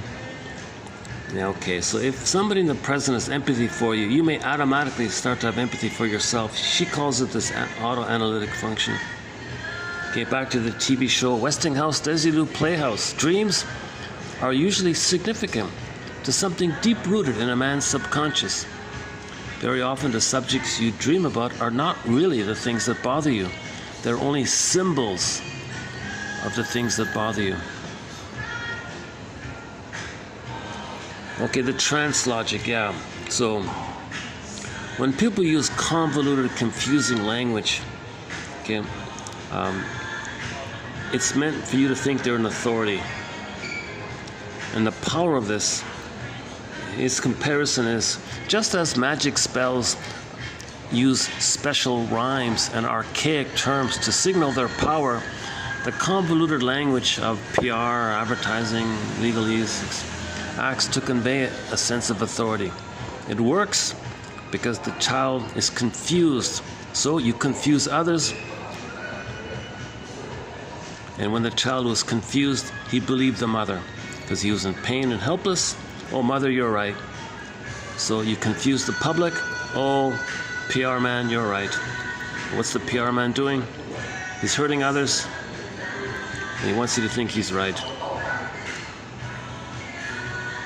The PR man is saying, look, my mother hurt me. I'm hurting you because I don't remember how my mother hurt me. Everybody has to look in the mirror. Everybody has to look in the mirror. Michael Jackson, the song. Yeah. So we hear Michael Jackson in the background here. This might be edited out, I guess, right? Oh, this will probably be copyrighted, right? Anyways, let's wait till it finishes. Okay, I think it finished, right? So probably you just noticed a skip in the camera. That's because just now a song by Michael Jackson just played, and the camera picked it up, and it's copyrighted. I had to trim it out. So that voice of Michael Jackson, we all know his song called "Man in the Mirror." Start with the man in the mirror. That's for everybody. When he says you want to heal the people out there, okay, start with the man in the mirror. He's not just saying to his own personal listeners. It's a message for everybody. Self-responsibility, moral integrity, moral courage. This is the hero's journey. To look in the mirror, who you see there, heal that person. The man or woman in the mirror.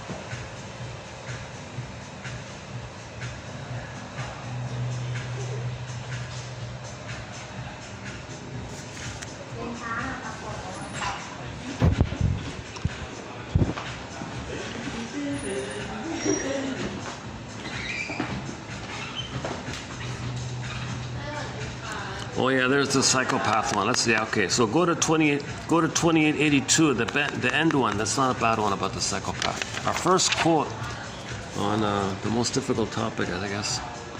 Rationalization is one of the oldest and most recognized of the ego defenses. It was recognized by Aesop, who wrote the famous fable of the fox who couldn't reach the grapes. A student receives an F on an exam. He hates to think of himself as a poor student or to admit to himself that he didn't put enough effort into preparing for the exam. If he is a student with many doubts about his competence, then rationalization provides an easy out for the moment. He says to himself, oh, that stupid exam, what ridiculous questions. These questions were unfair and they were poorly worded. No wonder I got an F. That's why I got an F.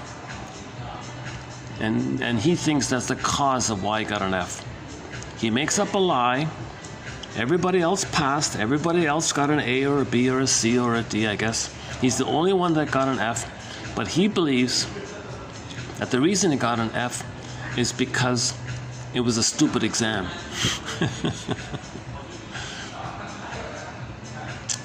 The key thing in controlling excessive rationalization is to ask yourself if the reasons you are giving for your behavior are real reasons or merely a facade, a way of kidding yourself, of hiding your real motives.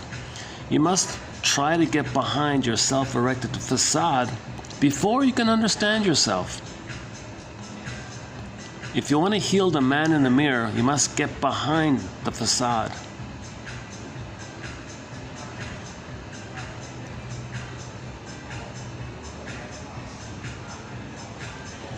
The man who rationalizes is scarcely aware of his inauthenticity. The sophisms of justification are what Pascal calls the reasons of the heart, which the reason doesn't know. He unconsciously deludes and deceives himself. He will believe ever more firmly in his apparent motivations and in the arguments which he constructs post factum. These are manifestations of a deeper, mendacious existence. That is why, when there is rationalization, arguments will generally be advanced with aggression and passion. How dare you, all this bombastic stuff. That's the trance logic. Stun you so you believe them. Confuse you so you'll believe them. The way the baby believes the mother when he's confused. For the mechanism functions effectively as a means of protection, not only so long as the individual concerned is himself convinced.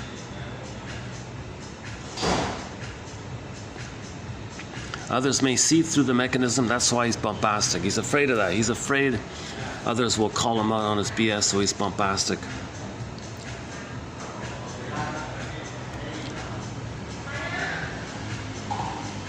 Okay, the one about there's the one about the teacher. The one I talked about the teacher before, right? A teacher, for instance, will be unfair to a child whom he happens to dislike for some obscure reason. Okay, the obscure reason is that the kid reminds him of either himself or his mother or father or brother or something like that. Now, if this is pointed out to him, hey, teacher, what are you doing to the poor kid? He will not admit that he's doing anything wrong. Instead, he will give you all kinds of reasons, a dozen reasons for why he's being reasonable. You know, the kid made these little mistakes, and you know he didn't put the pencil back in the pencil box properly. You know, minor failings and transgressions, and you know he slouched in his chair. Maybe, I don't know. He looked out the window. He didn't look at him. Look at me, kid. You know, oh my God, minor transgressions. The kid is looking out the window because the teacher is looking at him with rage. He's protecting himself. Now, whatever failings the other students do, he totally ignores it and doesn't care about it. The teacher feels totally justified in what he's doing. So he's oblivious to this, right? He's swept up in the past. He doesn't see the present. He's living in the past. He's still in the past. All the other classmates are probably thinking to themselves, well, I'm glad he didn't pick me to pick on him, you know. Psycho teacher. Psycho teacher.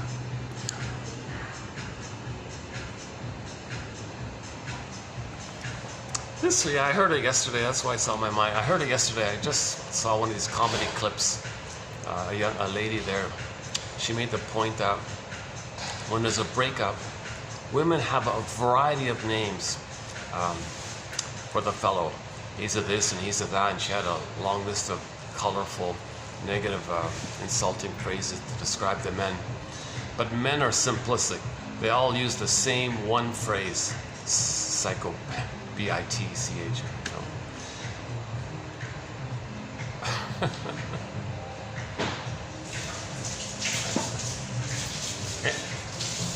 If I'm talking too loud, let me know, and I'll if I'm disturbing anybody, just let me know, okay? Yeah.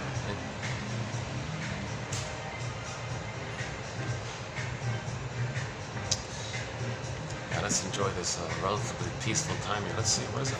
What time is it? 5:57. Wow, today went really quickly. Oh my God. Oh my God, yeah. Look at that, eh?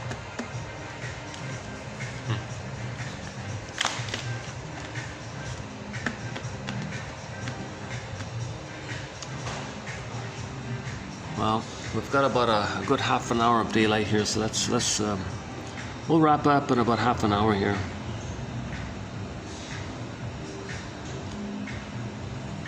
Where are we here? Okay, let's finish the teacher one.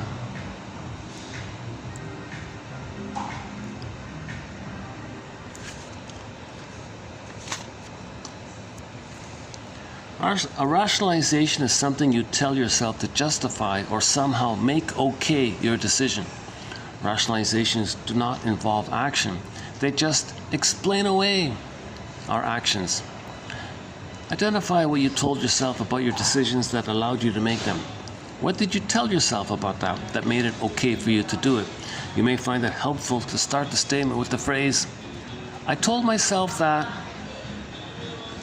And then you say, okay, really? What's underneath that?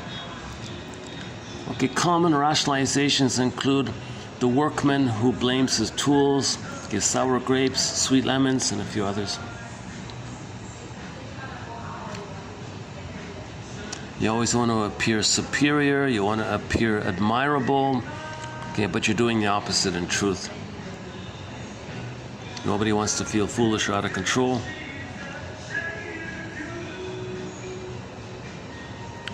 A person will give logical reasons for inappropriate behavior. Rationalization is a sophisticated version of making excuses. Yeah, okay?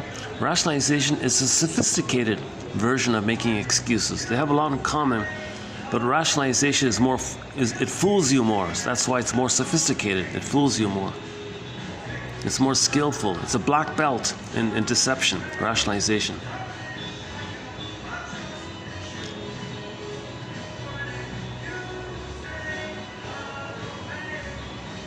And again, people go along with the BS because they like listening to stories.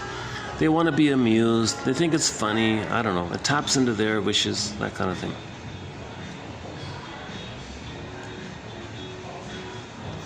When children rationalize, it might be funny sometimes or maybe annoying sometimes. But if adults do it, well, that's unseemly for adults to do it.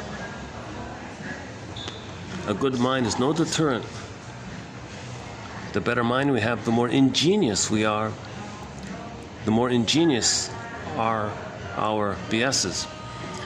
Because when we rationalize, we use all our wits to make plausible our feelings. Our thinking can appear logical, but it's unreasonable at the same time, based on the wrong premises, based on emotions. It is one of our chief weapons of defense in keeping a repression forgotten. Okay, again, the purpose of all this is to keep the repression forgotten. We don't want to remember the pain we felt when the mother abused us. So for this point, go to 2822, the quote by John Thurrock, Lucy Freeman's shrink. The shrink said to her, you're a very good journalist, but you're missing the most important why question. That's at the root of it all. Shrinker man, what are you talking about? What is this most important why question that I'm missing? Wise me up if you can. All right? Quote, why didn't my mother love me? Free associate, get on the broccoli boat, ride the broccoli boat, weeping. Her symptoms went away, she said, after that. You gotta face this painful thing. Very painful question. The greatest hurt of all, mother failed me. Why did the mother fail? Why?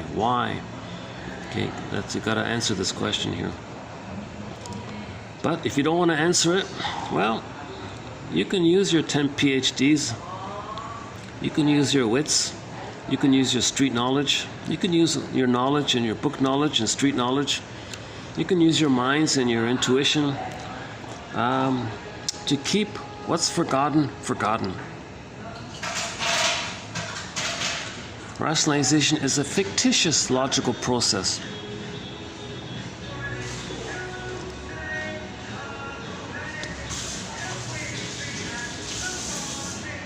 Okay, and it's hard to argue with zealots. That's a part of it. And the rationalization called, I was just following orders, just doing what I was told, fault reassignment, somebody else's fault. Well, that's a morally bankrupt position. That's a cop-out, obviously. Rationalization may be defined as the production of a reason for as distinct from the true cause or motive of an act.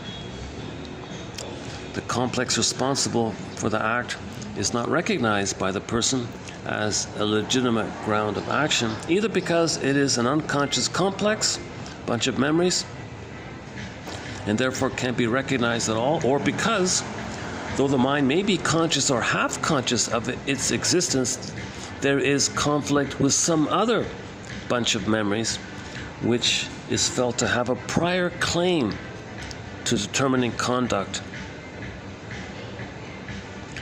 Most of us can detect instances of rationalization in ourselves by fearless introspection. Fearless introspection. This quote was written in 1920. It's funny, like I get enthusiastic thinking, well, this was said 100 years ago, right? 104 years ago. Rationalization, the avoidance of truth-telling, merely gives the appearance of being rational. Self-interested self-justification.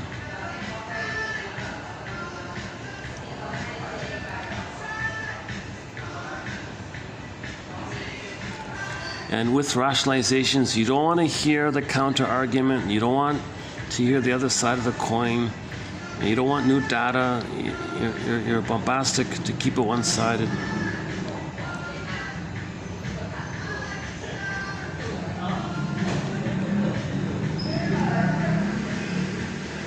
And then, of course, you don't learn if you do that. You don't learn anything if you do that. Rationalization is often used as a third line of defense.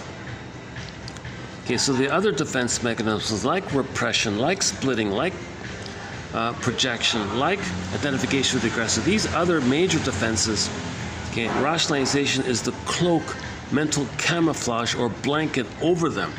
Shall I compare thee to an onion? Yeah, here's the song. I'm not sure if I had the space to include it. If you don't see it there, 2077, look up the song "Somebody's Out There" by Triumph. I included for the main line here. You can rationalize it away, but it all comes down to you. It's up to you.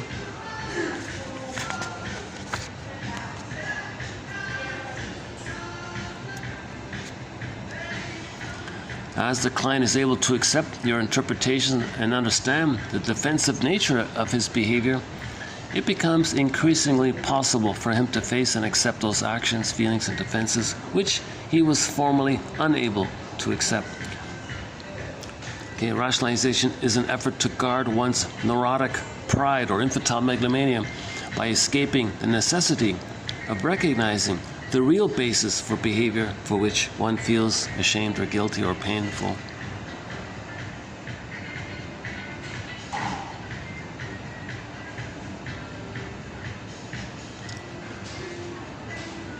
If in discussion one uncovers certain inconsistencies that the other person fails to recognize, or recognizing them attempts to justify further, one may suspect that rationalization is at work. Same with the strong emotions. Detecting rationalization by noting the amount of emotion shown during a discussion. A person who rationalizes is almost sure to lose his temper if the adequacy of the reasons which he gives is questioned. How dare you question blasphemy? Oh, he gets enraged like this, right? And he wants to scare you to shut up, right? That means he's rationalizing. He's lying and doesn't know it. The man who doesn't rationalize, sincerely looks at the two sides and talks about it, wants to learn. Either you're judging or learning. So if you're judging, okay, or learning, love or cry for love, thank you or please. To the extent that in rationalization one is transforming the real reason for behavior from one's own motives to some external circumstances or to blame of another person, one is rationalizing by projection. To protect your narcissism, to protect your fantasy that you're going to get love, etc. Rationalization is the blanket which we throw over our pain so that it will not be necessary for us to face it directly.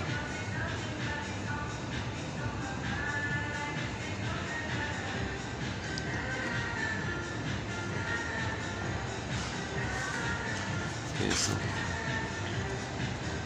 rationalization is an attempt to justify the denial of truth. Cure of the neurotic is practically impossible if rationalizations are not recognized, analyzed, and removed. Rationalization is used to conceal the unconscious motive. Rationalization is rampant in the OCD population. Every sort of rationalization is used to obscure the real reason. Okay, this one by Shea. Here's the one about the Mr. Short here, that one there. This one by Banjo, that's a good one here. He calls it moral counterfeit. That's a good one. All right. And of course, in a proper therapy, you got to understand rationalization, confront it. One of the anecdotes I use with clients who lean on the rationalization is this: fish don't know they're in water. When people rationalize, they don't know it, kind of like just how fish don't know they're in water. Oh yeah. Here's a very good as above, so below quote. As above, so below. Pollution can be understood as a collective symptom, i.e., an outer reflection of the inner state.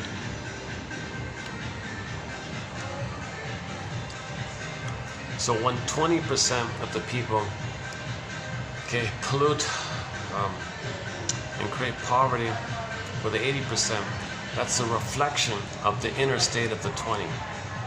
As above, so below. If the 20 feel emotional poverty, they want to manifest and create physical poverty, because that's the dynamic. The outer is a reflection of the inner.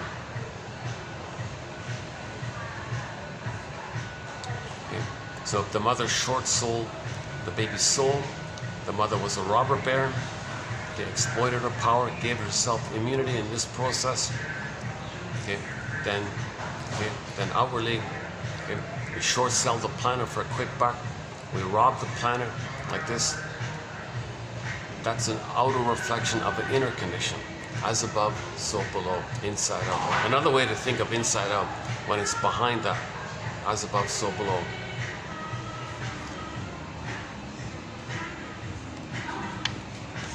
And then you rationalize it.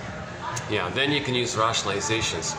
Gee, why are you putting people in debt like this? Well, I feel guilt. Oh, I see. So putting other people in debt, that's a reflection that you feel guilt. That's right, because in German, guilt and debt are the same word. So you want others in debt because you feel, as a reflection, that you feel guilt with your mother. Now, can you forgive yourself? You're not guilty. You're not a sinner. Stop this awful brainwashing. You're not guilty. You did nothing wrong. Oh, really? Okay, people, 80% will lighten up there. Lighten up inside.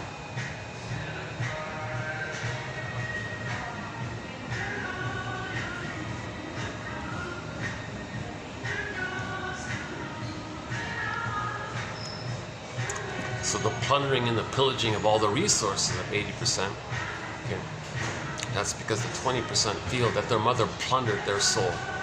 The soul is considered like a home, like a land, like an embodiment, like an inner home like that. So to reflect the loss of this soul, you rob people of their stuff because your stuff was robbed. A reflection of the inner state, as above, so below. So if the mother was a robber baron,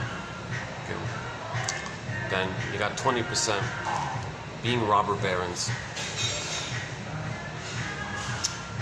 The baby had to hand over his soul, so to speak. So the 80% hand over trillions and trillions.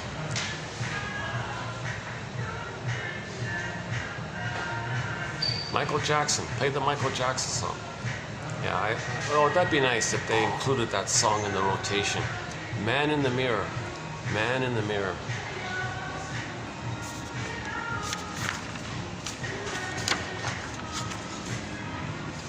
And that's one today's ones. All right, yeah, okay.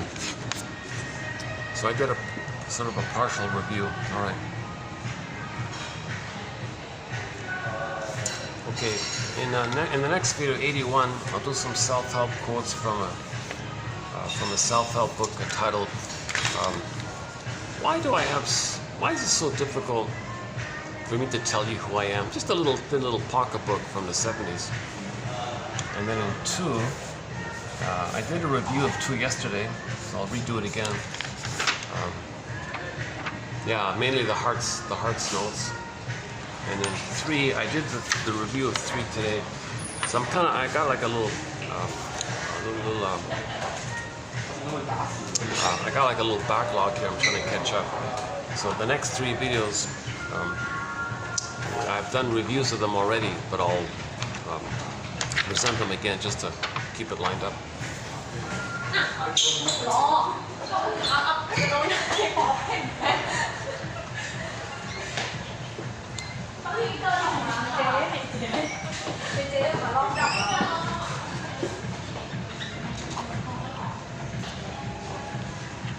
Oh yeah, once again, for the price of half a cup of coffee, the minimal admin fee, for convenience, FYI, for your reference, for your information, one can have these quotes on their iPhone.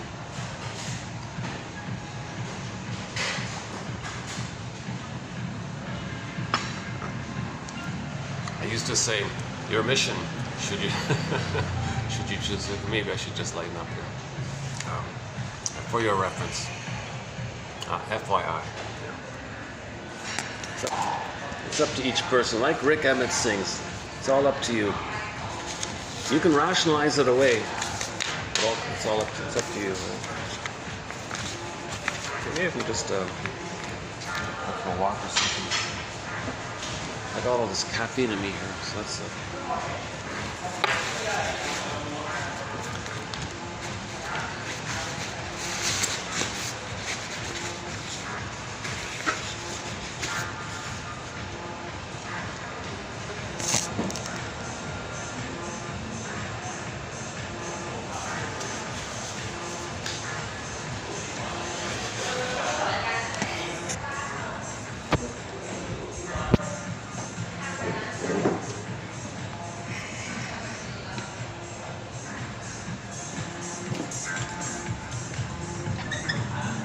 Oh, look at that. Oh, it's quiet in here. Thanks a lot. Thank you. Yeah.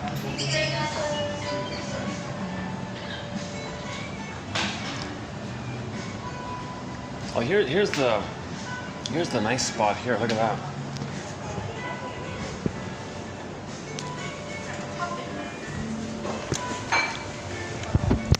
This spot's always taken in. It's right by the metal flamingos.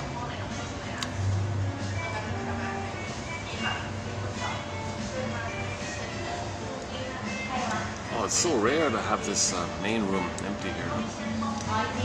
Oh yeah, this has got the nice sofas here too. Oh yeah, I got nice sofas here. Nice leather sofas. I'm in a really cute little boutique kind of hotel. Very popular, very decorative, a lot of decorations. And they do this rotating artist thing every month. You'll see some artists display their artwork. Today it's, I think now it's some plates and things.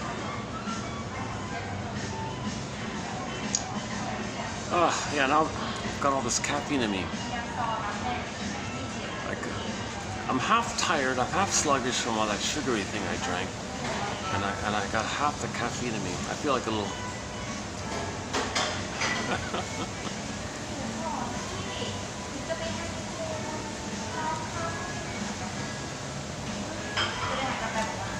Maybe I'll just wrap it. Maybe I'll just be lazy and wrap it up. I was thinking of going for a walk or something. Go to the mall.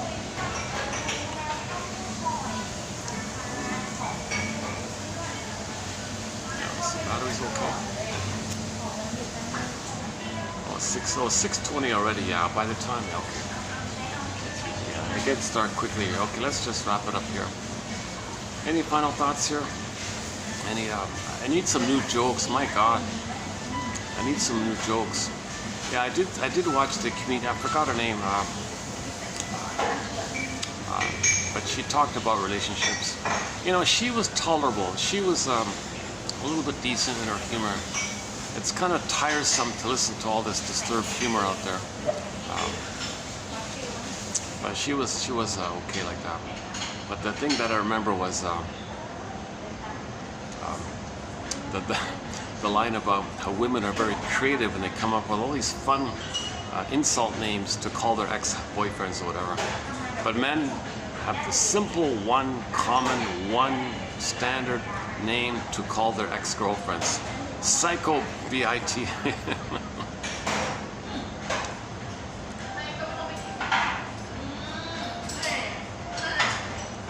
See, women, she also makes the point that women want to like psychologically, emotionally control the fellow, right? So men are kind of maybe confused by this or something. And she was giving advice to him. Come on, women, lighten up. Guys are kind of simple, you know.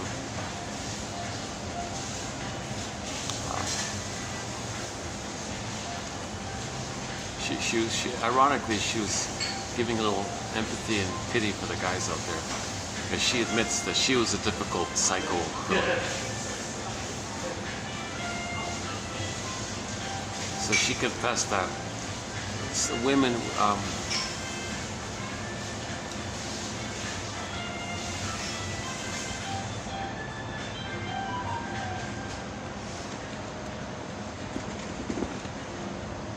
maybe it's some kind of a intermittent reinforcement thing.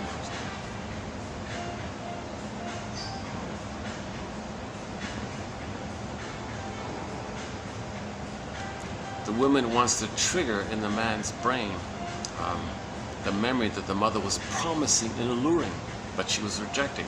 So the woman will be a little alluring, teasing, rejecting, and that flares up his model. Then he's operating out of that model, fighting with his mother, fighting with the girlfriend. The girlfriend has the power now because she's playing with his inner mind. Maybe like that.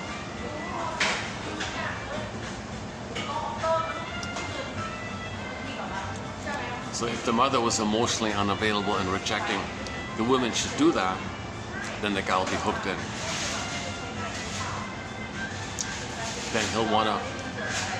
Then he'll say to her, oh, you're perfect, I love you. Oh, please change.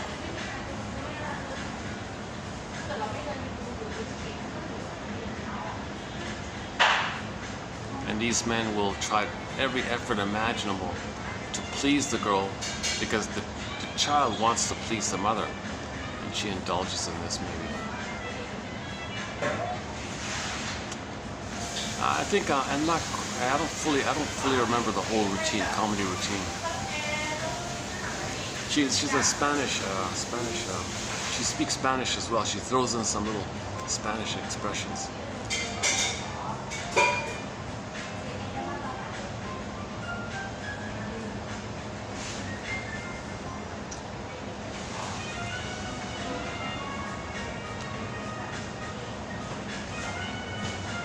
Very popular self-help book, Why Men Love Bitches, right? My God. Yikes. If I remember correctly, it was an advice book. It wasn't a psychology book answering the why question, nothing to do with that. That's just the hook, though. It was one of these kind of like, dear ladies, you want to control the guy? I got all these little tricks here. Tease, reject, tease, reject, tease, rejects. I think something like that. Be a bitch like that, like tease, reject, be difficult, because most men's mothers were difficult. Tap into that, and if he thinks you're his mother emotionally, then you got the power over him the way a mother has the power over a baby. Something like that. I forgot exactly.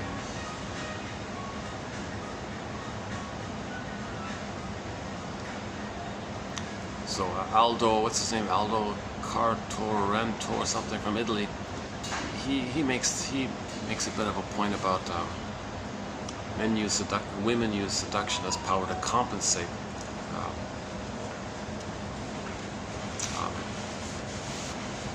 Like for a long time, men always had the power, right? Now women want to enjoy, to have power back, so they use seduction as power to control the men, right? Because they're afraid to be controlled by the men. This is all neurotic stuff. Shouldn't be. Mutual relationships are like person to person. Like, let's make I statements. Let's be vulnerable and share. Let's tell the truth with each other. Stop with all these games like this.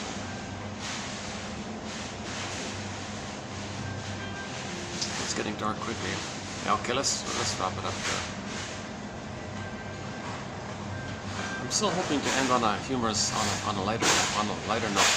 Paging Eddie Murphy, paging Jim Carrey, paging Jim Carrey. Oh, paging that Spanish comic, I forgot her name, Martina or something, Martin or something, I forgot. Mar something. I just found her last night by chance on a random thing.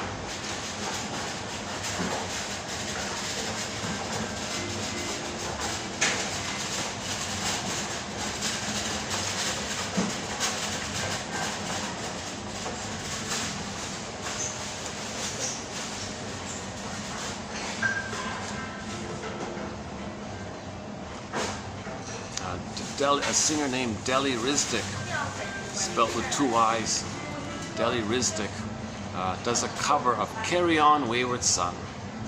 Carry On Wayward Son. And one of the lines in that song towards the end is, and now you no longer feel empty, and now you can enjoy your life now, right? There's a life waiting for you, kind of thing. Carry on, wayward son.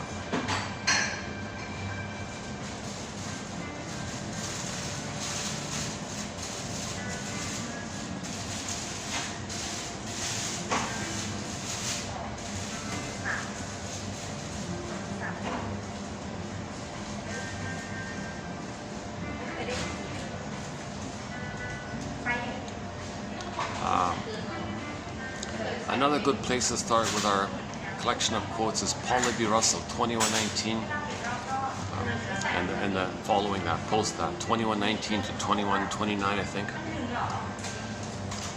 I recommend Morton Keeson's quotes from 2291 and 2, those two there, about how dysfunction means you're still trying to save the mother, that one there. I mentioned the Janoff quotes, 3745 to 70, plus the tag on 71 to 73 there. I often talk about the comic psychoanalysis. The best introduction to psychoanalysis is the comic psychoanalysis that was put out back in '55. 4 issues, 3 clients, 12 sessions, comic book format. The whole complete run has been reissued by Dark Horse Publishing, available in digital and hardback. If you can get the hardback reissue, I'd get it before it's gone. It doesn't look like they're going to reprint it, my goodness. I don't think you'll find the original 55 comic, because one issue is 10 cents. I think that was like worth $1,000 or something. Anyways, the reissue is good enough. Get the reissue while it's still available. I had it for a while, and I've included the best quotes in our collection. So if you type in comic here, you'll find it, yeah. Or the digital is available. It's probably, in my opinion, it's the best introduction to psychoanalysis. We talked about dream interpretation. There's a little bit about dream interpretation. Okay, the scapegoating is in there. The family systems theory, the emotional triangles in there. Okay, the Don Juan syndrome is in there. The womanizer, okay, that guy. Overeating is in there. The woman, Ellen, she has a habit of projecting her own introjected. So Ellen, when she was a kid, was criticized by her mother. The mother hated her for some reason. She introjected that as a neuro memory voice or something called the inner critic. So she was criticizing herself all the time. Remember, the way the mother treats the child, he's going to treat himself that way. So what Ellen would do was project her own inner critic. It's too painful on everybody. She dispersed it. The specific pain with the mother, you generalize and disperse it onto everybody, the whole world kind of thing. So she thought everybody was criticizing her the way her mother criticized her. Again, it's too intense to feel all that pain of the mother criticizing the child. So you project that inner critic voice onto everybody, it kind of disperses it like that. So she thought everybody was criticizing her. And because of that, she clamped up and was aloof and was withdrawn. And so she said she had social anxiety, she was shy like this. Everybody called her a snob and ignored her. And then it's self-fulfilling prophecy. Everybody criticized her. Oh, you're such a snob. She self-fulfilling prophecy. She expects it, recreates it. Because when she shells up, people are gonna feel. People thought she was slighting them. Oh, you're such a snob like that. So they criticize her. So that's code that she has the inner critic within. This whole issue here, and a few other points.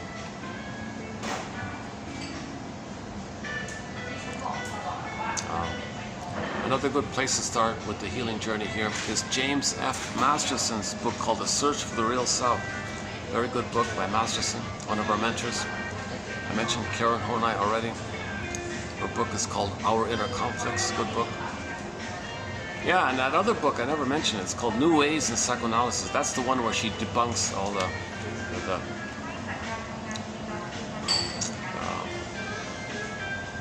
either Freud's mistakes or translators' mistakes or whatever, I don't know. Or whatever she picked up that other people believe, he said, I don't know. So it's good, it kind of clears the whole thing. Oh, it's a bit of a relief when you read that stuff. But really, her main book is Our Inner Conflicts, and her final one, The Neurosis and Human Growth, is her popular one.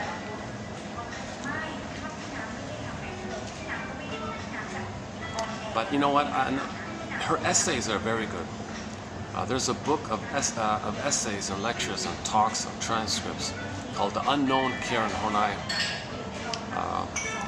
Those are very good. That book called The Unknown Karen Horney, those are transcripts of the talks she gave at the end of her life.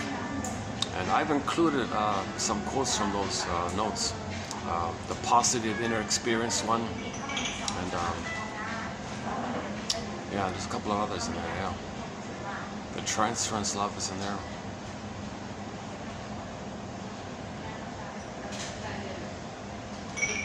Yeah, I'm just now realizing what a nice room this is. I never get to use this room, it's always packed. The first time I sat in here last time, the staff were like surprised. Oh, is it? I always go to like the side part or this little outdoor part.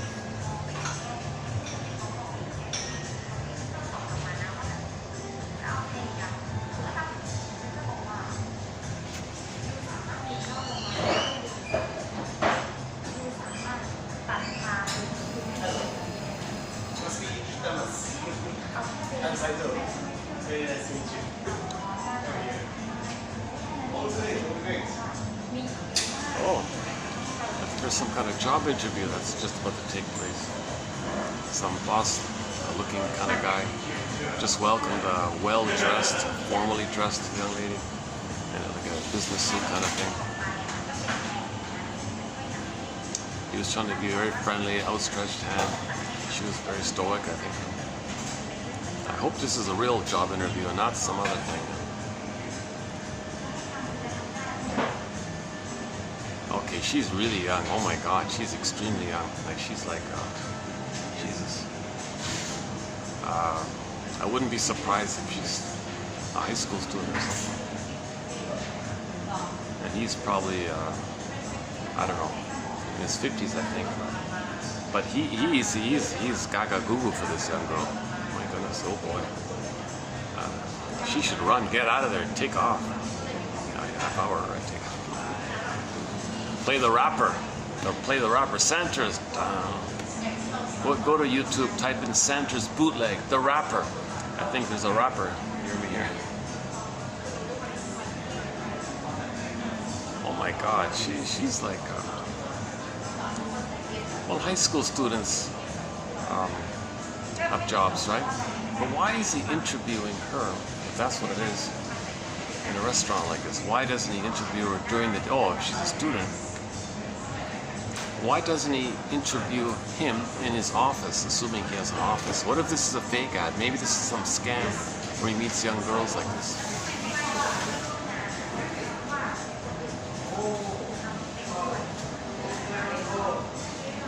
Yeah, she's very bright, sort of very kind of innocent looking, kind of bright. She's got to be like, I don't know, 16 or 17 or something. Jesus Christ. And she's very attentive and very polite, listening to him. He's going on and on.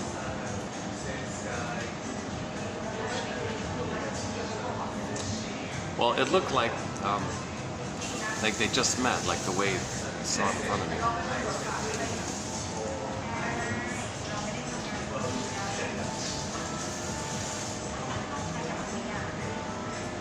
Or maybe he's just being really friendly, wanting to just let her feel welcome and all this. Maybe it's her first interview or something. Maybe he's just doing that. But something's suspicious. I don't know. Something's off. I don't know. I heard the guy laughing like a little boy, a little bit almost. He's a little nervous. The guy's a little nervous. He's like a little. It's like he's on a first date or something. It feels like he's nervous with the girl. He's in his 50s. She's like 18 or something.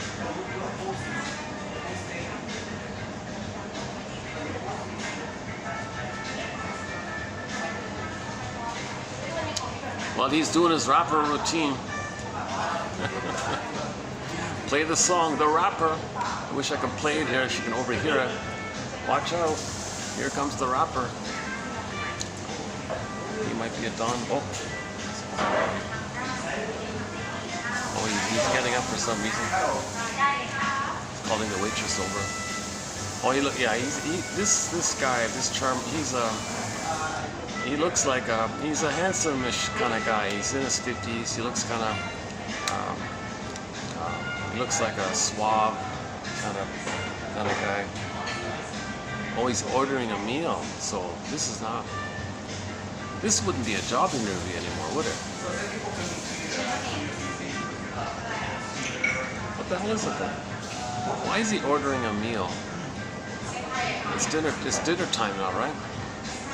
Is there such a thing as a dinner interview? Well, he doesn't look rude or he doesn't look violent or anything like that. He looks kind of clean cut and all this stuff. Maybe he's just a playboy manager who likes to have a lot of young, pretty girls around him or something. Maybe it's just something like that. But play the song, The Rapper, Sandra's. It opens up. It's a rock song, right? Called The Rapper.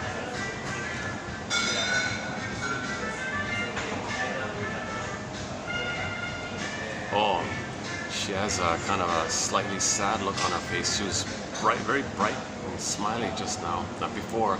Suddenly I see her turn down on the side. He must have said something that make her feel sad all of a sudden. Or maybe he's rejecting. Maybe he's telling her, "I can't hire you." Maybe he's telling her. She's extremely polite. She's just listening and nodding and smiling. She's not speaking. He's doing all the talking, right?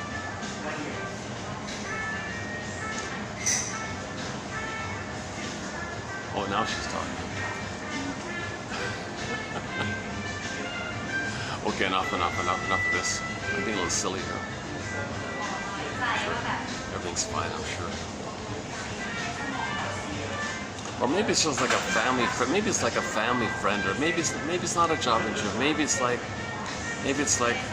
her father asked his buddy to meet the daughter to help her out. Maybe she wants advice about, maybe it's a career advice. Maybe she's doing what they call an informational interview. But he's doing all the talking. She's not asking me any questions, so she's not interviewing him. So it's not an informational interview where she wants information about a career that she might be considering. So the father would let her daughter interview somebody who's knowledgeable in the career she's considering. She wants to research the career. So I don't think it's that. But he's definitely the excited one. She's kind of like tolerating and okay.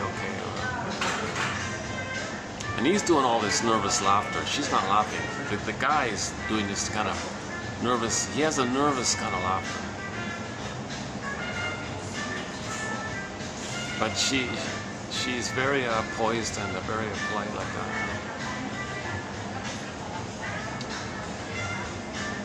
I don't know if he's a Don Juan or not. I don't know. She's definitely not a she-wolf. No way.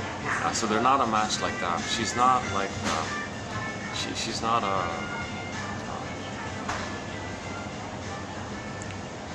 Now, if he sees her as a young mother and he's coming from the wounded inner child of the past, that could be, oh, there's my mother. Remember the timelessness of trauma, right?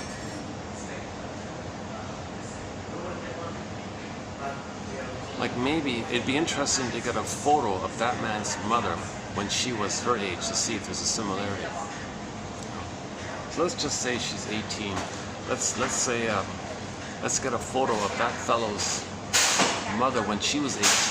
I wonder if there's any kind of resemblance, because he's definitely kind of all a little excited about talking to her.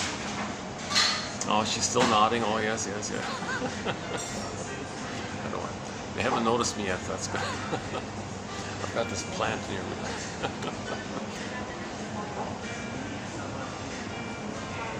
See, I've entered into a silly social interaction with my imaginary fantasy audience here.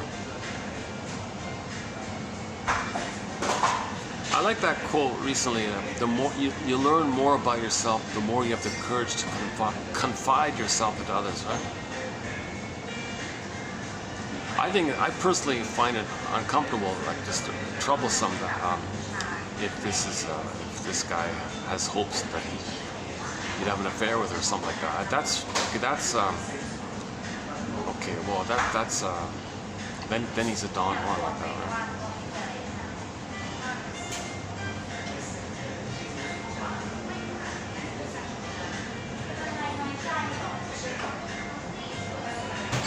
People should be at least in the same general age bracket, right?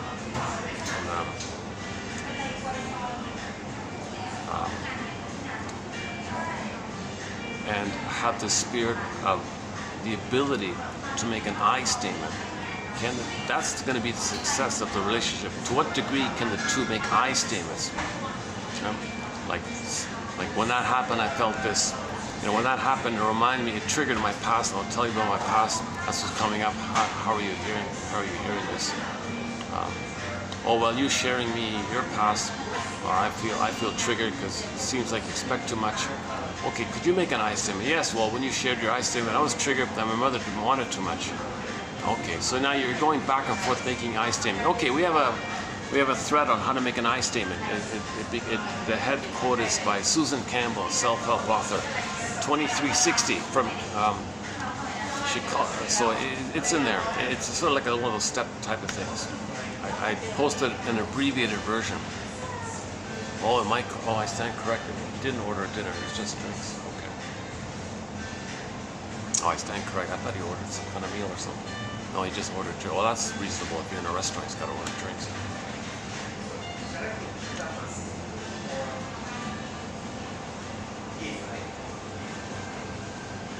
Wait a second. What language are they speaking? I can't hear it.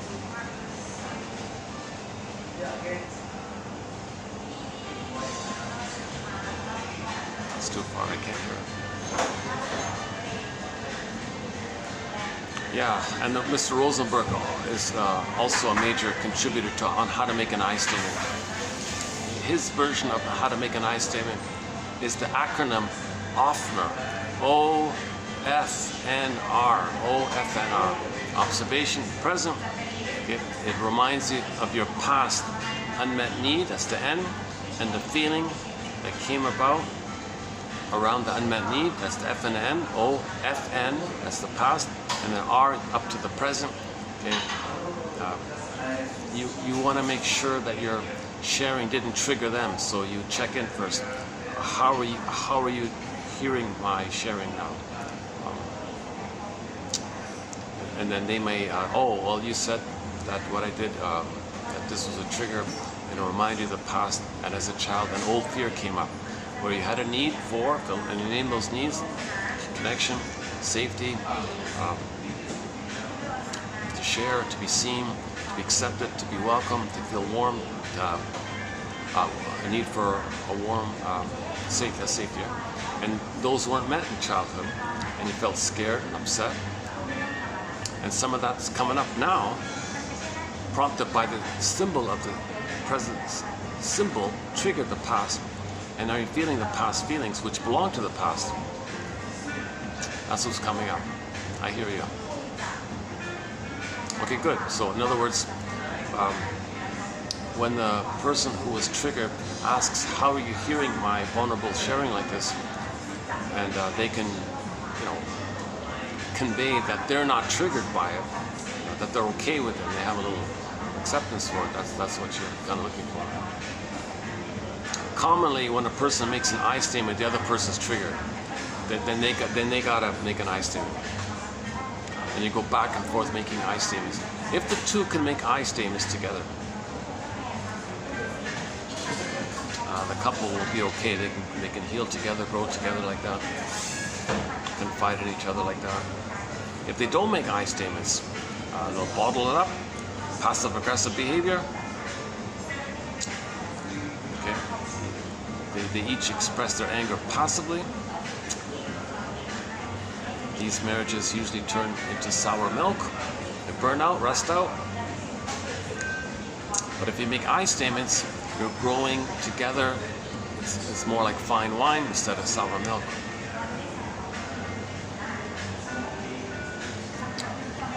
Yeah, this fellow is doing 98% of the talking, I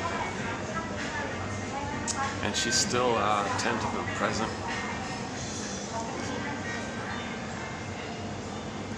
Okay, none of my business.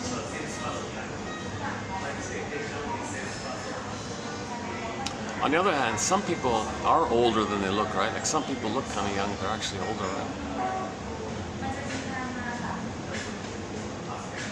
Well, whatever that is, it doesn't. It's a 50-year-old guy with a 18, I don't know.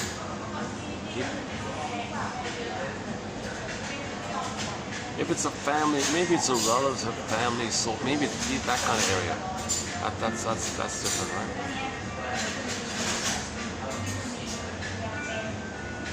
No, but the way they met in the beginning, she was a little nervous, and he was being extra friendly or something. Maybe she felt nervous with the setting and the time, dinner time, 6 o'clock, restaurant. But it is a public place, a lot of staff here. It's not a bar, yeah, that's good, yeah. And it's a nicer place, so that's good for you. Yeah, she's still nodding, oh yes.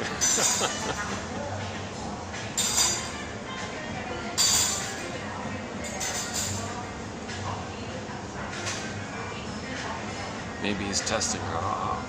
Maybe he's testing her. But if he's expecting too much, it's too little, too late. It won't work. Okay, let me go to the outdoor part for a bit and wrap it up there. I noticed there's a bit of light out there. Let's wrap it up there and see if there's any final concluding thoughts here.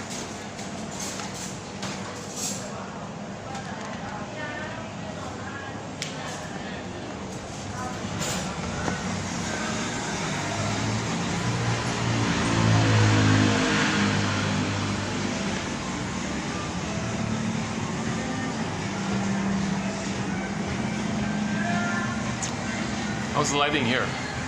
How's the lighting? Oh, I can still see them on there. Oops. Oh!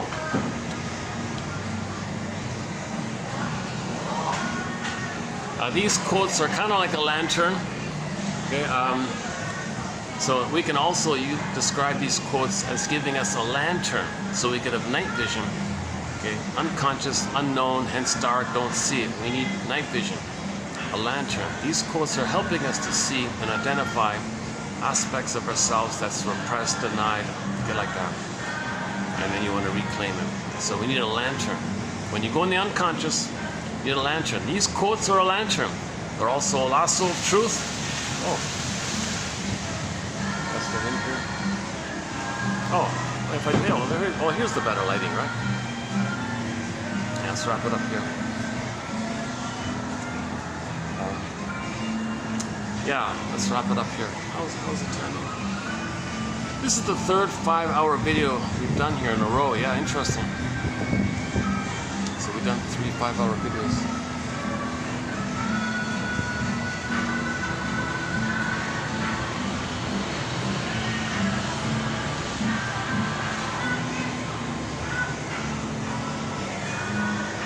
Maybe it's partly my anxiety. It's also partly my search. Like I'm trying to search to formulate, myself to get a healing dream.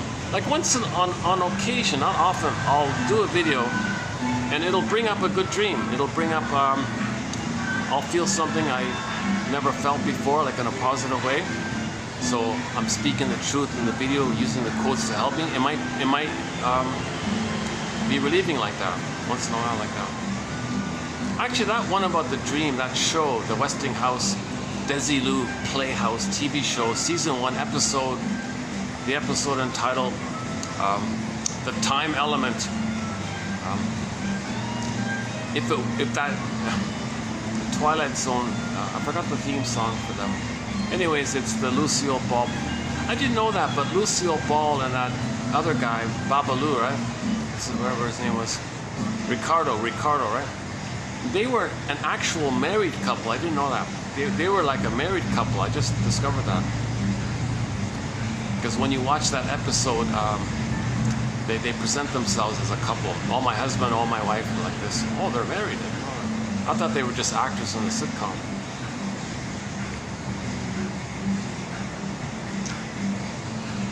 I'm not really a Lucille Ball. I couldn't really... I find Joan Davis a little...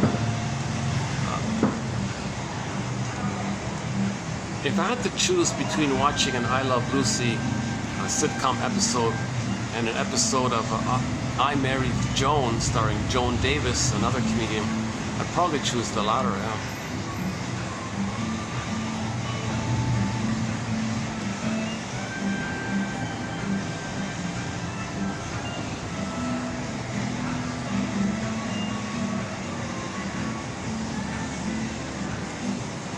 Well, I can still see them. That same old thing still going on, huh? Why would any man be so excited like that to talk to a...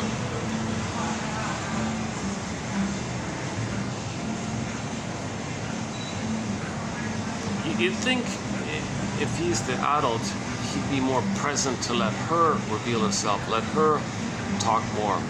Right? Like the psychology seems to be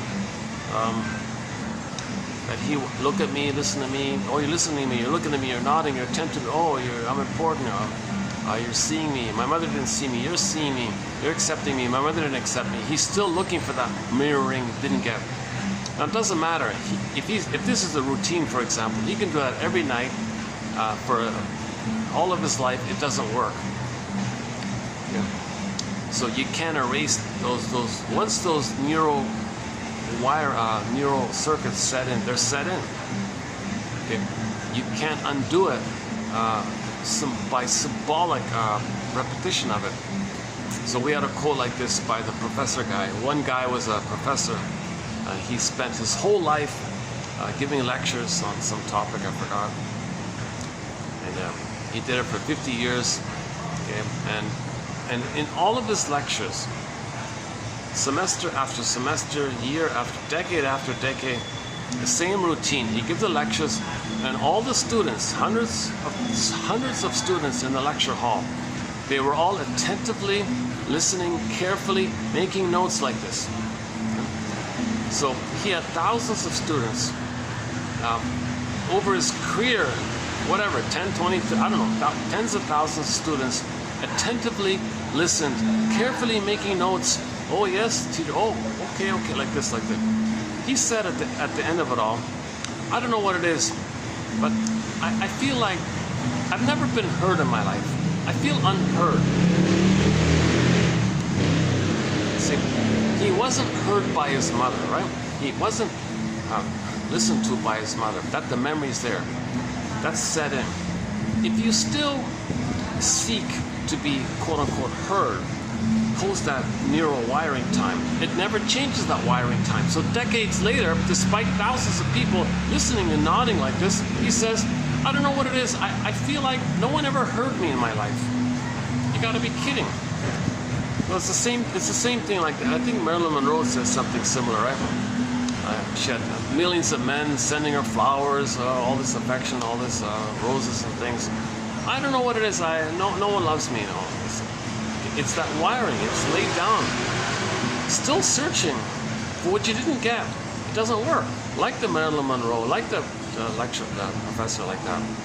So this guy can be doing the same thing. He can have tens of thousands of young ladies attentive and nodding. Yet it's not. He'll still feel unheard. He'll be an old man. I don't know what it is. I never felt heard. It doesn't sink in. It doesn't register. What he's doing is a defense against memory. It's a defense against the pain of not being heard. He's repeating the disappointment. It's not gonna work. You cannot. It's kind of like what he's doing is kind of like when somebody eats a pint of ice cream and they think they're gonna be. It's the experience that they needed as a baby in mother's bosom where they were fed properly. It doesn't work. No matter how many pints of ice cream a person takes, a decade's worth, tons of it, you still feel uncomforted, unnourished, missing mother's sweetness. You're still gonna miss all that, right? So this is called, Janov's jargon is, or his paraphrase is symbolic acting up. You're symbolically looking, okay, with the unreal hope for the fulfillment of old unfulfilled needs. Okay, still at it, right? So that guy there is kind of like that professor story. Okay, he's going to talk and talk and talk, and everyone's nodding and listening attentively. It's empty. It doesn't work. It doesn't work. He's just distracting himself with some little brain chemistry for the moment, but it doesn't crack the wiring. It doesn't change the wiring. His structure, his psychological structure doesn't change by this. Just like somebody eating 50 years worth of ice cream, it doesn't change the structure. He was still unsoothed by the mother. No matter how many pints of ice cream or how many, whatever, fill in the blank, whatever's symbolic of mother. No matter how many golden Ferraris the guy buys, he still feels empty. He still feels shame inside. It doesn't work. Even though he's buying gold, he still feels shame inside. In fact, buying the gold reinforces the shame inside because that's defense against not being aware of the shame inside.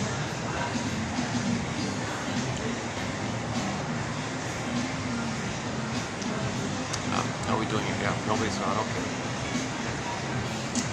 Oh boy, these guys have the loudest fan. Yeah. Luckily, it's a little cooler now. Yeah, good. What is it? Let's see. Oh, this is a little bit late for me. Yeah. I mean, usually I don't go this late. 6:57. What is it? 5:09. 5:09. Yeah. Okay. We can wrap it up here. Yeah. Oh my God! If there's light here at night, my goodness. I don't do videos at night because of the lighting issue mainly. But here, for the first time, I think I found some bit of lighting, but no, it's not too hot, right? Oh my God. That's a thought. Maybe I could, look at that, there's lighting here. How did I miss this?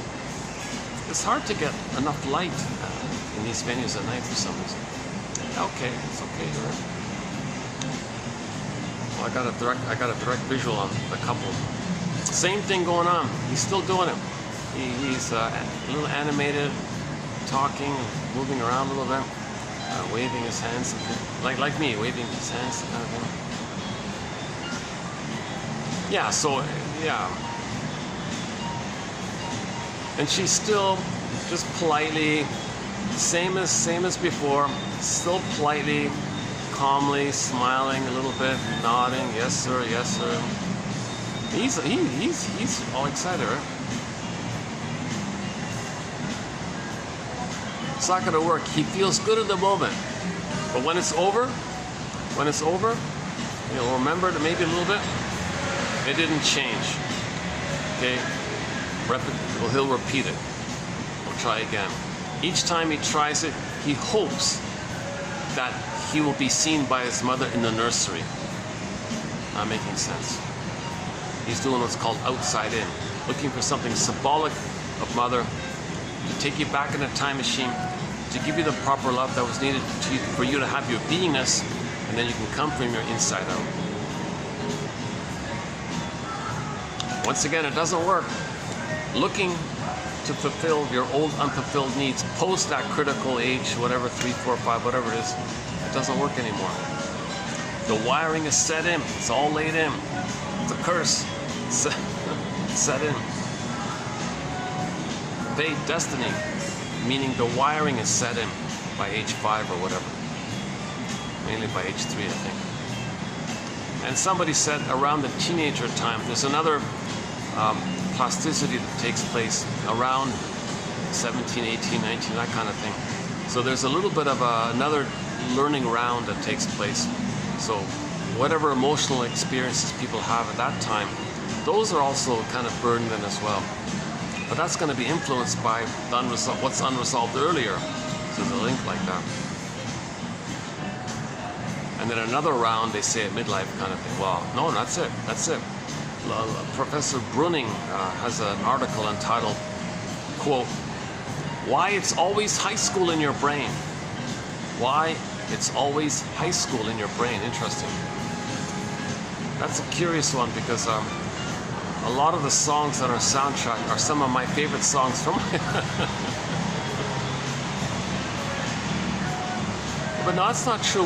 Actually, that's not quite true. Most of the songs are newer, fresher songs. Like Oma Wumi from Nigeria, like Deli Rizzik. Well, Deli Rizzik is a cover of Carry On. Okay. Elizabeth Gruner, we mentioned Solvik's song. That's not true. Yeah, we got a lot of new songs on our soundtrack. And Shell is all new stuff. Beatrice Deer, Ili Sapi, that's all new music. Actually, all the indigenous music's kind of new for me as well. Like Willie Dunn, Willie Mitchell, Call of the Moose, Birch Bark Letter. Actually, his song, Killing Your Mind, Killing Them, I also linked it to the topic of identification with the aggressor, because he says some indigenous people identify with the aggressor, and they look down their own, because they've identified with the aggressor, who look down on them. They call it Killing Your Mind, they call it that one. Willie Mitchell. When I say Willie Mitchell, I mean the indigenous singer Willie Mitchell, who wrote Call of the Moose, Birch Bark Letter, I Promised You a Song. He tells his personal story of a song called Big Policeman. Yeah, sad story about him. My God, unbelievable. He was almost a goner over nothing. Right? He tells it 2 times in a song called Big Policeman, and a little bit in a Call of the Moose as well. His big hit is Call of the Moose. I listen to the whippoorwills howling, the crickets, listens to the crickets and the Cree and the howling wolf. Don't you know, you gotta let it be. Don't you know, can't you see? He's talking about nature. Most of these songs by indigenous people they have a positive relationship with their mother. So they transfer that to the Mother Earth as a positive relationship. and the reality that the earth is nourishing us, kind of like how the mother nourishes us. But Kristen Wilson says people hate Mother Earth because they hate their mothers unconsciously. A very good clip by Kristen Wilson is a speech called "Ooh My Soul," about a 10-minute, speech done in the 80s. Kristen Wilson, "Ooh My Soul." Hard to find. If you want to hear it, go to radio4all.net. Actually, no, you gotta, in the search engine, type in radio4all.net, I think. No, sorry, radio4all. How's that gonna work? It's a radio program called Gleanings of the Earth. You gotta type in Gleanings of the Earth. Episode Air, Water, Fire, Earth, something like that. 4 elements. And then Radio 4 All. And I think it shows up. It's hard to find. And, you know, that might, if that's lost, the only surviving copy is here in 1001 Windmills, because I've played it here a few times already, about a year ago. A great speech called "Ooh My Soul," Kristen Wilson. She jokes, all right, audience, let's talk about salvation. And I don't mean a peach smoothie and a massage. If you're not in your body, audience, if you feel disembodied, if you're not in your body, you're not making sense, literally. And it's disembodied discourse that causes all these confusions and problems out there. It's got a lot of good little bits in there. Only 10 minutes long. It's half humorous, half theatrical, and half about the environment mainly. She's a theater person who uses theater in the healing arts like that. So she tries to do psychodrama. Oh yeah, Tian Dayton talks about psychodrama, where you ask people, you ask your friends to role play members of your family, and then you can flip it around. Okay, you play my dad, I'll play me. All right, now I'll play my dad, you play me, and you can flip it around, or you can ask someone else to play you, and you observe the thing and switch around. You can do these flippy things. Psychodrama. It just helps you to be aware. And sometimes you can grieve and finally say what you needed to say. Sometimes it can be helpful. At least, at the very least, you'll be more aware of a pattern. You'll be more aware and you'll accept the reality, how stubborn their parents. Because if you imitate your parents and you ask someone to play you and you imitate how stubborn you're more conscious of how stubborn your parents are, and you ask the person playing you to try to see their side of it, and you adamantly can't. So you realize how stubborn their rationalizations are. Rationalization. How they do it. Oh my goodness. That same old thing going on.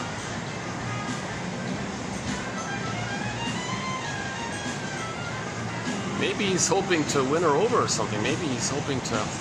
Yeah, I think he's trying to... I think he fell in love with her. He's trying to win her over, I think.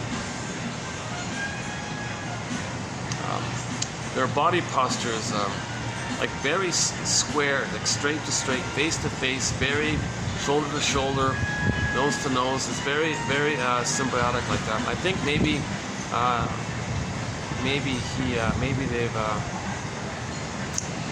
the Don Juan succeeded in creating like a blissful bubble there between the two. I don't know. I can't see her face. I can only see the back of the guy's, the back of the man's head there, and just like the side of the young lady. I can't see her face if she's smiling or not.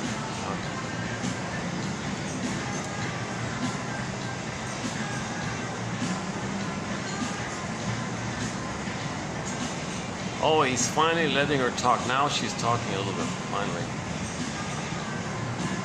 And when she started talking, he sat back, I noticed, for a change. Now he's bored. All right, I'll sit back and let you talk. Is that what it is? Or maybe it's the beginning of the disappointment. Oh, I'm disappointed. He sat back. He was very attentive before, right? Sat up straight. Now, for the first time, he kind of just leaned back like this. maybe he's disappointed. Oh, you got an opinion. I gotta listen to you now. Oh, geez. Okay. Maybe I just wanted you to listen to me.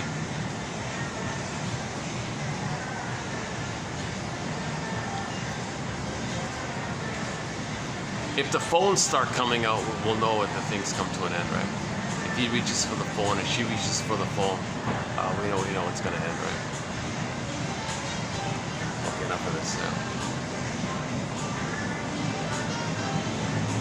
But if this is not like a family friend thing or like an uncle thing, if this is not a family thing, there's something wrong with a 50-year-old guy flirting with what looks to me to be like a high school.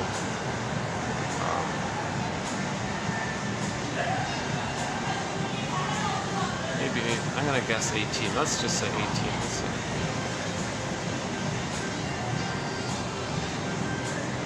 But he has the demeanor, and he has the fellow has the demeanor of a high school boy. Back to Miss Bruning. Why it's always high school in your brain? Not a bad article. Yeah, check that one out. We have some quotes from Loretta Bruning in our soundtrack from her trilogy of self-help books. Meet Your Happy Chemicals. I just focus on the three. Oxytocin, dopamine. Dopamine for the chase, serotonin from the catch. Those two, and then oxytocin we know about. I Mammal, and the third one is Beyond Cynicism. Just easy to read, clear, easy to read, kind of fun books. Her stuff afterwards, oh my God, she turned into a behavioralist. Something happened after that. But those three I thought were kind of practical and helpful. But this other behavioralism, magical thinking stuff, oh my God, what happened? What happened there? So the other stuff, forget that.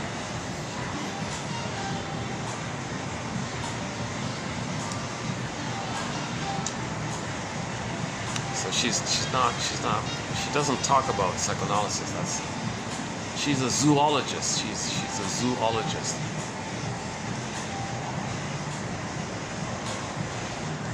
Worked in a zoo, I think, and gave lectures at some university. I don't know if she's still around or what's going on.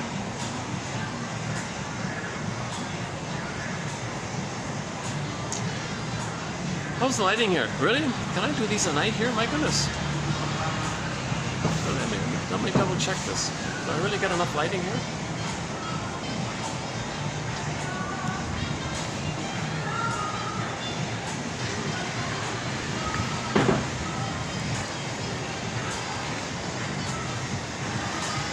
Oh yeah. Hang on, what about this? Let me try this side.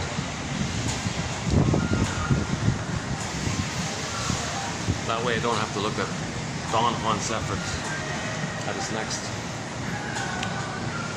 Oh yeah, the lighting's, we got enough lighting here, right?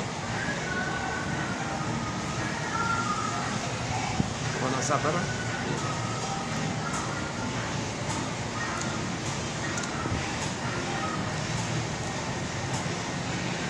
Yeah, I think our closing song today is The Rapper by Sanders. Lead singer is Rick Sanders. The studio is very good, but I kind of quite like the live bootleg. Sanders bootleg, The Rapper. So let's while the rapper there is doing his rapping, let's close up with The Rapper. It's a rock song by Sanders. And to be continued. So let's just tighten things up here. Let's put a little bow on it. We just now completed 6 videos, basically a 6-video run on this topic called rationalization.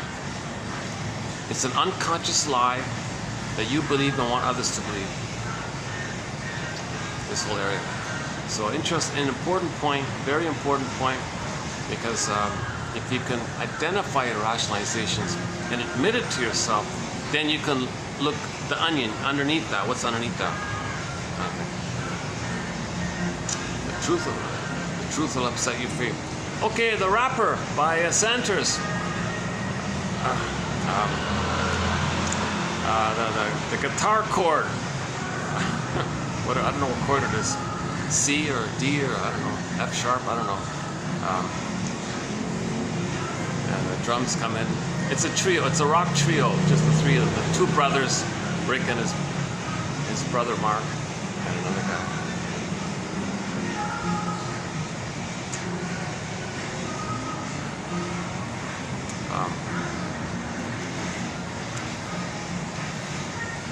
Oh yeah, in the center, in the bootleg, Sandra's bootleg for The Rapper, it begins with the drummer ticking his drumsticks, tick tick, and then it begins. Trivial detail. I'm trying to find a fun way to end the video here.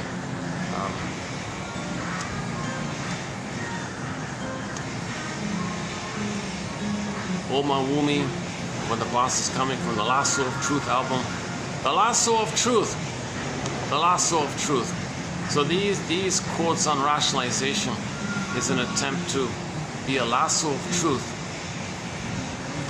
to identify the truth underneath your lie, to bring up the truth underneath the rationalization, the self-deception. We need a lasso of truth. So I think these 6 videos can maybe be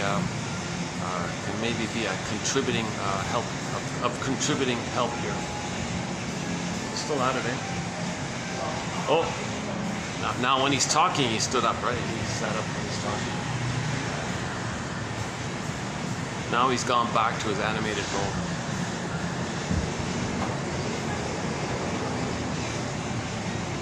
Well, she's not suffering, like she's not in pain, like she's going along with it. She seems to be I guess she likes the guy now finally. Maybe. In the beginning there was like a little tension and fear and all this. It seems that the rapper is doing his thing. The rapper is doing his thing.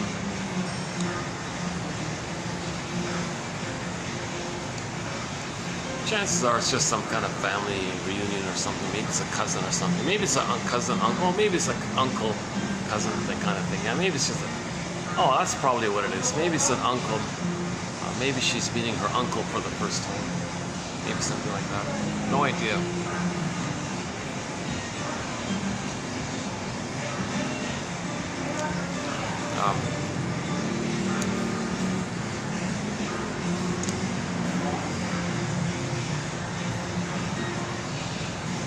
Let's end up with Willie. We haven't played Willie Mitchell's Call of the Moose in a long time. Let's end up with Willie Mitchell's Call of the Moose. Call of the Moose.